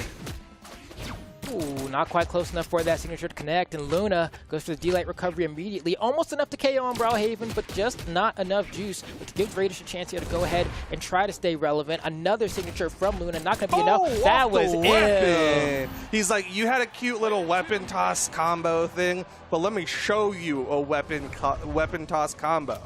No, that's raw. Seeing that conversion immediately into Lucian riding the Mongoose might be the coldest thing I've ever seen in Brawlhalla. Wow. Okay, yeah. Dude, that's actually sick. Y'all can't see it on the character select screen, but he's got the like split weapons, the plasma rifle and the SMG, and Lucian's locked in with an SMG and a Lucian bomb. Yeah. All right. Like, oh man, gosh, that was too clean. Here we go into game numero dos. The Red Raito was not quite able to get the job done, but it was close enough for the points where it mattered. And this could be the start of a great start, but you know, very similar to Petra's down sig in terms of where it covers, so I can see how Radish thought that that was the option to go for there. He just did it a little too high. Definitely, you have to do it in a slightly different position. Like, you can't just stand on the corner and throw it out, but definitely, like, similar ideology behind it. Okay, I like this. Goes for the falling Sayer. Going to be a little bit patient. Throws out the ball. Throws it out again. He's not able to hit the blows, though. Finally. Okay. Okay, just go Got for the it. extension there with that Nair into Sayer. Ooh, wrong side, but that should be a sidelight Sayer. Not juicy enough. And this is with the added force stat, so kind of goes to show. I mean, Lucian does have a decent amount of defense, but still. There we go. That's going to be the stock there. And Radish starts this game 2 off with a pretty decent lead. Yeah, pretty healthy right now, and definitely going to be sticking with those boots. One of the big reasons why he's picking up this Red Raptor. Okay, I like this. Goes for the down air, and he's schmoovin'. Gotta appreciate the unique backdash on those battle boots because it just make you so buttery. But Luna gets a complete read on the movement. Says, I don't care about your little backflips, and just kind of stabs him in the stomach and slices him straight through the spine. That was so dirty. He was like, you're going to downlight right now. I'm going to dash jump over it and then turn around side sig to instant KO Radish and even things up. Second stocks here. Oh, I like this. Okay. Nice little juicy conversion coming out from Luna. Radish still swinging back, though. Tries to go for a read. Can't find it, but turns around with the ground pound. Weapon throw is good, and Luna barely does not touch the corner of small Brawlhaven. And now we have roughly the same lead we saw from Radish before. If he keeps playing like this, he should be able to secure the game. What the heck, Luna? Luna's like, all right, time to turn it up a little bit. Start coming in unarmed, showing off that secret third weapon. Down sig to finish things off. We're going to final stocks. And that's why Luna is one of the best in the world. It's because he aggresses in scenarios where most people would back off because they're trying to be careful. He says, no, I'm going to rush you down. And just like that, turns the tide of battle. If Radish did not get the stuff on that hit there, it could have been looking really bad. And it still does look bad as Luna almost takes him for a ride. The side air from Radish halts the momentum of Luna there. And Light. Radish went for the wake-up ground pound there. Ooh, doesn't get the punish on the spot dodge. Radish looking kind of hurt here. Luna looking for that final blow. Another weapon throw, picks it up. That's 2 off the Heezies. He says, get off the stage. Backs away. Recovery while landing. Not quite enough. Misses the side sig. Goes real low. Recovery, and Luna going to take game 2. And that's a great play from Luna there because unarmed recovery, even though you can steer it quite well, it does have end lag. And so like it's a moderate window. It feels like it isn't when you're using it, but there is a pretty decent window there that the moment that you got above Luna with that recovery and it didn't hit, he had time to get a guaranteed punish there. I think one of the reasons why that one felt so close for me in particular was the moment where Radish went off stage with the N-Sig and Luna was like thinking about how to punish it. And then he ended up falling a little early there. But we're going into game number 3 and Luna currently up 2-0 over Radish. Nice. Gonna be a big string here. That might just be the stock. Doesn't get the weapon throw, and that gives Radish an opportunity to turn things around. Goes for a double ground pound, but Luna swinging back. But goes a little bit too hard en la pintura and loses the stock. The paint. For those of you who don't know what that was. Thank you. Oh, man. This is we finally get to see the bike. Got him off the motorcycle? Because I don't want to watch it. Like, come on, man. At least let him ride out. Like, Akira was mid. Yeah, for real. So I don't want to hear about Tetsuo. All right, here we go. Side light, down light, side air. Oh, read the dodge, and Radish gonna clean up the stock. Yeah, I feel like that sequence has probably become maybe like top 5 most common early KOs you see from Boots, right? It's that exact string where they get you once and then go for the read on the D light, and if they get it, the Sayer hits just hard enough. I mean, if you're a Boots player, you know you want that, especially on Small Brawl Haven. It KOs so early. Okay. Gets in again. Yes, Radish is playing this neutral impeccably. Okay, Nair gets him back up safely. The side air just right on top of Luna. Trying to get that spacing right. Doesn't want to get caught by a Sayer by the corner. Wow, that reach, and that gives him the opportunity to go into the D-Light. Luna wasn't ready, and Radish might maybe finally get a game. This is kind of your last chance to do so, so make it count, buddy. I mean, he was in a similar situation in the last game, and Luna just turned on the unarmed to take down Radish's second stock. And Luna cleaned this one up. He's already taken a little bit more damage than he did in the last game. Yeah, he's just so good at switching on the gas. We're going to see if Radish has made the adaptation now. He got spooked a little bit in the last game. I think now he knows that Luna will aggress even if he's behind. Still manages to come back up. Dare not going to connect. Radish, it's a side light. And that's tough, right? He had no dodge there, but you're like thinking, like, I don't know how to extend this punish in a way that like feels meaningful. So I respect just taking the Sayer, but this could be really bad. Yeah. Wait, still not done though. Motorcycle gets him hop back. at the end. Yeah, the hop got him the height that he needed. Radish definitely been putting the time on this you character. have to win now. After a recovery like Sayer. that, All right, Here final we go. moments here. Can he get this to game 4? Radish, where's the weapon spawn? Luna delaying it as long as he can. Okay, Luna with the Katars here, trying to ride out, trying to close out this set. Radish, though. Wow, did you see the spacing on that? Just outside the neutral light from Luna. Radish. Ooh. But Luna's doing the Luna thing again. Radish needs like a D-Light Sayer right now, maybe It ain't even over. a D-Light recovery. Sayer in the corner will do it. Oh, just needs the weapon Nice. toss. The recovery not Wow, quite no enough. shot. Oh, Hanging back. oh. Really wanted that Got the recovery to landing. KO. Oh! Gets just underneath it and beats out the down air. Radish going to get himself on the board. Yeah, that was good. That was good. It was one of those moments where Radish was able to catch Luna with the splash of oil when he wasn't looking at the skillet, because you could see that Luna was chefing up something fierce there with the aggression. The weapon throw was going to catch it, maybe do something else, and just right in that window was able to sneak in that Boots recovery. Some may say it was a hint of desperation. I say it was a good play. You know, I also say it was a good play. I agree with you. Thank you. It's nice to feel supported. Support your friends. That's what I'm here for. It's really just to support and sometimes just parrot whatever you're saying. Yeah, that's what I like to hear, because then that means the things I'm saying are good. Or they're not, and it doesn't matter, because we ball anyway as we get into this game number 3. Speaking of ball, Yeah, boing, boing, boing. Or, balls don't really go boing. I don't know what anyway. a bouncy ball does. Oh, yeah, fair. Okay, cool. Radish, though, he's got so much going on. The orb has been putting out so much damage on the Luna already. Goes onto the motorcycle, just kind of holds it to ride off into the distance and be completely unpunishable from Luna, Okay. who didn't get over the corner.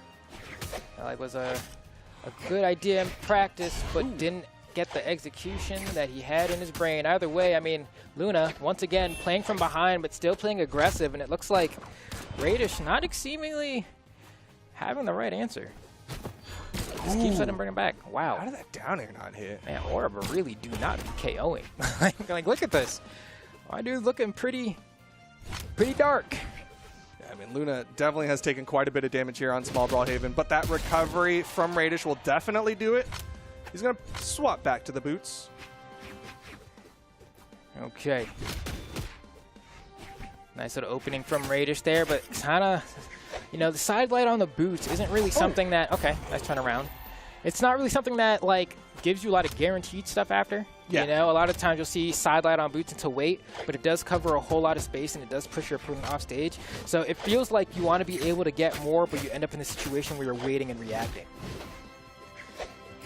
Ooh, nice stuff. Oh, he went for the weapon toss there, ended up eating that recovery. Goes low to avoid that downlight, and Radish going to rotate to the other side.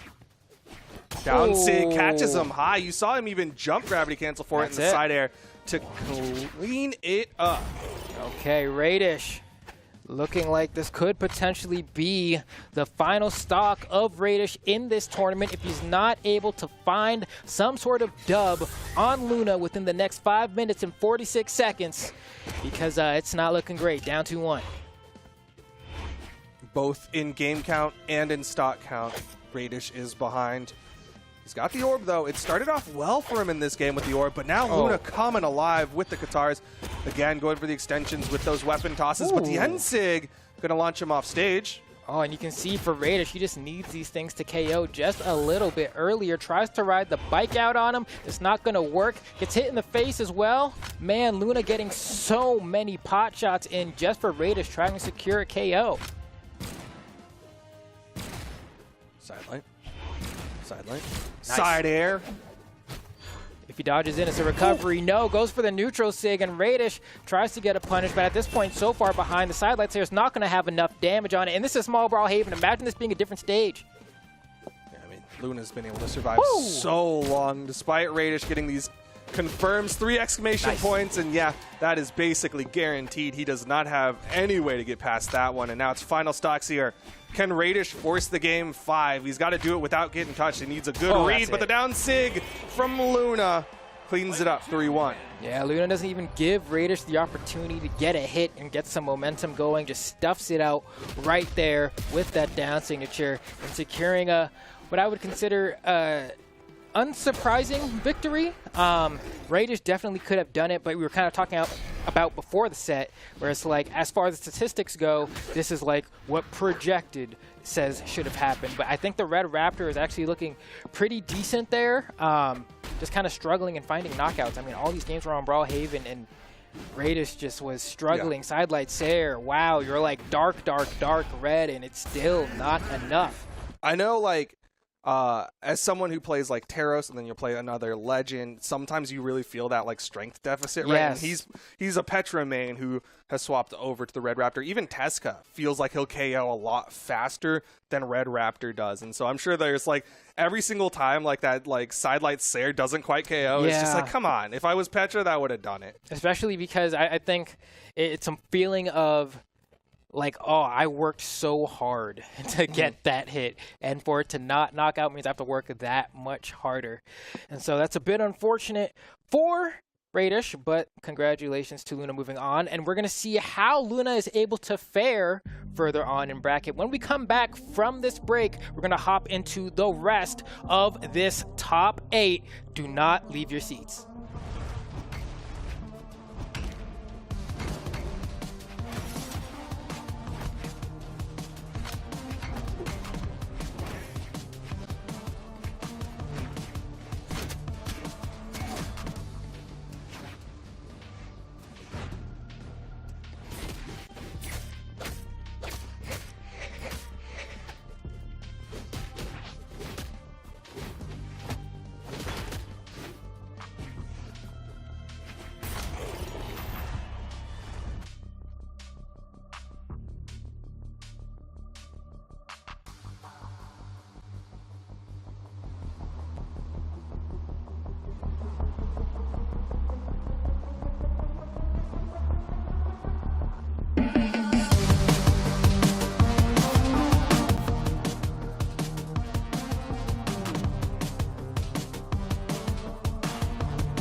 Welcome back, party people. Duke and I are here to guide you guys through the next 2 matches of this bracket. We're going to have some familiar faces bout it out to see if they deserve to still be here. Yeah, no new faces allowed. It's only familiar faces here. That was an odd transition. Thanks, Hey, production. That's a familiar face. I know that one. Hi, it's my face, but very close. It's making me uncomfortable. Okay, let's Can we get closer. this at 4K?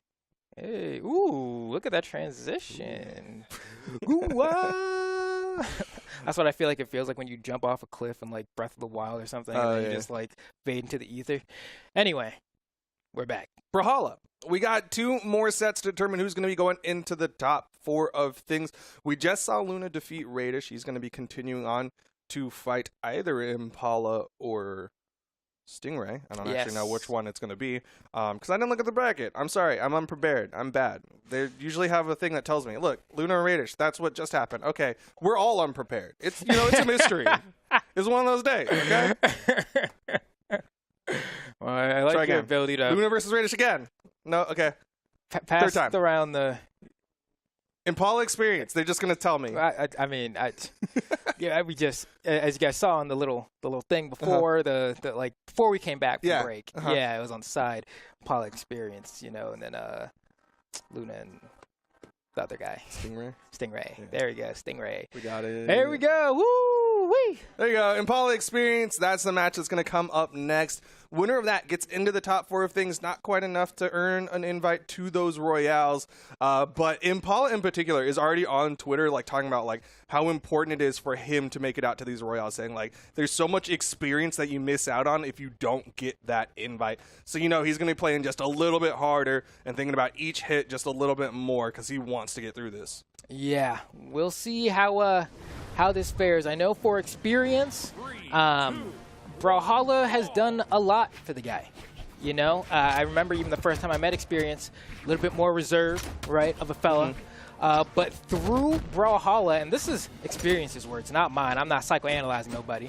Has found friends, a home, satisfaction, community, and camaraderie. And so I think being able to come out to one of these Royales again to see your homies, that seems like a pretty good deal. Definitely valuable experience on both sides, but right now Experience looking really strong against Impala. Maybe a little bit of trauma from the past matchup that Impala just had to do against Sandstorm with that Mirage. Okay.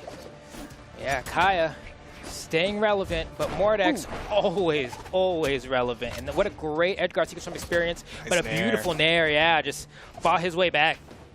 Good spacing, but thought Experience was going to jump there. Ends up not hitting that down light. Eats the weapon toss, goes a little low, and Experience guarantees it with the ground pound. Yeah, I mean, shout outs to Experience there, because to the naked eye, that's like, why didn't Impala just touch the wall? But he was hovering in the perfect spot the entire time where Impala really didn't feel like he could press the button and not immediately be reacted upon. Yeah, just the fear given by his presence. But Impala still cleans it up with the bow. Now he's sticking with it. Experience knows where the weapon spawn was. Did you see how he was just jumping up to the right? He just knew. Ooh, nice little slither onto the stage there from Impala. Getting right over the lip. Experience starting to get juggled a little bit by this bow, but Impala maybe, I thought we might see a D-light there because it looked like there was enough time. Would have been a little bit more damage to set up for the juggle, but Impala instead choosing a different option and now off stage up against the gauntlets of Experience, but they fight their way back on to the base plat. Both of them back onto the main stage. Experience gets spaced out a little bit, but Impala whiffing against Experience right now. Juggle opportunity. Experience still picks up the scythe off the bounce. Down sig connects. Kaya classic. Oh, okay, and there you go. Nutrasiga not quite going to find the mark here. Experience with the reverse nair. Tries to go for the gravity cancel. D-Light gives a chance for Impala to swing back. Ooh, tries again. that's a burn dodge. Double, yeah, that's guaranteed. And you can even see the DI come out from Impala there, but like at that point, it doesn't matter. Goes completely horizontal instead of toward the bottom. But yeah, it's not going to save you. Yeah, there was no correct way to DI there. Yeah. You were done for. Nice side air, though. Impala's still keeping this one even, but Experience, he's just been eking out those KOs a little bit faster. Yeah, and I think this one is fun to observe in comparison to the set that Impala had with Sandstorm that we watched a little bit earlier on. Because in that game, Impala was pinpoint with finding the KOs when he wanted them. But Experience here almost closing the door. Ooh. Should have dodge back by now. Ice gets the chase dodge. That was a lot of damage, though. Yeah. He's taken a lot there from the Scythe of Experience. Even just like the mental damage of like, oh man, I got to survive this whole offstage exchange.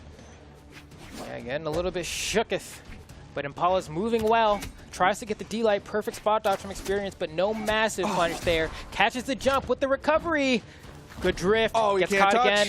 again. I thought he was gonna be able to touch the corner. I don't know if he got the drift wrong or if he just couldn't get high enough. It was hard for me to tell. 'Cause I could tell he was saving one, but dang. Went a little low there. I mean, the second that Nair from Experience caught, I think it caught just at the perfect spot to deny, and Impala gonna lose game number 1. Impala getting a little bit heartbroken on some of these touches, I think. Really wanted to gi there, but like, I mean, you're watching the same game I am. It's like, if you're not close enough, you're not close enough. That's just what it is.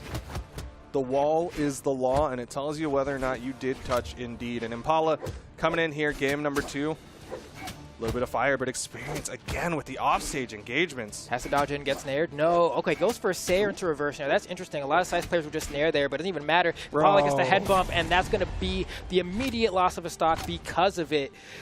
He just broke the ankles of the world champion. Like, yeah. Experience is crazy. My leg! Let's see. Impala needs to make a comeback here. This is a good start. Gets caught on the side air, and 3 hits as a response from Experience. I like the exhaustive recovery, though. The Pogo's not going to connect. Beautiful nair on the wall. Say, get off of me. I don't want to play this game anymore. And disarms Experience as well. Down sig, yep, a little bit too obvious. Experience saw it coming. Yeah, and Experience ended up punishing it. Getting more damage now. Once again, Impala in the offstage. Didn't get the wall touch. That's a burned dodge. Experience going to try to keep that pressure going. He's getting great damage built out onto the second stock of Impala. Yeah, Impala needs to find this KO right now. It's going to be a down sig, it's going to be a side sig, neutral sig. Kaya has such good sig options in this bow kit, but Impala has to find something. The spear is going to be the option of choice. A D-Light Sayer. Down sig at the corner. What's the option here? Something here has to KO.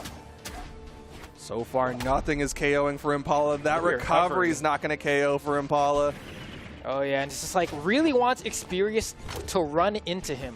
But Experience historically has been a player that like can play extremely passive if it feels like it, like absurdly so.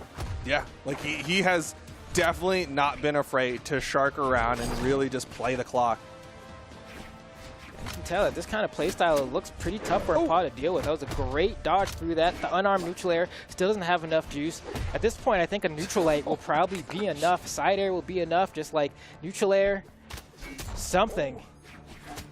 Jeez. Experience with the downlight, reaching out there, grabbing Impala out of the sky. Getting to like unarmed sidelight territory. Like, oh, dude, that spear weapon toss almost did it. Nair gonna Off the bounce wall, him. it's Still not not up. enough. Dude, he's like doing everything he can not to KO. These are like the worst situations. Down sig, oh and my just, god, the he just spot spotty? dodges in it.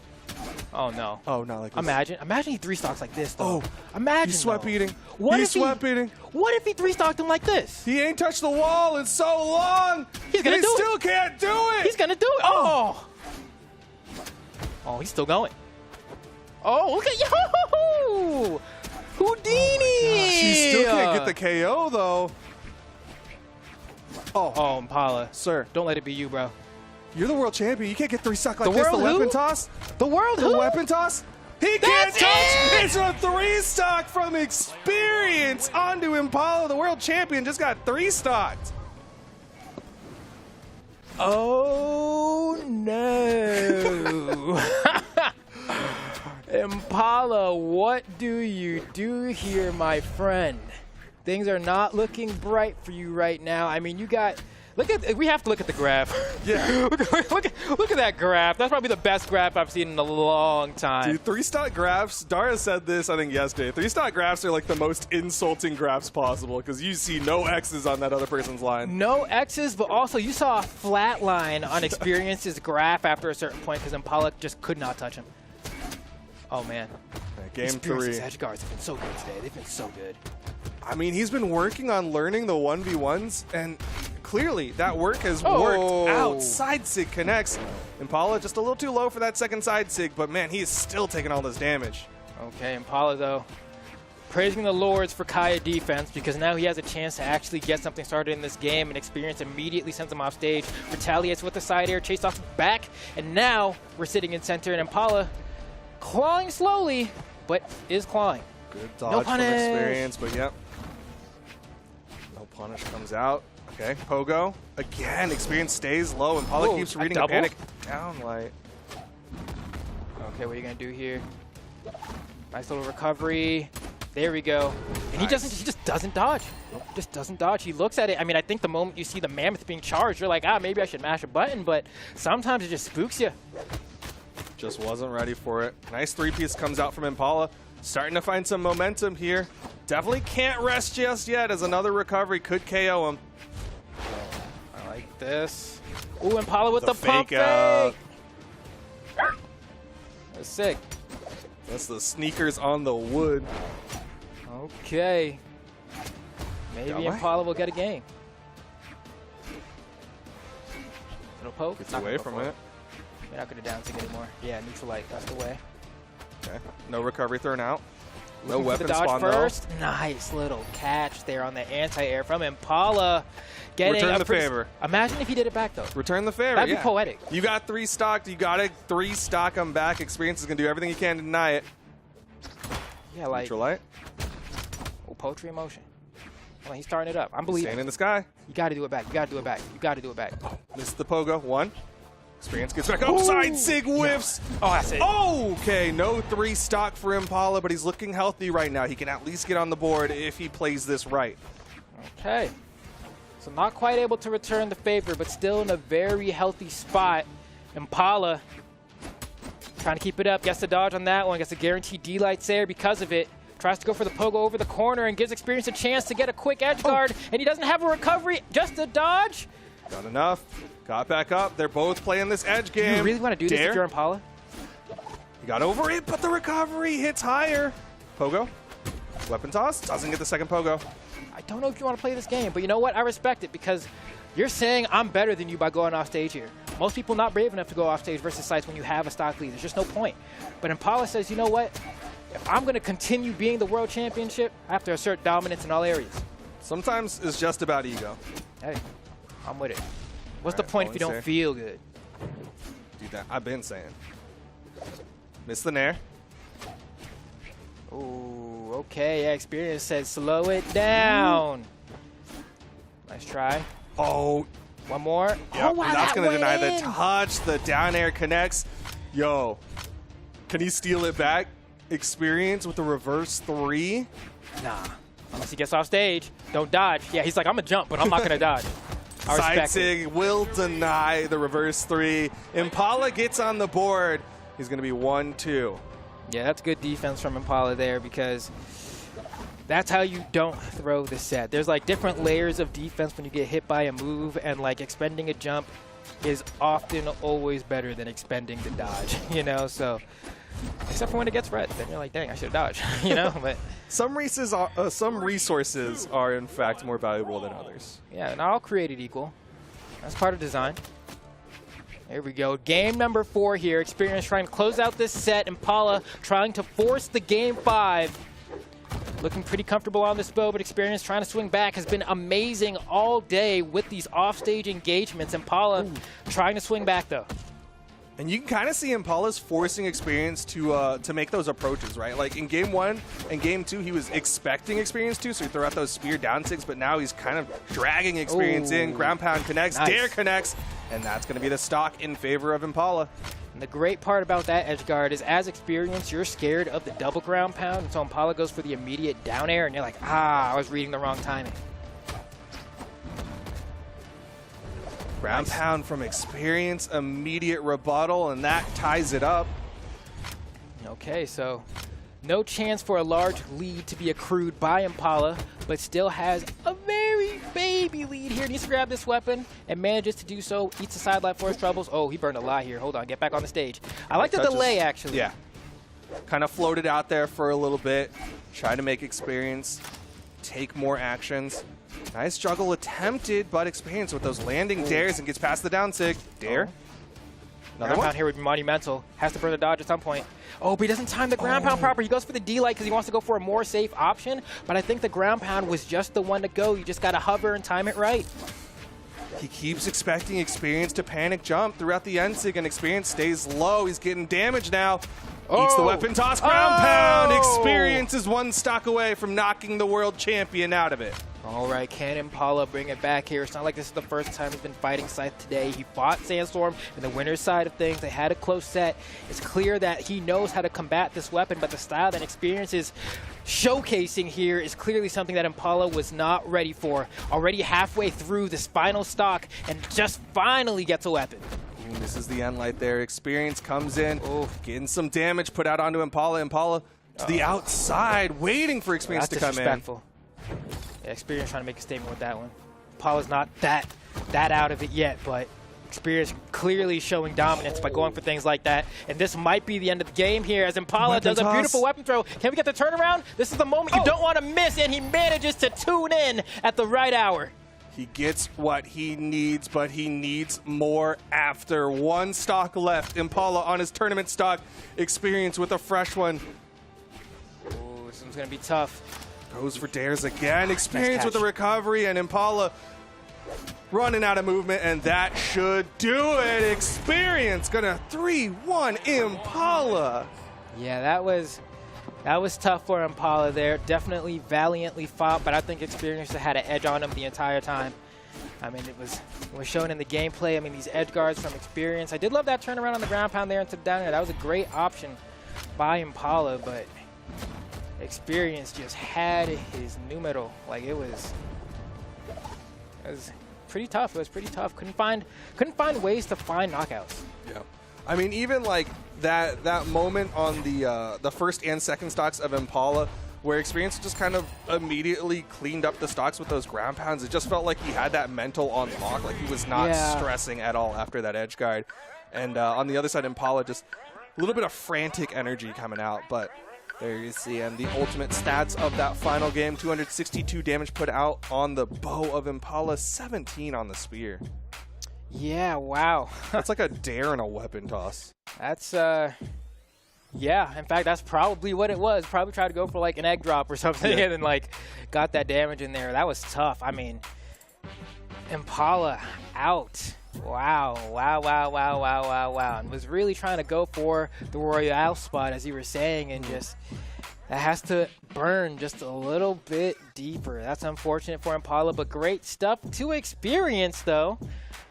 Punching a ticket in a little bit further into this bracket. Yeah, and he's basically one set away from getting an invite to the Summer Royale. He's just got to go up against his next opponent, which will be the winner of the matchup between Luna and Stingray. Okay, ooh, and that's going to be good. And that's both, I consider those guys on the other side of the timeline. Like wherever we put the mark in for the new guys, that's a zoomer fight right there. Okay, yeah. Looking at the viewer vote right now, it's interesting, and I don't blame the viewers for being a little mixed on this one, because I should remind everyone that Stingray 3-0'd Luna to knock Luna into the elimination side of things, forcing him to do that lower bracket run. But on the other side of things, this is Luna we're talking about. Yep. Stingray, you know, when he's playing hot, he's playing hot. When he's playing cold, he's playing cold. And Luna is someone who, I say Stingray has always struggled with consistency. Luna, on the other hand, not so much. Like at this point when we're kind of hitting Luna for consistency, it's the difference between getting first or not, oftentimes, you know, which is like, all right, that means you're pretty dang consistent. But Stingray, on the other hand, hasn't been at the top nearly as many times as Luna has, and to me, that speaks to consistency. And so even if Stingray was able to do it before today, this is still the same Luna that has been on top multiple times, could easily just come back as strong as ever and take the set, so it should be good. Yeah, and I can already tell Luna is thinking differently about this match, because in the last one, I didn't check the actual Legends reported, but for the most part, it looked like he was playing that Lucian. Yes. Right, like even in his earlier match against Radish, he was playing the Lucian, but now he's going over to the Tai Lung, that Mordex crossover, to go up against Stingray Zol. All right, yeah, this should be fun, right? We've been seeing a decent amount of Mordex today, which for good reason. I think the funny thing is that we're seeing Mordex and Sandstorm's not even playing. He's it. not the one doing yeah, it. right? That's ridiculous. Wow, how things have changed. Anyway, starting off with another quarterfinal elimination. We're heading into Stingray versus Luna. Two different champions. But, you know, we got Royale spots on the line here, so this matters a lot. I mean, both of them have made it out to the previous 2 Royales, but only one of them can make it to Summer Royale, and they're going to determine which one of them is going to challenge Experience for that final spot. Luna looking solid already with the scythe in hand. Yeah, Stingray getting kind of thrown around a bit. Oh, didn't charge Didn't quite charge for enough the second, one. Yeah, just barely, maybe 1 or 2 more frames, and that would have worked. Ooh, perfect dodge from Stingray. Tries to catch with the anti-air. It's rare that you see it used like that. A lot of times people leave it out and hold it for the trap, but Stingray going for the immediate hitbox on it. Recovery from Luna just underneath will get him that initial stock, but man, even though Luna was looking so aggressive there, Stingray, he's playing that high-strength Zol. Just a couple of hits, and he's bringing that damage back. Yeah. No, but he keeps waking up. Oh, man. And earlier, the issue was with finding the KOs, right? There we go. Nice little charge on that. Yep, gets all 3 pillars. And the third one's going to be the one that connects with Luna as Stingray tries to bring this one back, because Stingray has historically struggled with finding the final blows on these stocks today, but racking up the damage, looking quite fine at that, especially with all of this strength on this Zol. Falling down air comes out from Stingray. I mean, he's already taken back all this damage. Even though Luna was the first one to get the stock, Stingray's just swinging so hard. All right. Is the Tai Lung the answer here? That neutral air is almost enough. Finds another one, though. And Luna sent down to his final stock. Stingray looks like he's trying to repeat history, really. He's like, I already 3-0'd you once today. I just got to do it again. Sidelight Ensig connects there for Luna. Final stocks here, game number 1. It's nice to have your setups for SIGs like that cover multiple dodge options, because they help you close out sneaky stocks like that where you otherwise might be fishing for a little while. Yeah, especially like as a Scythe player, you need those reads into those SIGs, because sometimes you will struggle to get KOs. Yeah. That's why Mordex is so popular. You got a good set. You got a good set. But Stingray trying to close out the first game of this set. With this little here, one more strong hit is all it takes. Can't bait out the dodge with that weapon throw. Luna does a great job on defense, but not for much longer, as Stingray takes game 1 with an axe side air. Couldn't line him up in the previous set, but here looks like he's doing just quite okay. Yeah. He's hitting those side airs when he needs them. He gets Luna into that KO percent and then hits that final blow. Seeing the finishers here from game number 1.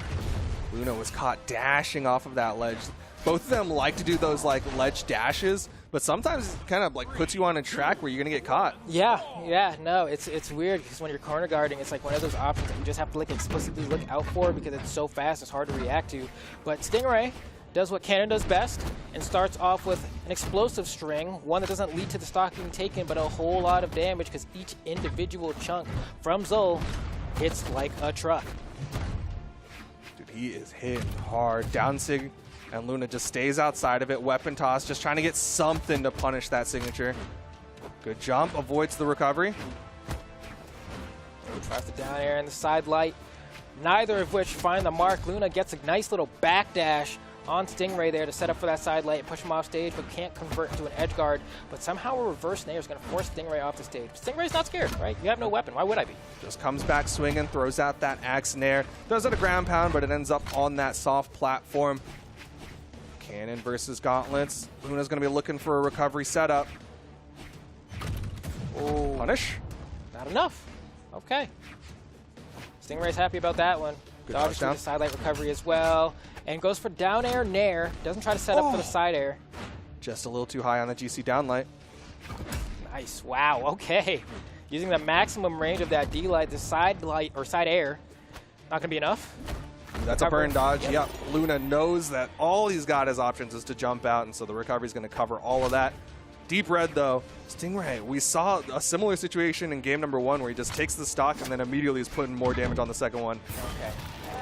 Gets the side air. Stingray looking pretty good as well still. I mean, got that first game sitting a little pretty here, getting a neutral light immediately while starting on the next stock. And that's kind of like when you're starting your your next stock on somebody and you're able to get these neutral lights easily or these side lights easily, like, it feels really good because you rack up the damage so fast. I mean, look, you already have Luna in the orange. Yeah, and then comparatively, Luna needs to get 1 or 2 dodge reads to do basically the same amount of damage. He can have a lot of control with it, but doesn't do nearly as much damage. And Stingray putting Luna closer and closer to that KO %. Side air, and that'll take him out. And I like the timing that we're seeing on a lot of the SIGs from Stingray. Now, granted, some of them have been punished, but like that down SIG we saw on the Axe before, he throws it at the perfect range and timing where Luna can't actually do anything to get to him in time. And that's the best way to use a signature like that because you're forcing them to respect it even if it's not hitting. Oh, the neutral light catches Luna. Coming up. Down SIG thrown out. Oh. Starve is being felt right now as Luna wants to punish these attacks from Stingray but doesn't have the range. Now finally on these gauntlets trying to respond back but down an entire stock. Stingray is looking to add on 2 or 3 more hits before he closes this game out. Ooh, the side SIG will bring it down to final stocks. Luna really needs an offstage engagement, and it's something that he's not been able to accomplish against Stingray today. Yeah, you can see swaps immediately over to the side. Stingray responds with the D-Light Gravity Cancel and SIG, saying, I'm trying to get rid of your stock, so I have to play this offstage game. But he doesn't get the dodge punish on that. That's unfortunate for Luna. Has to find another opportunity, and he jumps up and reads fastball. Stingray getting past all the reads from Luna. He's over to the gauntlets now. Neutral light sends him a little bit away. Nice. Oh, the side air is going to launch Luna so far, though. He can't take too much more than that. Perfect dodge. Goes for a delayed nair. I thought he might go for it immediately, but still, just trying to close it out. Luna's bringing this one back here. Can't let him Sarah him. A SIG from Luna will KO.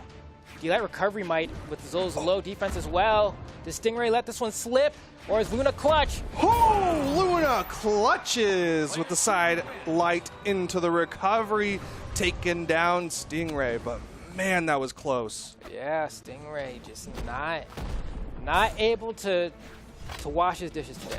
Just like leaving little crumbs of food on the plate here. That's what the dishwasher's for. I know, bro. Just throw it in and turn it on. Just can't close it out. Can't close it out. Can't close it out. So close, so close, so close, so close.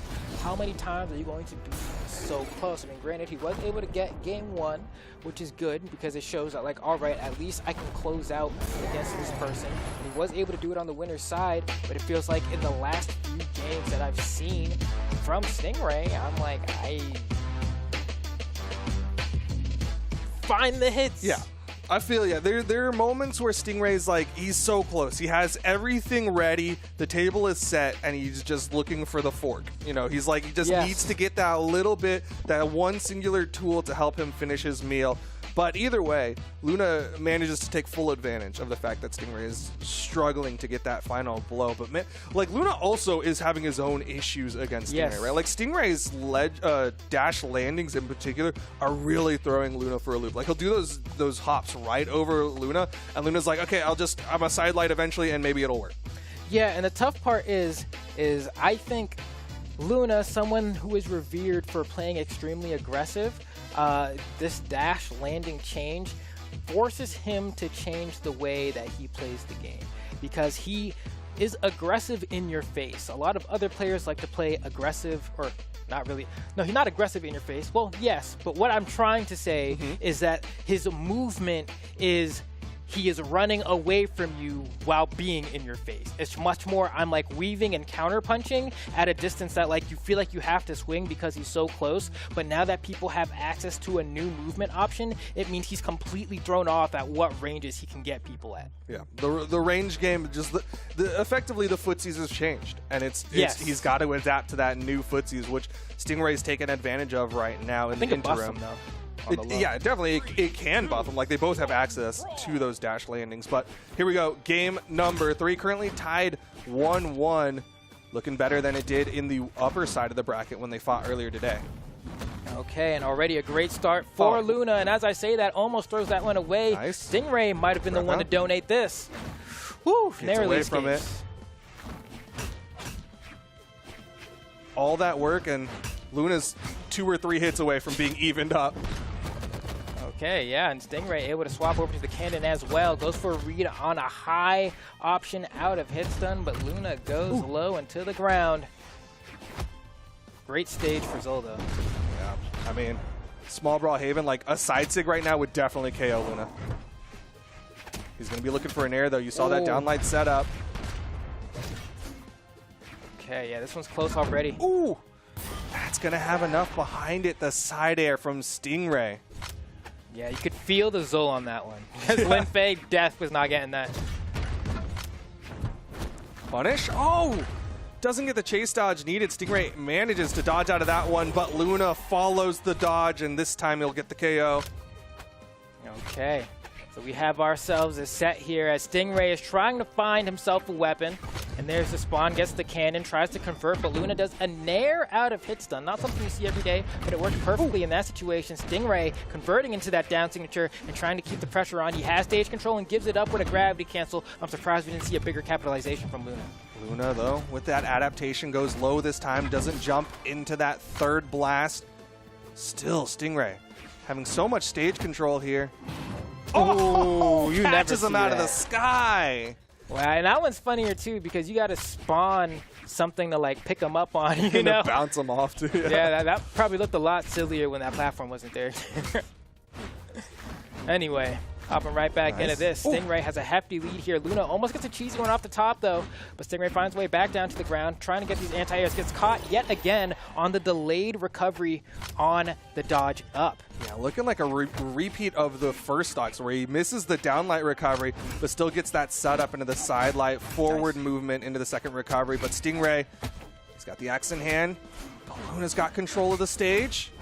Okay, goes for the side air, doesn't Good spot work. dodge. Oh, that Nen light was so close. Look at the spacing, jeez. Oh, tried it. Got it once and thought he could get it again. I don't blame you. I mean, so many things with KO. Yeah, he was like, is this going to go over the corner? Yeah, I think Stingray thought it was. I thought it might, you know. Looked like it might get that slip and go straight down. Dare avoided, but Luna goes for a jumping nair there, which keeps him in the air for Stingray to hit the down light. One more game for Stingray to knock Luna out of the bracket. Yeah, this one's gonna be interesting. Either way, our predictions are getting messed up. Mine are in shambles, and I just have to accept that loss. I mean, you got Stingray Or Luna. or Luna, right? I got whoever wins this. That's literally Is that it? Yeah, because Impala was my other pick, and he lost to experience. Yeah, sheesh. Yeah, dang. You at least got Sandstorm on the top side. I got two people at least. Couldn't be me. Couldn't be me. But no, that was good. That was good. I'm excited. All right, well, we still got more of this set to go, but we're seeing like bigger and bigger gaps between the matches, which I think is probably on Luna's side, because he tends to be that guy who he'll take a loss and then he'll close his eyes and be like, okay, replay the set. What do I need to do different? Yeah, no, it makes sense, right? Like, you got to take a moment and just search within yourself for, you know, whether it's if you're freaking out, how to calm yourself down. If you're not freaking out, but you're confused as to why you lost, then you just take a moment to debrief with yourself, right? There's no one better at, like, when you reach a certain level, you understand how to break down what you're doing wrong. And then once you're at that point, there's no one better to ask than yourself as to why things didn't go wrong. It's like a little me in the mirror moment.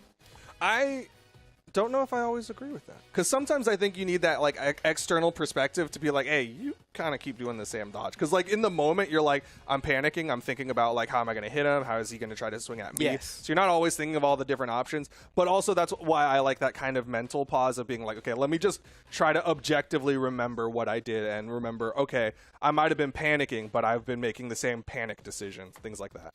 And this is why coaches are good, but Luna don't got one. No coach, So no mid-set coaching here. he's what he got. He got to use himself and see if he has the brain juice to work his way through this one, as Stingray starting off pretty commandingly with the D-Light ground pound unarmed. Doesn't have a weapon though, but has been able to get the hits unarmed, so I guess he doesn't really care. Yeah, it's another one. Good damage. Luna on the other side struggling to find damage. Was going to try to deny, but you saw Stingray manage to pick up the axe in time. All right, Luna does sneak up that weapon set. Let's see. Ooh, just raw ground pound right on top of him. Stingray starting off this one good. But it looks like Luna trying to respond back here, getting counter-punched by these nairs from the cannon. One more will KO, especially after that. Stingray with the aerial game. I mean, it's like the modernized version of getting B-hopped in like 2018, where people just do jump, fastball. Yeah, and it's interesting too because like Stingray, if Luna gets sent off the stage like that, granted this time he actually lost the stock for it. Zola's amazing. It's actually kind of hard to get the KO because the only way that you can get them is with a side air unless you get below them. Pump faked. Got scared there. That neutral sig. Word? Kept them away. All right, well, you take those. Luna's like, yeah. Let's see. Luna trying his best here. He wants to take this to game 5, but he throws away both weapons. There's a weapon pickup. Stingray off the soft platform, still getting some good damage. His unarmed against Luna is working. Yeah, needs a weapon. But so far, doing fine without it. I mean, Luna getting an opening for a 2-hit combo. But that's kind of going to be all he gets as Stingray trying to find a way to find an opening. Honestly, Stingray's been missing a lot. But when he does get the hit, he's usually been able to convert into something. But the past few times here, Luna just slowly tacking on more and more damage. Might be able to go for a KO soon. So over to the gauntlets. Going to be looking for that recovery, but doesn't get the read with that second side light. Sayer's going to put him in an awful spot, but Luna doesn't go after it. Okay, Stingray's looking for that moment. Oh, beats out the end sig, but the immediate gravity cancel down sig. Luna is going to take the stock. He could force this to game 5. Stingray, of course, though, trying not to let that happen. Picks up that axe, immediately eats a side light, but swings back with the Sayer of his own, getting anti-aired, gets down with the neutral light. And maybe we see a ground pound here? No, doesn't want to go for it. It's risky. It's Scythe. Don't want to go off. Oh, so good. That's so good. The quick reaction, just, oh, you missed behind me? Gravity cancel side sig on the axe, and now it's final stocks here. Luna needs this one to go to game 5. Yeah, that's one of those scenarios where, like, the fact that the SIG does that is really good, right? Because there are other scenarios where, like, you want to get the KO and then you send the other way and you're like, aw. But there, that was perfect. Oh, that's got a the touch, dodge. though. Oh, lost the recovery. But nice. he got his dodge in time. Luna gets back up. Stingray's going to try to play that neutral game because he knows if he just wins out, he'll get more damage. Luna, Dash. perfect spacing on the neutral light. Jeez. Stingray, though, trying not to go to game 5. But he misses! Oh. Jumping around. Luna using this platform to his advantage. Missing the side light. Catches him with the down air. Oh, wow, that hit. Wow. Just got high enough. Keeping him on that corner. Ooh, the spacing from Stingray! Oh, the ground pound's going to disarm. Luna's in trouble.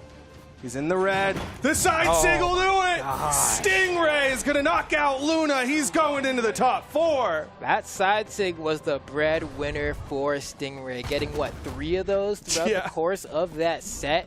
And, like, what, 2 of them were in that game? 3? We're all 3 in that game? I'm, like, trying to remember. Two of them were. The first stock, I think, and then that last stock. Yeah, that was great. No, that's phenomenal. It looks so disrespectful as well, so I always love seeing it for a game closer, because it's like, wow, he just grab you by the neck, yay! And then it swings on you. That's pretty, it's the second one in the last one. That's good. That's good. Man.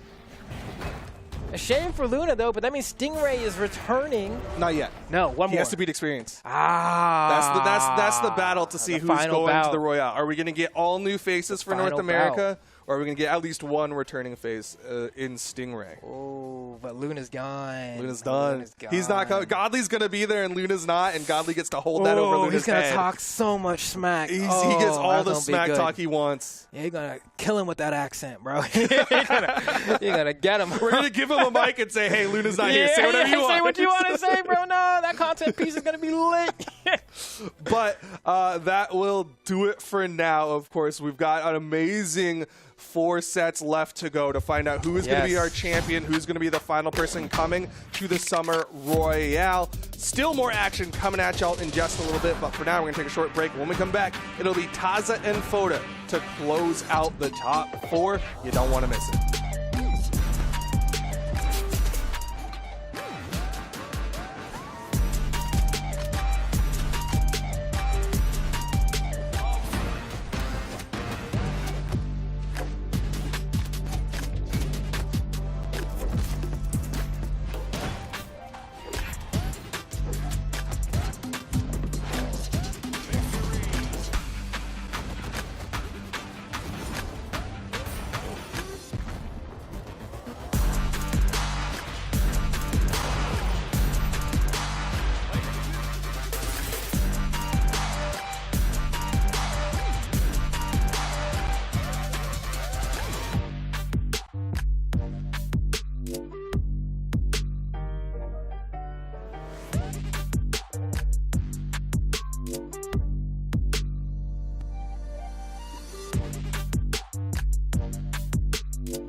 better focus.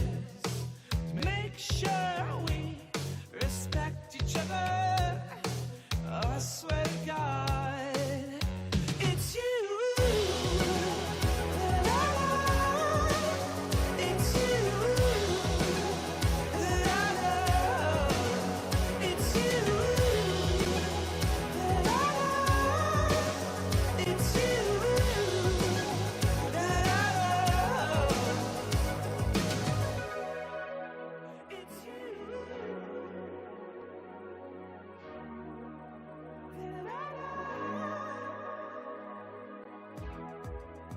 It's you that I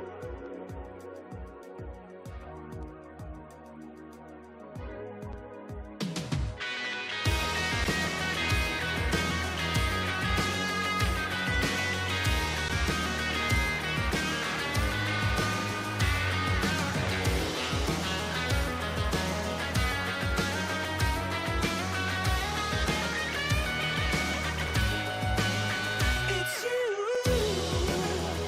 that I love. It's you that I love.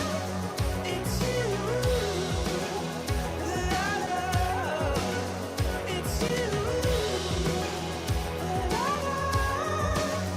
It's you that I love.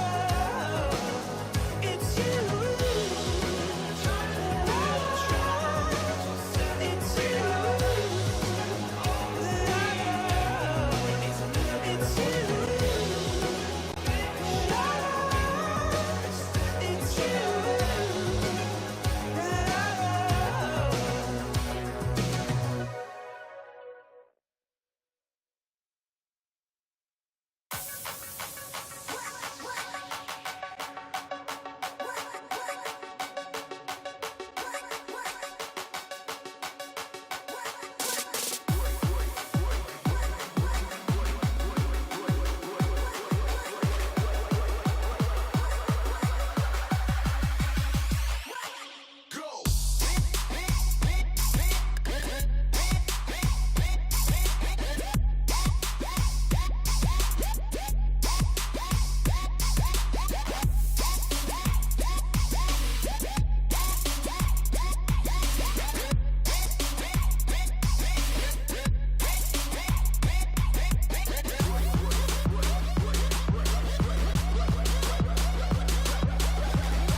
What's up, Brawlhalla? Welcome back to the North American Summer Championship. Look at this beautiful trophy that one of these players may win in next weekend, right? Not this weekend. Nobody gets a trophy for this one, but they get the lion's share of a $100,000 prize pool. What's up, everybody? I'm Foda, and I'm back, and I've got Taza here with me, and I'm so excited to cast with you again, Taza. Yes, this is going to be one of the best summer. Yeah, this is just an amazing top four coming out here. And you were talking about this trophy for the Royale, right? And we've got two players that could potentially win it already in winners finals, with Sandstorm and Java. But and they've never been to a Royale. And they've never been, right? And then on the other side, we've got the player who somehow always gets into a Royale after every time being like, this is the championship that I'm going to bust around and get nine. And Stingray's been in every single one. Yeah. And now he's here in top four against Experience. Yeah. And you've got some words to say about Experience. I do have some words to say. Funny you bring that up, yes. Because we talked about this, and I did a lot of research all by myself. A lot of research. I watched him on the laptop in the backstage, just getting ready as he was going, wait a second. Experience is on the loser's run of a lifetime, right? He lost him in pools. That's like, oh, I didn't know that. That was forever ago. That was forever ago. So it was before he even got into, Oh, my goodness. Okay, and so how many sets did he have to play? And he was down on himself. He was like, man, I don't know if I have this in me. I want to just drop out of the tournament. But clearly, he did not drop out of the tournament. And clearly, his efforts have been well rewarded here, because he's sitting here in top four of the most intense summer championship we've ever had. And frankly, the most intense tournament to date, right? You can argue maybe tournaments in the past have been better, harder, whatever. No. These players are all at peak performance, right? They get better every time. And so here we are in, yet again, the hardest tournament to date. And for North America in particular, I feel like in this region more than any others, the Royale is coveted so much harder than ever before. Like watching Sandstorm versus Impala, I was like, they're playing like this is grand because both of them stopped at 4th and 5th every seasonal this year up until this point. So Sandstorm breaking in for the very first time is such a huge win for him. And the same for Java, like you said. He's also usually been stopping at 7th, if not lower, in a lot of these runs. And Satori's finally done it. Even though after watching kind of with Hammer, I'm like, Java, is it time? Can we bring back Bodvar? His Satori's just better now. It's just bring back. He's Bodvar. top 3 with the Tori. What are you gonna? Don't let us influence you. Look, this next match is getting started. I'm so excited for it. I hope you guys are at home too. Sandstorm versus Java is about to take place here, and isn't it so fun that Sandstorm is playing a character who generates sandstorms? I mean, finally, right? Mordex is done. We're here. He is a sandstorm. You know what's messed up about this? I never made that connection until right now. And you know what he's been doing? You know what he's been doing? I watched Sandstorm down sig 6 times. He's just spinning around with sand. And I was like, wow, he used the sandstorm to knock him out. Wow. I mean, it's what you call it at this point. I can't. Well, look at him. He's got a huge lead to start already. Can he hold it? He might just be able to steal a knockout here real quick. Disarm Java. Steals the. Oh, come on. Come on. Oh, whoa. What? No way. No. Java don't do it to him. Java, and he avoids the dare. No, dude. Oh, my God. Sandstorm earned that stock, and Java literally stole it from him at the last second. I mean, well played by Java. Yeah, well played by Java. It's definitely suitable for how he likes to play. I mean, out of all players that are going to go and do more damage unarmed than with their main weapons, it's going to be Java. But there's the downside that I was talking about, right? And so, like, what Sandstorm's been doing all day is he's been playing Mirage, and whether he's got Scythe or Spear, he's got the same stacked down sig that knocks out off the top that he's been doing so good with. Yeah, I love when a Legend has that, like, the same sig on both weapons, kind of does the same job. Yeah, ooh, that was a sandstorm. Did you see the sandstorm that just went by? I can't. We're just going to call it Sandstorm's job off the top of the stage. No, Jesus. Okay. Same position as the last stock, right? Ooh. He gets all this early damage. He's got Java basically on the ropes. He could knock him out at any moment. Whoa. Ooh, the haymaker. He's looking for a weapon. Okay, Spear, quick down air for the He edge guard. before. He wanted it. Yeah, the dare there Java was nice. read it too. If I can read it, Java's reading it. But he's not reading these down sigs. That's the 4th one that's hit. It's the sandstorm, man. Yeah, and so this is interesting because the Mirage came out at like Dallas, I think, or something, and he talked to me about how he feels like Mirage's signature kit is just overloaded. Oh, double D-line recovery. That's beautiful. Nice. Oh, my goodness. Once again, Java, dude, he was in red, Sandstorm was in yellow, and somehow Java, for the 2nd time in a row, takes the stock before Sandstorm. He's just robbing him. He's been at a deficit every single stock and taking the stock first, and that's what matters, right? Yeah.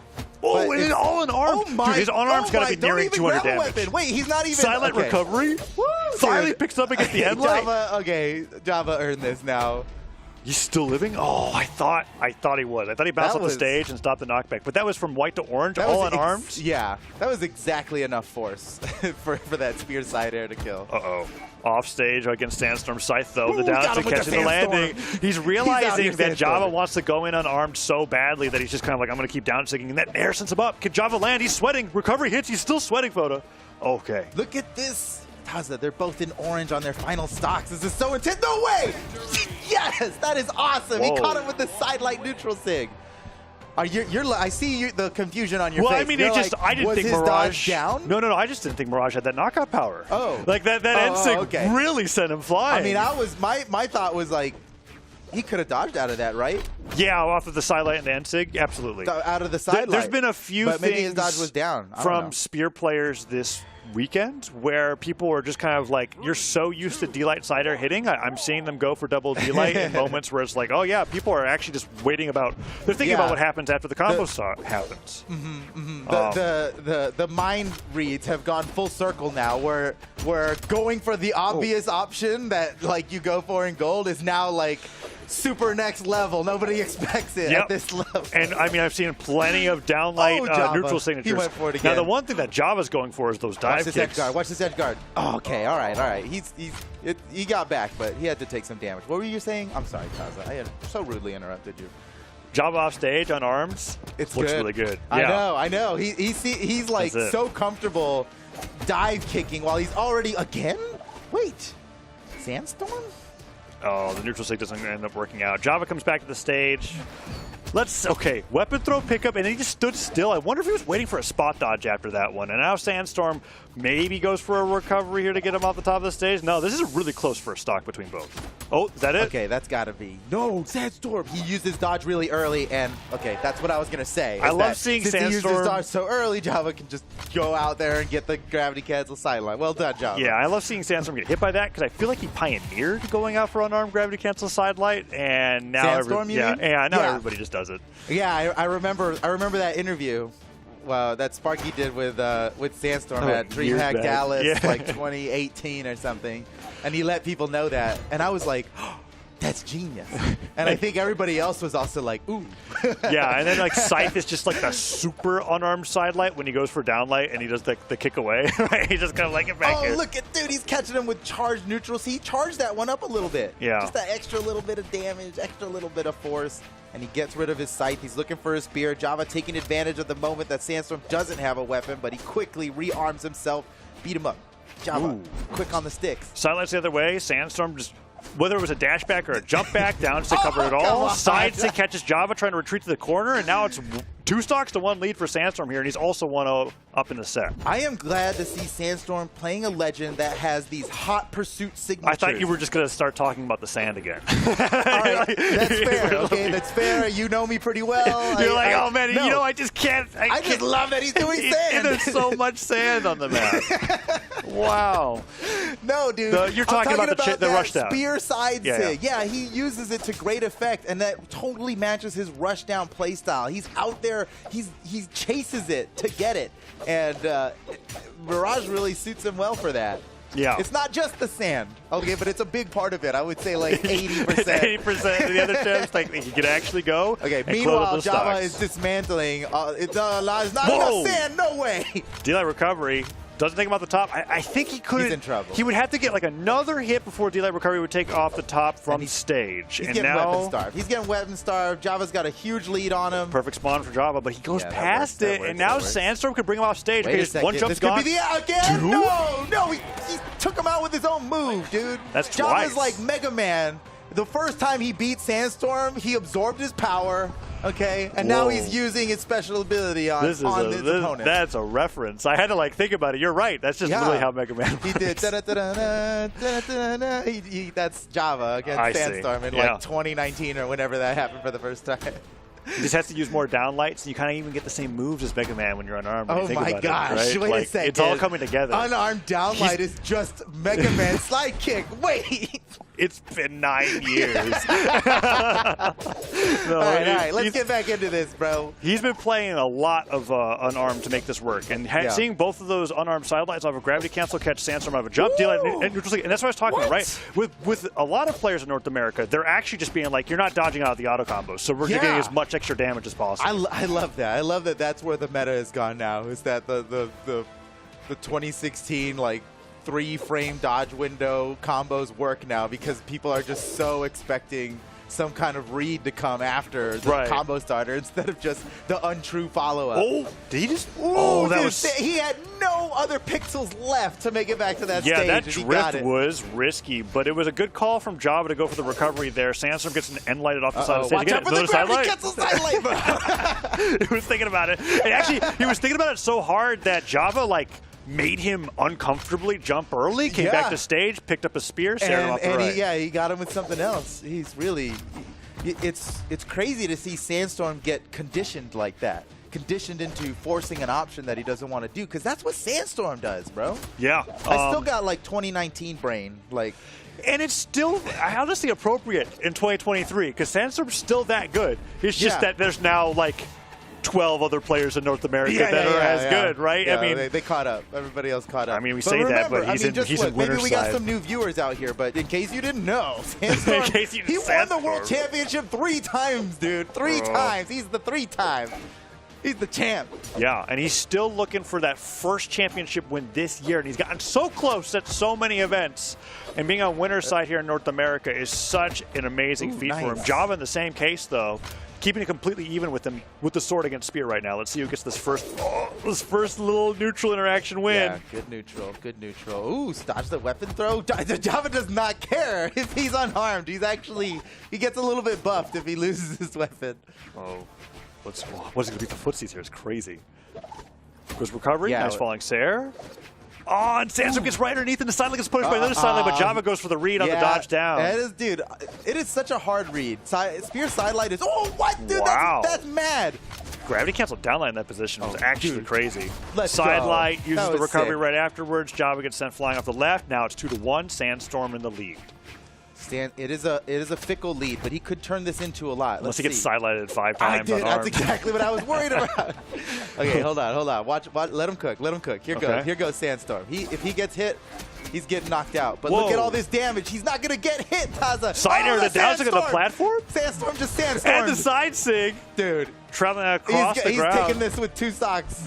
Side sig Get out of again. here. Oh my gosh, Sandstorm. Wow. That was huge. Java Nice play. didn't get to play that stock. We were just kind of like, let's see what happens. And you're like, well, he's hitting him. Oh. And it's over. Sandstorm. Woo. Nice one. Now it's a 2-1 lead for Sandstorm. He's 1 game away from grand finals. Finals. If he wins this, he's straight. Dude, that was such a look at that. That was a nice play from Sandstorm. What a hard read on that gravity canceled down line. All right, here we go. Same stage. We're just, these guys are just straight up running about. He got him with the read. Got it. Double down light. Wait, what? He totally could have double down lighted. Am I wrong? No, you're not wrong. What happened there? He just didn't. Didn't think about it. He was just Maybe too excited. That's the next level mix-up. He was already like inputting that. Like he had like that chain of 3 moves in his brain. Oh, weapon throw pickup. Sandstorm, he leveled up. Pogo again? I heard the level up noise. Another Pogo? He touched the wall. Yeah, but he could have kept going. Oh, he threw the weapon and Java went all the way around it. Dash up there. Dude, he's fine. He hasn't gotten hit yet. There's nothing disappointing that has happened to Sandstorm yet. He's hit Java so much that the weapon just gets knocked out of his hands. Dude, that weapon throw was so off slick. the wall. That's so smart. You know, Java had a great punish for that side sig not hitting. With he dodged gravity it. cancel sidelight. It's just it's a shame that was like the first thing that hit. Yeah, look at Sandstorm's health. He's a full stock in the lead, and he's barely feeling it. And he steals the weapon away from Java. This is what he needed. But fight unarmed versus Scythe. Yeah, this is the weapon matchup. I was gonna say it's like maybe weapon starving Java. He got the triple to He got the triple off the platform, bro. Oh, and he barely makes it back to the stage. Watch Java's out now, looking. Java. Okay. Java's looking a little flustered. I'll have to say. I would be too. Yeah, after getting hit by triple D-Light Sair. You don't just come back from that. That's like. Okay, let's see how he gets back from this edge guard here. Java just protecting jumps. the side. No, Java just allows him to come back. He spot dodged that on reaction. He was absolutely expecting that side sig from Sandstorm, but even so, that is a hard thing to react to. That's incredibly difficult. Fast. Well, because you have to react to it and then also trust that like you're gonna time it correctly, right? Java's done that a spot few dodge times. doesn't last that long, right? Especially grounded spot dodge, right? Like right. Oh, that's the fastest version of a dodge there is. So he dodges that, gets it's the stock, 9 and frames, then I think. And then meanwhile, Sandstorm just gets another neutral sig knockout at the left side. He's 1 stock away from knocking Java down to the elimination final. And Java, Java! Oh, That's he's just done! it. He's done! It's over! It's over! Celebratory Sandstorm swipe.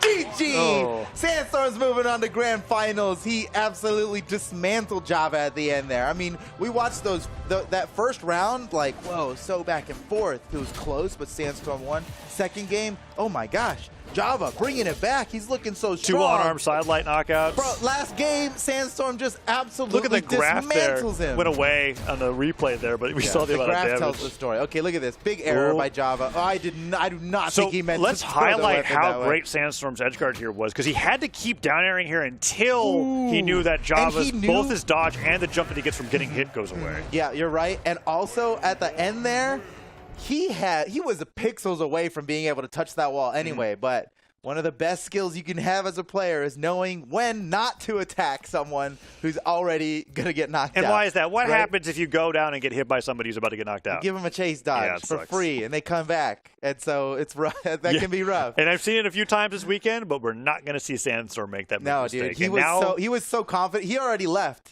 He was so confident in that. Even though, and then I saw Java like creep up to the ledge, and I was like, uh-oh. Wait a second. Yeah, Wait a second. you're a little tense, but Sandstorm's not. After the first 2 dares, and that's why those 2 dares were pretty good, because he had to go for the second one, because on the first one, Java actually could drift and make it back, and then he was like, I have to make sure. He played that final edge guard absolutely perfectly, and, you know, I suppose that's what we can expect from the 3-time Sandstorm. It's not out for Java yet, though. No. He's not out of the tournament yet, so all you Java fans out there, chill out. It's fine. It's going to be okay, because he's in the elimination final, right? We're going to go down to the elimination bracket right now, and one of these 2 players will have the privilege to fight against Java to see who gets to go up and face Sandstorm. And those 2 players are Stingray and Experience. And what's cool about this is that it's like a final in itself, because it's the final spot for the Royale. So this is like it's really important to win the Summer Championship, but there's a lot more on the line for this elimination semifinal than usual. Dude, and that is because Stingray fun. and Experience are fighting for it. And Stingray has not broken his streak of being at Royale so far. He's been at the winter and spring, and he's looking to get the 3-peat. Meanwhile, Experience, this would be his first time in singles. And Experience, I mean, you and I know, Experience really says he's like, I'm a doubles player, and singles is the for fun mode. And so the fact that he's this far into it, he's like betraying his own expectations on how well he's been playing in that 11 set. What a betrayal. The 11 set run, if he wins the bracket, that would be 13 sets, maybe. No, it'd have to be 14 sets. That would be 14 because he had to get the grand final reset. reset. You have to go through the I wonder if that would be the longest run that's been made. I know Blue had that crazy one. Yeah, I was going to bring up Blue in 2017 production. What? 17? Okay. All right, but look, not all sets are created equal, okay? Yeah. All right? Especially not in 2023. He could have lost earlier. Right, losing in pools. He could have All right, lost so here we go. round 1. It's Experience versus Stingray. And wait, did I understand you correctly in that the loser of this does not come to the Royale? Right, you get and fourth. the winner of this comes to the Royale. Yes. Yeah. Woo, So this it's is like an extra. This is bonus. This is a bonus grand final, and then we get top 3. Yeah, this is gosh. crazy. And so That's Stingray's fun. fighting to stay in it. He's been at every Royale so far, hasn't won one yet, but he's always been in attendance. And Experience being at a singles event through his singles effort would be just the best showing in singles for him in a very long time. Also, dude, the big Zul coming out here. Yeah. Let's go, Stingray. Oh, that's gonna. Oh, is that just gonna be it? I'm like, okay, is he rocking the? Oh, no! the down to that dude. hurts so bad. It was too good. It was too good, and he played himself. So some things that Stingray's been doing just to look out for, down 6 at the edge, and then when they jump around the down 6, he likes to do a jump and place cannon ground pound to knock them up in the air and sometimes follow up with nair. Those are things to look out for as he's been playing, and he's been so heavy on the axe so far. Stingray's lucky he's not playing against you, because you got him completely figured out. Well, so I know what he's doing. I don't know what to do about it, and nobody has figured it out either, right? Like that's why he's been doing so well, and I really like it. I don't think I've seen anybody with cannon in singles quite use the ground pound in the same way that Stingray does. Look at the dash landing movement. He gets the end light He's down. getting so swifty with the dash lander. I love it. Okay, I'm Sandstorm. He's gone. He's not even in this match. Stingray. Still on Sandstorm. Yeah, it's Apocalypse. I see an S. I think Sand. And it's a Zol, you know. It's like he'd played it once upon a time, but the weapon throw is going back and forth there. Stingray getting hit by Experience, falling with the nair. Let's see if Experience can even up the stocks, because Stingray it's Zol. He's 3 hits away from having a knockout. I know. Yeah, is he rocking the 10 strength stance? Because I think he's actually on. He could end this at any moment. What? Well, yeah. He dips out of the. Honestly, that's probably smart. You get more effectiveness out of it. He likes movement speed. He likes the 5 movement speed. I think Who they does consider it? Yeah. Shout out to all the Thea mains out there. Who doesn't like some speed? All right, experience hurting pretty bad. He's kind of bleeding out What here. are these side sigs? Oh, I love, Stingray's dude, having I love fun. it. He's on the rush down. Let's see if he finds that falling dare. Experience actually Wow. navigating around this pretty well. Yeah, Stingray side has air. been one hit away from a knockout for a while now. And Experience just keeps landing. I mean, this has been like, that's his 12th unanswered blow. Yeah, this is like the story of being an axe player That's it. sometimes. That's it. Yes, heavy hitting weapon, Yes. single hit wins in neutral. You Yes. do have to win neutral with it, and it's kind of You do difficult. need to just hit them, and that can be tough. And all the hits he was getting was like down air and nair, which Nair, are like yeah. the only two that don't knock out. Oh, and he gets that Let's side go. air after the nair, using the active input to bring him towards the blast zone, gets the edge guard. Experience evens it up 1-1. Yeah, what a treat here. Tied 1 stock to 1 stock. This is just the first match of the set. Oh, and Experience laddering up, gets Oh the recovery. my God, Stingray my dodges out of none of gosh. it. Can get the nair here on the landing. Oh, Neutral he light nair. baited him with He the still has no weapon. jumps. That's it. Stingray can't make it back from here, can he? Oh, Downer comes now through. it's over. Now it's over. Dude, flawless stock from Experience at the end there. Production, I'm going to need to see that one on a replay, please. That What last I'm stock liking- was incredible. What I'm liking about the quality of play from Sandstorm Experience's Scythe is that I can't actually say he can't make it back because their edge guards are just so flowchart once their jumps are at a certain amount, right? That was Yeah. fantastic. And seeing Look at this. that was Look at- twice that he caught him while he was Okay, sweating. okay. And then? And light nair. Oh, we don't have time to watch this. They're already going. They're already going. It's okay. We have time. Oh, no, we don't have time. There we go. don't Go have back in the game. Okay. So Hollywood. he was gone. You guys know he was gone. So, just quick note, this is something that I love when watching Stingray, is that he's like the one player who will be like, I'm going to counterpick you to the map with the most platforms possible. And now we get to play on Smart. Enigma here in game Smart. number 2, because he loves platform movement in particular when it comes to his neutral game. Whoa. Ooh. I wonder if that was Meant to be a ground pound? Yeah. I don't know. We'll have to see if he continues playing it out that way, if he goes for that down sig again. Nice dare. Let's see what else he can do. Oh, that's so much damage. He does go for the downlight after the sidelight nair, but doesn't hit it. Yeah, he was too high damage to land that one. That only works at like white. He's still going for it. He's still though. going for it. The stare comes I mean, hey, he might be missing. Maybe he'll dodge down. and He's then not get getting smacked. punished for it though. So True, it true is that, the true silent that. nair damage And what is else are you still. gonna do? Recovery, like you're a plat player or something? That's not Stingray You style. go for a ground pound like you're a diamond player. Yeah, jump ground pound is the diamond move. Yeah, there it That's is. Duke. He knows. Oh, I see. downer comes Yeah, through. Duke gave us a thumbs up. He knows. And that's going to be the stock evened up 2-2. Stingray still decently in the lead here. Let's see what he picks up. I think Cannon's primed, but I don't remember exactly. And last time Oh, no, it Stingray X. was in the lead, though, Experience hit him like 12 times without getting touched. So And then he did Uh-oh. a 0 to knockout in the last Oh, stock. man. That's I a think lot in there. So. Stingray, he didn't like the ending of that last. Oh my! Get him! One more. Backswing a dare dang. and hit. Side, okay. Last time he started dude. letting the side sig rip though, nothing Oh, hit he ever just- again. It's a good thing Stingray just got out of that last combo because he burned his Stop. gravity cancel and Experience would have just. Are you upset about the side I six know how stocks? cool He's it will freaking look, out over but here, guys. Experience is like destroying him every time that he does it. Look at this. But if he only needs to land it once. Yeah, Uh-oh. okay. And after how many games that he loses? Yeah, you're right. Yeah, you're right. The math does not check out. There we All right, go. that'll knock out. Okay. All right, Okay. same game state as game number 1, but Experience came out on top that time. Let's see what Stingray is going to do this time around to stop that from happening. Well, Experience going really high up. And that's scary. The Blast Zone's pretty close to that top flat. Yeah.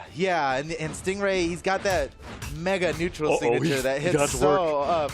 Oh, that almost knocked out on its own. He's still got 2 stocks. Down air, Stingray nair in recovery. control. Oh. What a dude! That last stock was like 20 seconds long, not even. I think it was 8 hits. He did silent nair down light. That's Then he did silent that's the nair. strength. And then he did downlight recovery. Yeah, that was like, so silent nair. Oh, we get the replay on Boom. this. This is like the whole stock. We're watching the entire stock. He in gets slow-mo. that Bam. nair is so good because he got it right before landing, so he Yeah. covers the platform. It was a falling nair. And then Beautiful. I think this was just dare Boom, recovery. boom, Dare nair big recovery. finish. That's crazy. That is insane. Right on to the next match. Here we go. So that's what? Tied 1-1. That's right. Yeah. And Stingray still clobbering Experience with the axe, but Experience off stage. Whoa, Gravity cancel sidelight. Oh man, he almost got that dribble off the wall into the Yeah. dive kick. That would have been so nasty. I mean, he's still going with the gauntlets here, and it's been mostly scythe, so this is actually really cool to see. Yeah, anytime that you dribble somebody off the wall, this is what Java's been succeeding with a lot today, you don't get any of those resources back that you normally would for touching the wall if you're hit into it, and so Experience almost took advantage of that. He's still very far in the lead here. Yeah. Stingray still can't get a hold of an Experience is axe. like, oh, dude, yes, the most optimal force you could possibly use. That was perfect. Yeah, D-Light, he neutral sig. He charged that neutral signature as exactly as long as you could charge the neutral signature. And he's still going, off of the Photo. slide kick. He's still going. He's Oh, using that not- the platform to momentum ladder just- Stingray this into the is sky. ridiculous. And this was straight after losing the last game. Whoa, nice He got dodge. he got riggedy wrecked on that last stock of the last game, right? Yes, and then he he did. comes in and he's like, actually, I can dominate. So Oh, no, it works! What? It worked! He had to gravity cancel it, right? And then you just see that's Zol why. literally walking in air and then body slam you onto the gravity cancel platform. That's gotta be devastating. demoralizing, Oh, frankly. I love that combo. Hitting the grounded hit of Dare, getting that landing animation allows you to combo it into that downlight so easily, and Stingray getting a ton of damage off of it because of that. And then sidelight nair to ground pound. Doesn't that quite is- hit. It's the diamond move right there. He did It's it. like, we're in Valhalla here. This is top 4. What do you do in Valhalla? Valhalla, you go back to recovery. I actually think Valhalla is just Sidelight Nair again. Like, that's what I think it is. It's Like, you jump just- and wait and, you're and like- react. You're like, oh, reacting Reacting. reacting in my platform fighting game? I don't know about that one. Everything's a read here photo. Okay, wait a Holy second. crap. Experience. He can just end the stock right now. One more hit. Oh, he's gone. He's gone. Gravity cancel Sidelight after the wait. He has wait. like one more Oh chance. my That's gosh. it. Okay. Oh, and Experience was Dude. just going to try to send him straight off of the Yeah, blast he zone. was going for the clip there. Or I mean, it was over. He got the dub no matter what there. Wow. So All right. Experience is now up in the set 2-1. Experience just needs one more game to take This this is the whole best match. I've ever seen Experience play in singles. I think he's gonna. But he's a twos player, Tyler. I mean, This is just a goof. Whatever. Dude, I love. Did you see? Speaking of being goofy, did you see their matching avatars there with the face. Yeah, the face, the yellow, the fake face. Yeah, love it. Oh, we're in Air Temple now. So this is a Stingray classic counterpick. Like we man. removed Crystal Temple from the game in exchange for Western Air Temple, and Stingray's like, great, I love dual plants. This is what he was like the sole picker of Crystal Temple last year, and now he's probably like 80% of the Air Temple picks. And I love watching him on the stage. Uh-oh. He's so good with the Wait. platforms. Oh, he touched the wall. But hold on. Experience- Oh, it's over. There's no way. He's out. Oh, doesn't Wow, matter how that's a- good you that's are an on the early platforms stock. when Experience takes you off Dude, stage. Experience is the real Last Airbender. I'm trying to see how that works the Vortex, and I'm struggling. Well, because he was like in the air, like bending Stingray. Okay, Yeah. I see it. You're just you're too next level for me with these references. First it was Mega Man, and now it's like, okay, all right. I'm ready to reference everything. Gravity canceling. He's basically oh my airbending. Dude, Yeah. Experience! Can you get the nair here? Stingray Wait. dodges out of the way. This is Oh, curtains. This is curtains. Experience is going to get top yeah, 3. Experience he's- is going to make the Royale. He's in Avatar state. I cannot believe this. He's got a 3-1 Stingray photo. This is crazy. That's, well, imagine, wait, hold on. I think But Experience is let me gonna- offer you an alternate Okay. reality. Stingray brings it back in the most insane comeback ever to save it and go to the Royale. Everybody, including you, thinks that it's over. Everybody thinks Experience is he's just on the way to victory here. But watch, here comes Stingray with the no, never mind. My bad. Here comes Stingray with the he's getting a scythe. Oh no, he's still living. Look, here we go. Oh no, come on, Stingray. Oh man, he cannot afford many more mistakes here. Oh. It's like, all right, and this is the one. This is it right here. Oh, Oh, no, Dare's We almost just- knocking any out one off of the these top. neutral lights will finish the job, and Oh, Experience photos. is too swifty. This is like the most hilarious Caster's Curse I've ever experienced. It's been a minute straight. I'm cheering for him, Cannon though. Dare bounced off the stage, knocked it off the top. I think. That is That's a the testament sign. to how damaged Experience was there. And then if the avatar state is only like a 60-second long thing, you know, maybe it's Yeah. over. Oh, yeah, well, maybe it is. Experience dominates the set and moves on to not only top 3, but yes, indeed, the Summer Royale. Congratulations to Experience. That's 3 new players of the Royale. NA is going to have 3 Whoa. new representatives going in this Man, time. That's And so spicy. and that's incredible. Brand new. Well, you know, maybe that's what we needed. We needed some new talent up there in the Royales. Yeah, I don't think anyone was saying this was going to be a Sandstorm Java experience top 3. In fact, I don't think anyone's ever put experience in their top 3 in singles in ever. This is so awesome. Oh my God. That's how hot he's playing. And I'm looking at this and I'm thinking Java's got a lot to be worried about. Experience is looking so freaking good. Yeah, that was insane. That was insane. Look, I meant what I said about the airbender thing. That's a big deal, okay? It is. Having just recently completed watching the entirety of Avatar: The Last Airbender, For the first I'm time? somewhat of an expert now on airbending. First time? First time, Wow. yeah. First time through like the whole That's gotta be a thing treat. start to finish. When did you complete it? This year? Like a month ago. Wow. Imagine having the privilege to be able to watch Avatar for the first time. Like It at was- this point, it was wonderful, Yeah. and I see it now. Whenever we're on Western Air Temple, I'm like, oh, this feels good now. Yeah. And then you see Experience dominating like that, and I'm like, is that Aang? Is that actually?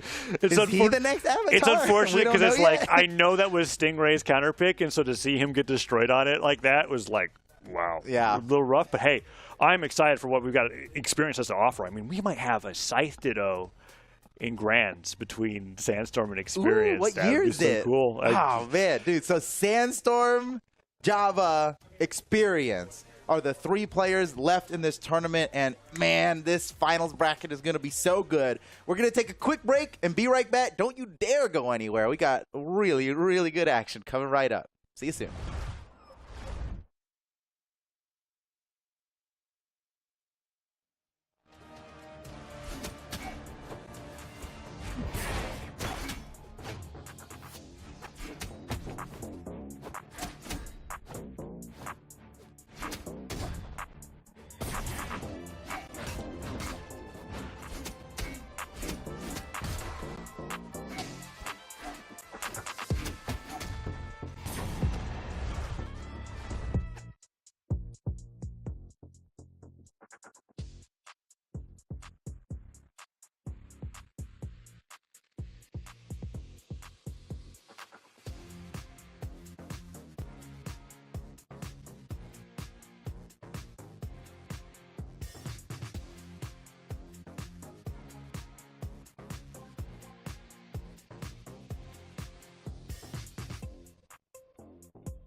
Welcome back, brawlers. We have got.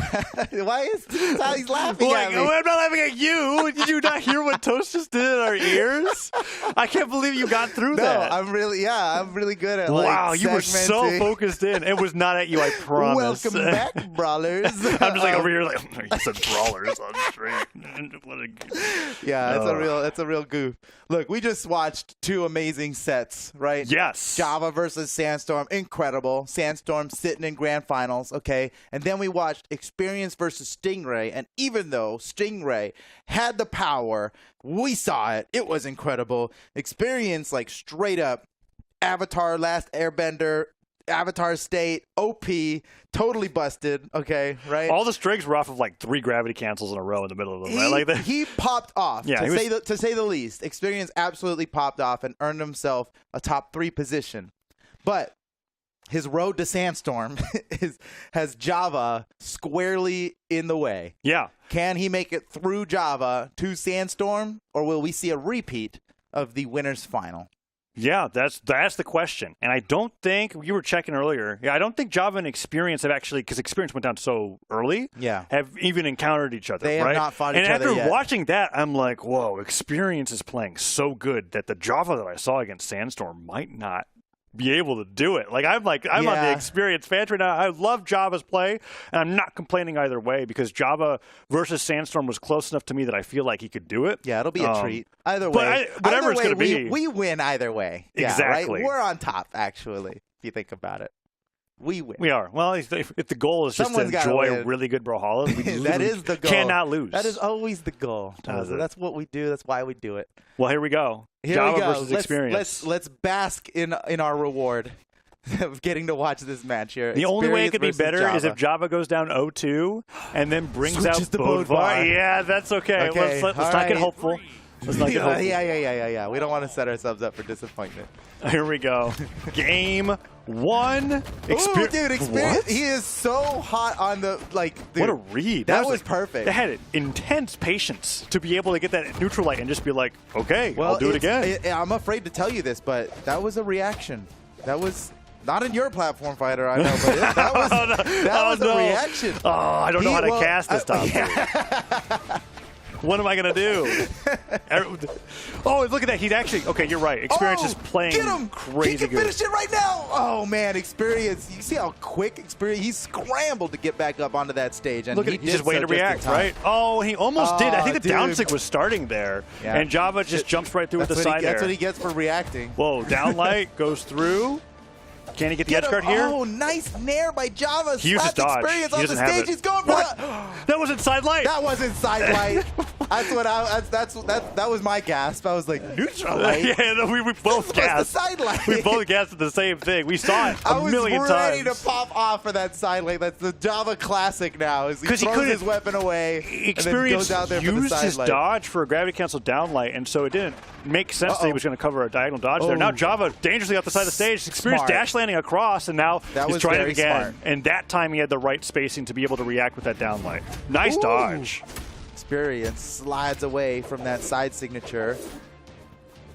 Oh. He's got a damage lead here. He's trying to make Java play his game, but Java, don't play that game. Yeah, and then Java just starts showing off his movement. I love that every single time. Just kind of like, oh, stock's gone. Just jumping around. It's so sick. Experience now on gauntlets. Let's see what he can do before. The neutral lights were fantastic. Dude, do you see how swifty that pivot dash line D-light, right? Love it. Yeah, that was fantastic.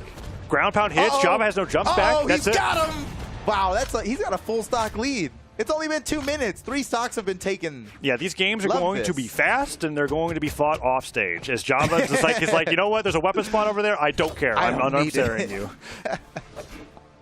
All right, Java's got a mountain to climb right now. A mountain to climb starts falling down the side of the mountain. He's like, he does not. What? No. It works. It works. Was that his master plan? I'm gonna fall. I'm gonna look like I'm helpless, and that'll make him come down here, and then he's mine. I will give him that credit for now. We're gonna have to. We'll see if that continues. Experience takes him off stage, just dash dancing in the air there. Goes for the nair, sweating already. Goes for one nair, ground pound, not steered the right way. And Java goes for a ground pound, gets interrupted by the recovery. Experience now, weapon throwing across the stage. Can he get Java off stage again? No, but he's taking the damage lead. Whoa. That would have just knocked out straight up. Or at least He's gonna get it again. He's going for these nairs. No, The ground he pound hits. got I him. think that's just it. That's it. Oh, well, dude, wow. These guys are really dominating the offstage play. Both of them. All those stocks ended like way too early. Nobody got beat up. They just got like ended.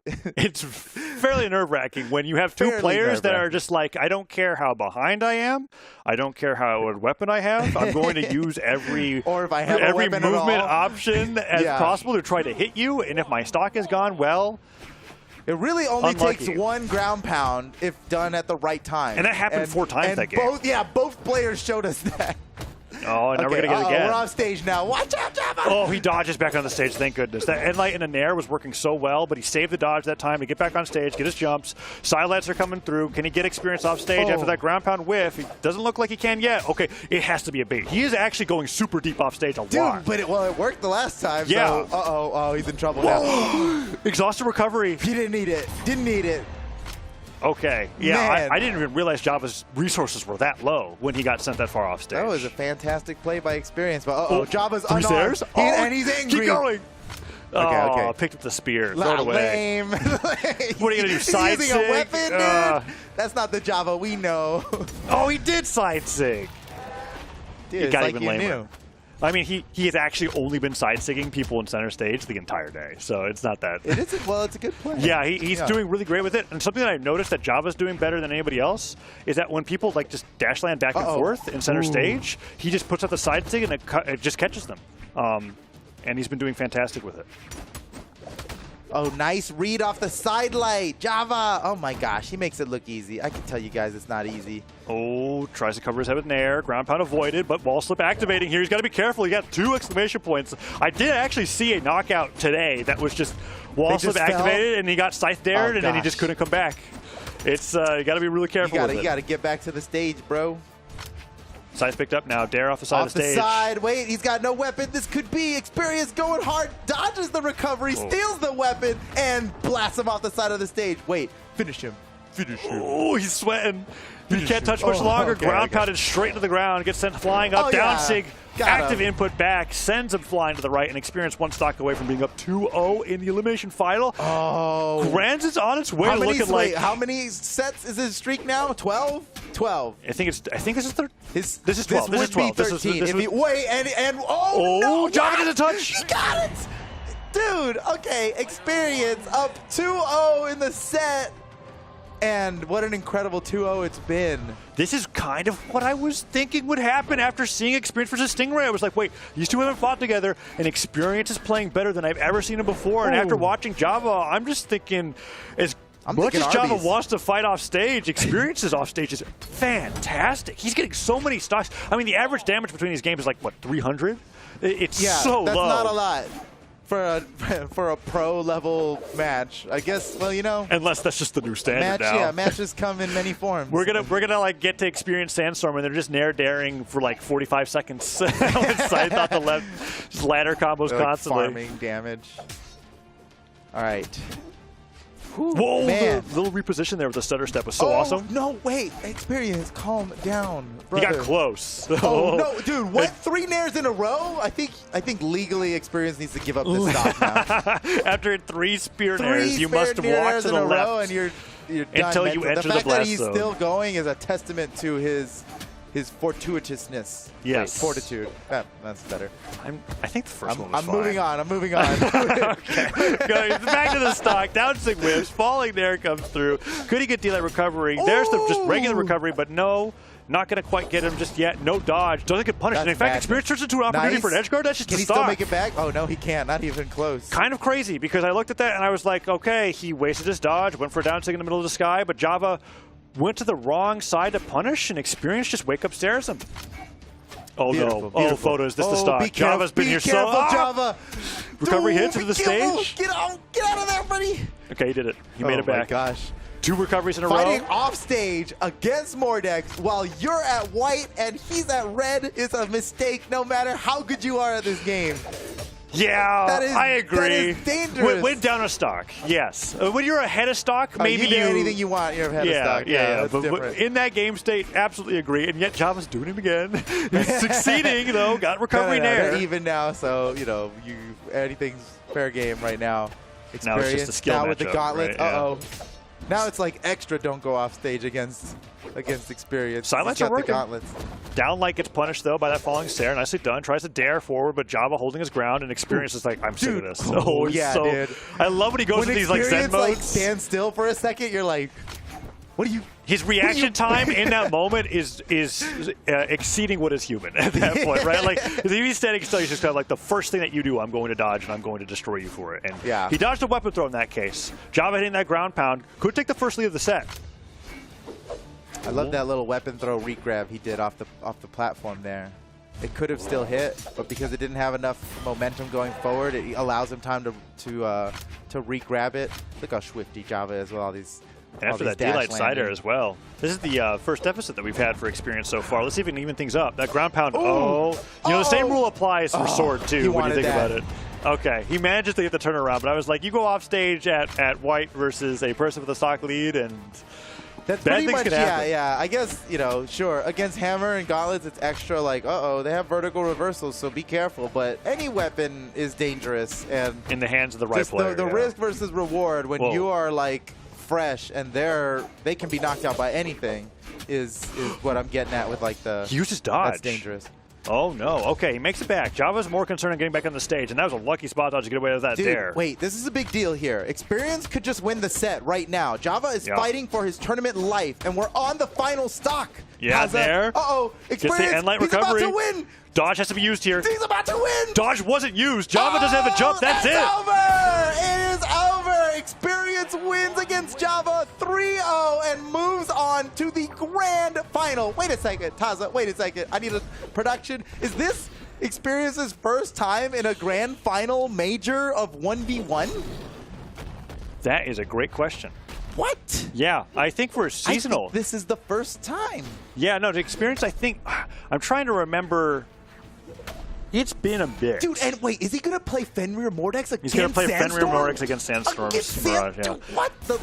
Yeah, so we just got confirmation that he has no podiums. Not only has he not been in Grands before in 1v1, but he has never even been on the podium before in 1v1. Yeah, this is crazy. And you know what's even crazier? If he does well enough against Sandstorm's Mirage, Sandstorm has shown that when his back's against the wall, he brings the Mordex back out. So we may see a Mordex mirror. And it's just depending on how this plays out. I do not envy Sandstorm to be put in that situation. Where you have to play. He has to own his legacy, right? Yes. He is Fenrir Mordex. We know he owns it. Look, we're the devs. We say it. He owns it, right? He does, yeah. Experience is borrowing this drip. There are very few players. I'm thinking like in a handful of players I can think of that have specific looks that are just like patented for them. It's like Sandstorm, Fiend.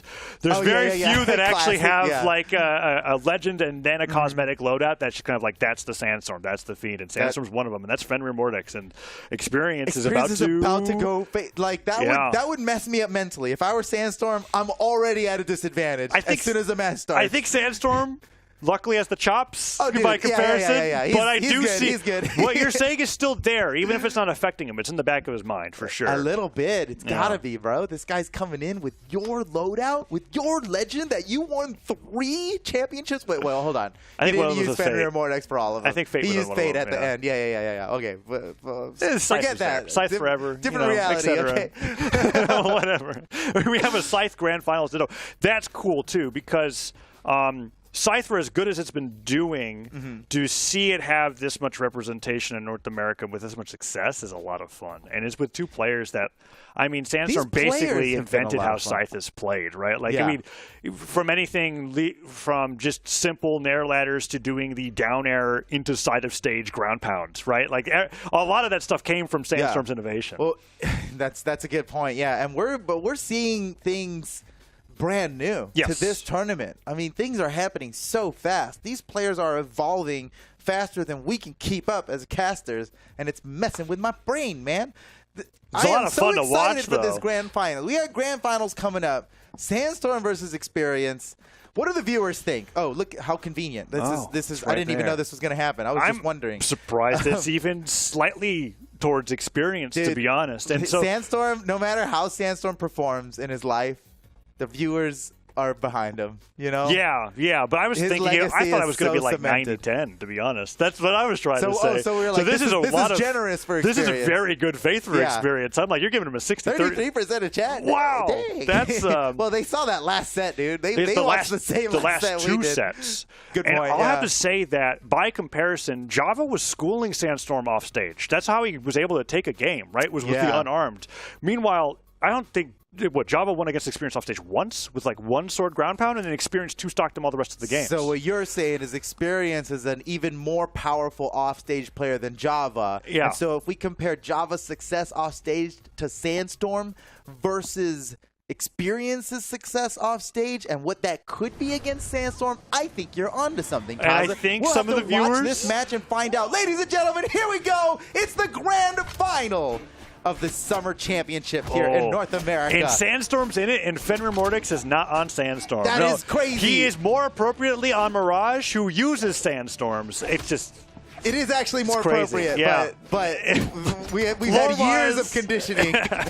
He's been playing the character that just guaranteed summons to mess ice up. waves the entire time. Oh, It's jeez. really the opposite of a sandstorm. Yeah. It's an ice storm. Oh, he double got him with sidelight. He got the double sidelight, but it wasn't. He didn't catch a dodge with it. He just literally caught him He just falling. caught him twice. Yeah. So he couldn't get the double. So off the of that. adaptation there with the gravity cancel downlight was smart. Doesn't go for it. Down sig misses. Nair into dash back. Trying to get the Dude, who sidelight. gets the first Whoa. knockout though? That's kind of important. It's a little close. Bit. It's a momentum battle. Oh, imagine if it's just a clash and they both get I knocked think he at the meant same to time. down sig there. Down sig comes through. Doesn't get hit. He can make it. Oh, it's going to be tough. Wait, No. Experience? Wow. Misses and cleverly goes to the other side of the stage. Sandstorm Smart. wasn't able to respond in time, and that down tick hits a little bit beneath the stage, so Experience still holding on. It's the last hit scenario for Dude, both who's players gonna right get now. this first stock? They're This both is- sweating. This is such a mighty first stock. Experience goes low, Sandstorm goes high. They whiff both directions, go back to neutral. I love that animation. That was a nice Gravity cancel the like neutral that sig use into of the neutral wall. sig. Yeah. Okay, Experience take the first stock. Now that doesn't actually mean anything that significant. Unless. But I'm gonna say that might be an indicator of what's to come. Unarmed air, almost knocking out on its own. Okay, standard, down air into the stage. A little too much Weapon knockback to throw. get the ground pound after. Oh, There we go. Sandstorm did the thing. He took it back, He right? he took it back. How does it work in Mega Get Man wrecked, rules Java. He when took it Mega back. Man if he like loses? Can the bosses take back their powers? If Mega Man like has a game over, it does go back, right? Because you have to play the game again. I don't know. So We'll have to ask Capcom. All right, worry about it later. It's fine. Experience evens up with Sandstorm right now. Sidelight Nairs through. Let's see if we can do anything more. Sandstorm is getting a few hits here and there. Nice. Down sig's been working against everybody Yeah. who's fighting against, and Experience is no different. It's such a great tool that Sandstorm's been using. Yeah, I love it. It is, and it's such a unique thing in Brawlhalla too. Such a fast, stacked option. Whoa, unarmed now. Ooh, that was just great reaction from Experience there. He was really waiting for a single movement option from Sandstorm before he reacted with that jump immediate ground pound, and that's a huge lead here. And now Experience is applying the pressure. Uh-oh, this is Experience has got a pretty good lead here. He Wait does. A second. Sandstorm could just end it. Here he comes. And Light Nair He is puts him looking. off stage. He's looking for the Sandstorm. Can he get the dodge? move. Down air into the stage. Doesn't go for the ground pound. Side airs him off, and Experience low on jumps. Can he make it back? He has to use the dodge there, and dude. Sandstorm breakdances him off the left He side of didn't the even stage. need that. He was just there to It is send a actually message. like, if he's covering a diagonal dodge, it's the longest lasting unarmed move that you could do. Yes. But I agree with you. He could have just No, let him no, fall. you're right. You're right. Better safe than sorry. He might have just been getting his dodge back, and so it's worth. Oh, dude, that was so slick, dude. Did you see that? Sandstorm with the weapon throw up, re-grab, gravity cancel down, like combo off of it. He's a legend. He's a 3-time. Oh. What a dodge. And he gets a punish off Just of the it as Sarah well. Experience But might wait a take second. game one. Wait Oh, a the second. downlight misses. Sandstorm makes it back, has a little bit of a chance here. Dude, One yeah, Sarah. yeah. Don't count him Pogo, out. Don't count him weapon out. throw.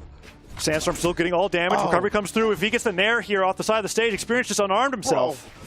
Weapon spot comes through. Sandstorm goes to the down ticket. The Experience misses the punish. Who's going to get this one down to the final moments of this game? Oh, and Sig just tried to read a dashed up sidelight. No Oh my recovery, and gosh. Sandstorm escapes certain doom. Off the side. Recovery, Nice weapon throw. He's done. Woo! The announcer says, woo! That was a close one. Holy smokes. Sandstorm take Wow. game one. and it was a nail biter the entire way through. Is that what we have to expect for the rest of this set? There was a point in that game where Experience was up 2 stocks to 1, light orange. And Sandstorm clutches that in the last stock. Dude. And that was a clutch. I mean, Experience had maybe 5 different windows where Sandstorm just barely scraped by with a dodge here, a fastball there to be able to take game 1, and is now 2 games away from being the summer champion. Dude, I'm exhausted. I'm exhausted. You can't be exhausted yet. We've got so much more. It was so intense, man. That was incredible. And it's just not going to stop. I love this matchup. I love this matchup. What a great set we've got in front of us. Oh. Holy smokes, man. Side six going left and right. He gravity cancel unless the wrong way. That could have been bad. That gravity cancel could have super costed him there, and he's lucky that Sandstorm wasn't in a position to really take advantage of it. Yeah, Dash jumping around, goes for the recovery. Weapon throw pickup. Sandstorm just side six out of there. He didn't want anything to do with the mix-ups that Experience had to go for. And now Experience being pushed to the side of the stage. They're bobbing and weaving around each other with the movement, waiting to see who throws up the first move. Oh, that gets punished, but then he wake up dares, and now it's just back and forth, Foda. Oh, man, and then just like that. Sometimes you don't have to be that fancy with your attack. You can just ground pound. Just like week 1 of Gauntlets being released in Brawlhalla, where everybody's like, wait, you can steer this? They're just ground pounding like 7 times in a row, and nobody knows what to do. Yeah, it's 2017 all over again. Sidelight doesn't get the dodge read there, but came close. Downlight puts him towards the edge of the stage. Experience trying to extend this lead. Bonk. Oh, yeah, it's always fun. No matter how many times it happens. It's like the. Oh, that was nice. Good. You see how he had to gravity cancel that downlight because he ran out of stage there at the end? Yeah, to make sure that it connects instead of, falling off. Yeah. We probably would have just down aired by accident because we thought we could have downlighted. And then get reversaled and then lose the game. Oh. Dude, what? Two neutral lights? That's a hard call out. It's like it's reminiscent of when Blasters was really dominant and you'd get like sidelight and a dodge down sidelight over and over again, right? Yeah, that was we've seen that. Oh. Even at the highest level, we've seen that. Oh, falls to side air. Wow. These are some powerful dodges, man. D-Led recovery. Well played, I wonder if Sandstorm. side air would have been better there for the edge guard opportunity, but maybe he just thought recovery was going to knock out. Either way, Experience sends him out with his own combo. Okay, can Experience get this edge guard? Whoa. No, the opposite. Now both players are a hit away. How is this so close? Sandstorm's got no weapon. Oh. Experience steals the weapon away from Sandstorm. He can end his stock right now. Dodges, goes for the slide charge, or the gravity cancel downlight, and the difference between how actionable you are on that move on miss and on hit is like hilarious, right? Like that's a big one. It's so punishable if you whiff it, and without a dodge, Sandstorm goes down for sure. Now Experience is looking for that extra credit, and he's starting to find it. Foda, dare comes through. That side air will stop any momentum he has. He stopped the bleeding there before it got bad. So here we are, last stock, basically tied up damage. Let's see how this goes. Sandstorm, remember, Sandstorm's on the winner's side. If he takes this game, he will just be 1 win away from a major victory. And how long has it been since Sandstorm won a major? Uh-oh, wait, hold that thought. Oh, he's been in Grands. He has not won this year. It's been a minute, and that would be a huge momentum shift for him going into the 2023 esports season. That would be huge for Sandstorm. But he's got to get this game here. But also, think about the Experience story. He's never even been on a podium. First time podium, and he gets a championship? Yeah, that would be so crazy. And the edge guard there works out, and Experience brings it 1-1, and you're absolutely right. It's something I haven't really been thinking about. First time on the podium, and you get the gold, right? That would be... That's awesome. And it's not like Experience isn't known, right? We've been watching Experience and Made we all know crush Experience it in twos. is an extremely good player, but he says it himself. He's a twos player. The 1v1, he's like not expecting to win. Imagine he still says that after this weekend. He's just kind of like, it was a fluke. He better not, bro. He better not. Sorry, Experience. Turns out you're a 1v1 player too. You're just good at the game. Double eliminate Sandstorm and Grands. I don't know. Anyways, we'll see how this plays out. What we're getting, regardless of player opinions, right, is an incredibly close grand finals, and they're making it so entertaining to watch here. Back on Demon Island for Game 3. Let's see who takes this first stock. Can I just call out how beautiful this animated background looks? Yeah, oh my you gosh. can. Nice It's been called out multiple times this weekend, and it's never wrong. It's never wrong to do it. Yeah, let's talk about it again, though. Look at that. Ooh, look at that. Oh, and the Nair comes through. Weapon throw into recovery. Dude, Sandstorm's been landing that all day. I love it. The weapon throw up, that tiny little bit of hit stun he gets from it, he lands a true combo off of it. Synchronized end lights there that whiffed on either side was pretty funny. Gets that neutral light coming through, but Sandstorm still has a weapon in the down sig. And he got him with the Sandstorm. We missed it in game 2. Yeah. He was winning with it in game 1, and now that it's back, he takes the lead with it in game 3. So I did miss it. Yeah, the Sandstorm working out quite well. Sandstorm does sandstorm. Storming. He's a sandstorming sandstorm. Yeah, he is. He's just, well, let's see if he continues to hit that. I mean, he's been using it no matter what the damage or game state is, right? He's just such a... Oh, yeah, it's a delight in the air while sweating? Well, he knew that Experience wanted to... He was going to fast fall into that weapon. Oh, now... So that was just so well... Oh, that's the most optimal place you could ever land that side sig. That exact so spacing perfect. because you get it to not have the landing animation, right, when you go off the side of the That move stage. expects you to bounce off the floor. When you bounce off the floor, you lose 20% of your velocity. It's called elasticity, and it's a physics thing that happens in games. And Sandstorm was like, you know what? Forget elasticity. There's no ground below you at this exact pixel, and it worked so perfectly. Really well done. But that time there was, so he got There punished. would have been, yeah, even if he landed that. I don't know. That was an ill-advised side sig, but he's the GOAT. We can't be A little talking. too We don't much know elasticity in that side sig, Sandstorm. Oh, go back to Sandstorming. Oh, weapon throw, down air pickup. Can he get it? Whoa, Experience can. Oh, that was so oh my good. God, finish him. There it comes through. He was Sandstorm one- somehow oh, no, recovers and no, turns it. The reversal there is no. devastating. Experience did not deserve that, dude. He was about to get the most swaggy knockout ever, and instead he gets reversed. Yeah, on. the side Let's watch light it in slow motion. The side light kicking him into the edge of the stage there. So fantastic, dude. Players in North America just don't Look let at us this, watch look at this, replays. look at this, look at this. Hold on. Experience. Is that I'm a right god. here? He's Yeah, a god. he kicks him in. He's a god, Weapon and throw. and then, whoops. That fadeaway on the recovery surprised Experience even as hard as it surprised me. I couldn't believe that Sandstorm got that much drift because he was waiting for that read and he was thinking that Sandstorm would go straight up and just didn't get it. Now he's making up for it. That's it. Oh, wait, look 10 at the seconds. clock. 10 seconds. seconds. A 10-second knockout. Wow. And look at him dancing. Look at him celebrating. How do you come back from this mentally if you're Sandstorm? Sandstorm's just kind of now? like, I've got another game. That's all he's thinking, right? Yeah. You look at the set count and you're like, all right, He's like, I'll get it in game 5. He's like thinking about the next one. He's like, well, No way. You know he's digging his heels in, and he's ready to bring this back with it. I know that Sandstorm in particular, I've watched him on enough lands. If that happened to him, he's smiling, he's nodding his head, and he's getting ready for the next stock. He's about to supercharge. Yeah. That is the Sandstorm way. Oh. But Experience is like, I can just win now. Uh-oh. Now we've got this huge lead.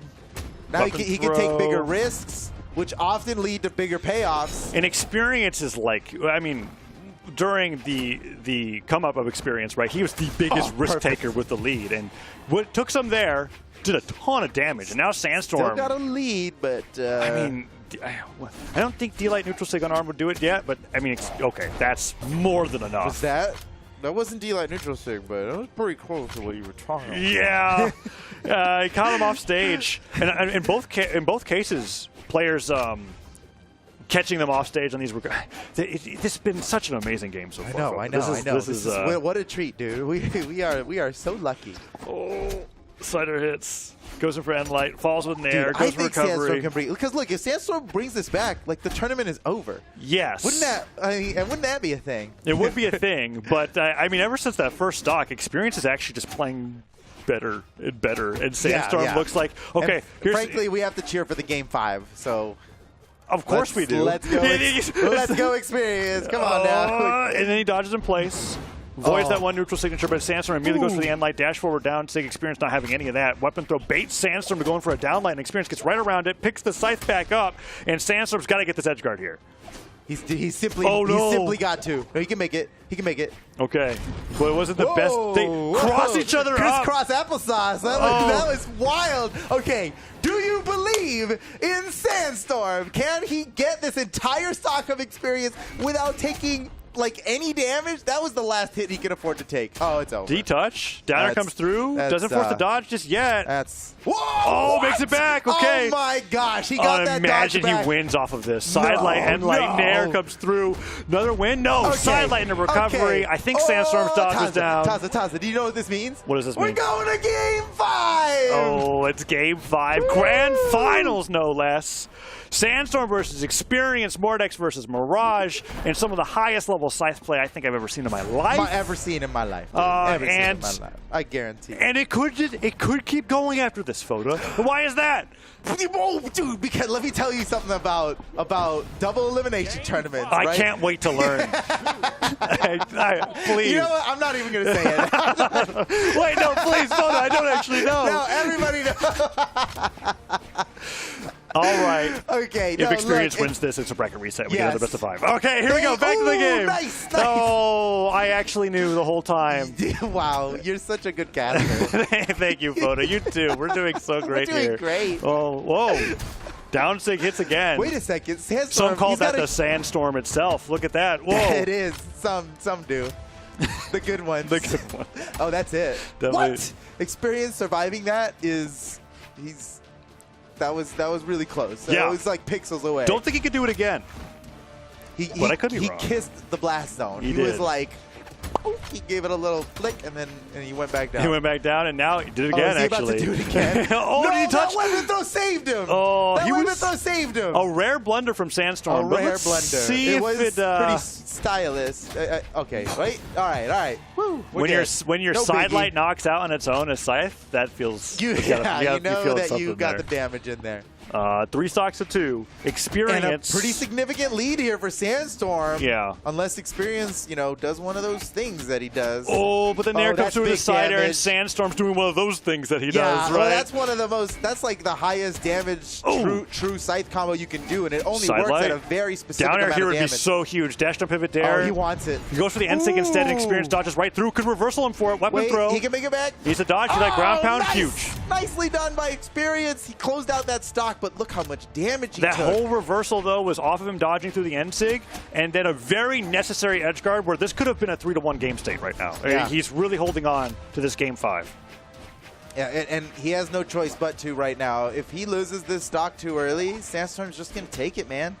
Oh, Sandstorm dashes Uh-oh. around, gets Off to the Sair. side, One more Sair would do Experience. it. That's it. Okay, Man, tournament stock for You Experience. really called that out. Okay, you're right. Tournament stock for Experience. He is actually fighting for his tournament life right now. If he Oh. loses this stock, the tournament is over and Sandstorm wins. All right, It's good up start. to Experience. Oh, he headlights the wrong way. Sandstorm doesn't get too much off of it, though. Can Experience bring him off stage? Experience has been doing well in these offstage engagements, and at this point, dude, I know. look at the movement. I know we said that like when you're like low damage, one stock behind, it's not good to go off stage. Well, now's a good time. now's the actually. time. Yeah, now's a good time. Whatever it takes, man. He's got to end this stock quickly. If Sandstorm has the time to whittle Experience down, the math does not check out. The down sig weapon throw, he gets it. And just like that, Oh, Experience breaks in the last stock in the clutchest way dude, possible. He can clutch this.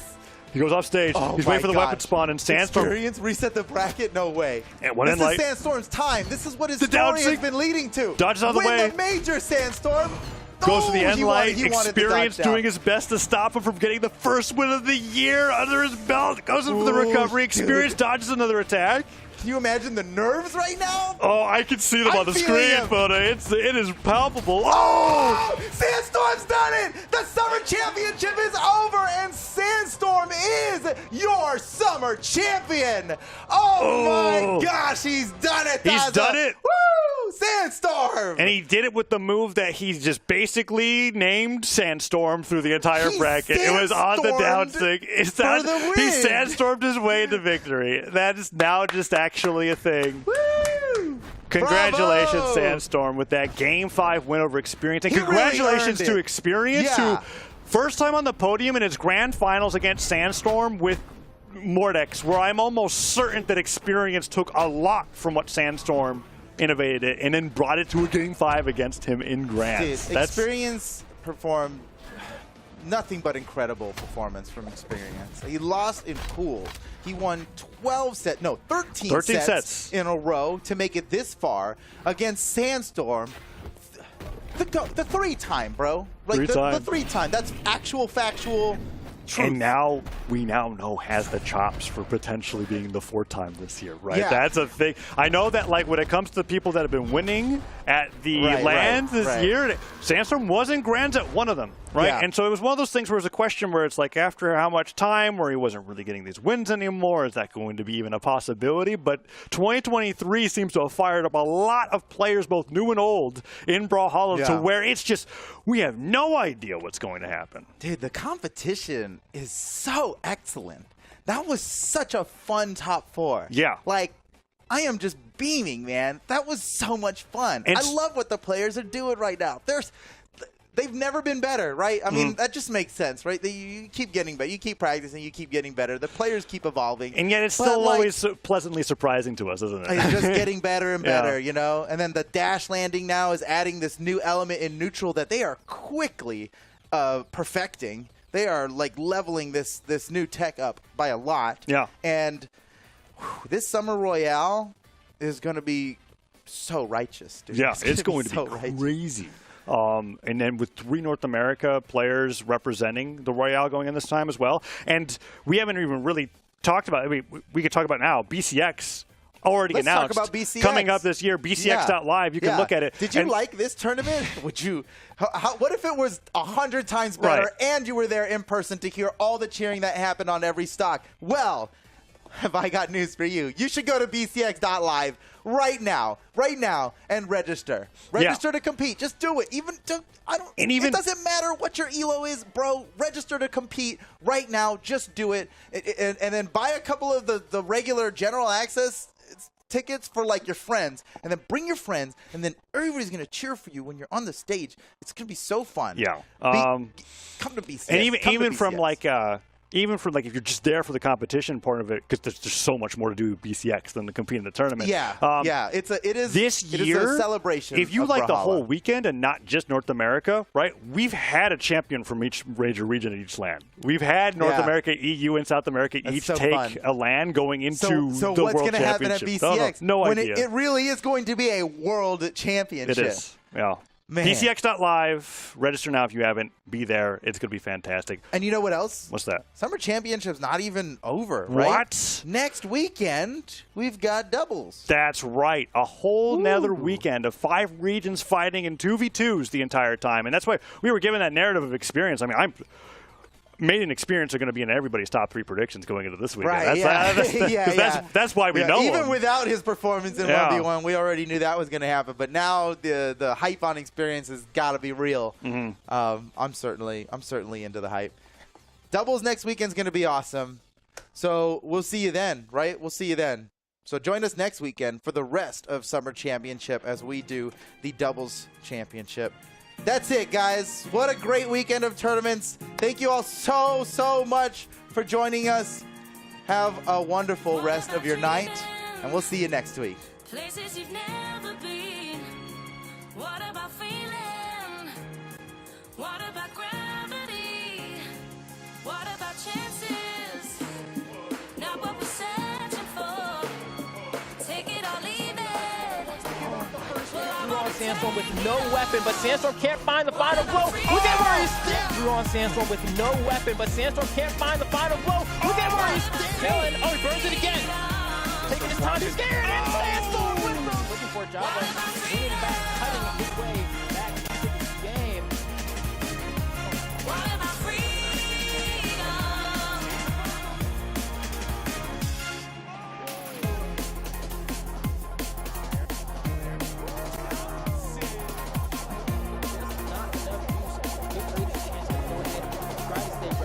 Tell me you're leaving. Not gonna be enough. That was it. Low defense as well. Does Stingray let this one slip, or is Luna clutch? Going off the top though. Stingray finds his way back down to the ground, trying to get the anti-air top, getting Stingray for that moment. Oh, beats out the end sick, but the immediate grab his arm. Luna's in trouble. In the red. The side signal to it. Definitely suitable for how he likes to play. I mean, out of all players that are going to go and do more damage unarmed than Withstorm maybe goes for a recovery here to get him off the top of the stage. No, this is really close for a stock if he goes. Oh, that is? Okay, that's got to be. No, Zach Thorpe. He uses dodge really early, but quickly rearms himself. Beat him up. Good job. Quick on the stick. Silence the other way. Sandstorm just whether it was a dash back or a jump back, down to cover it all, stops down.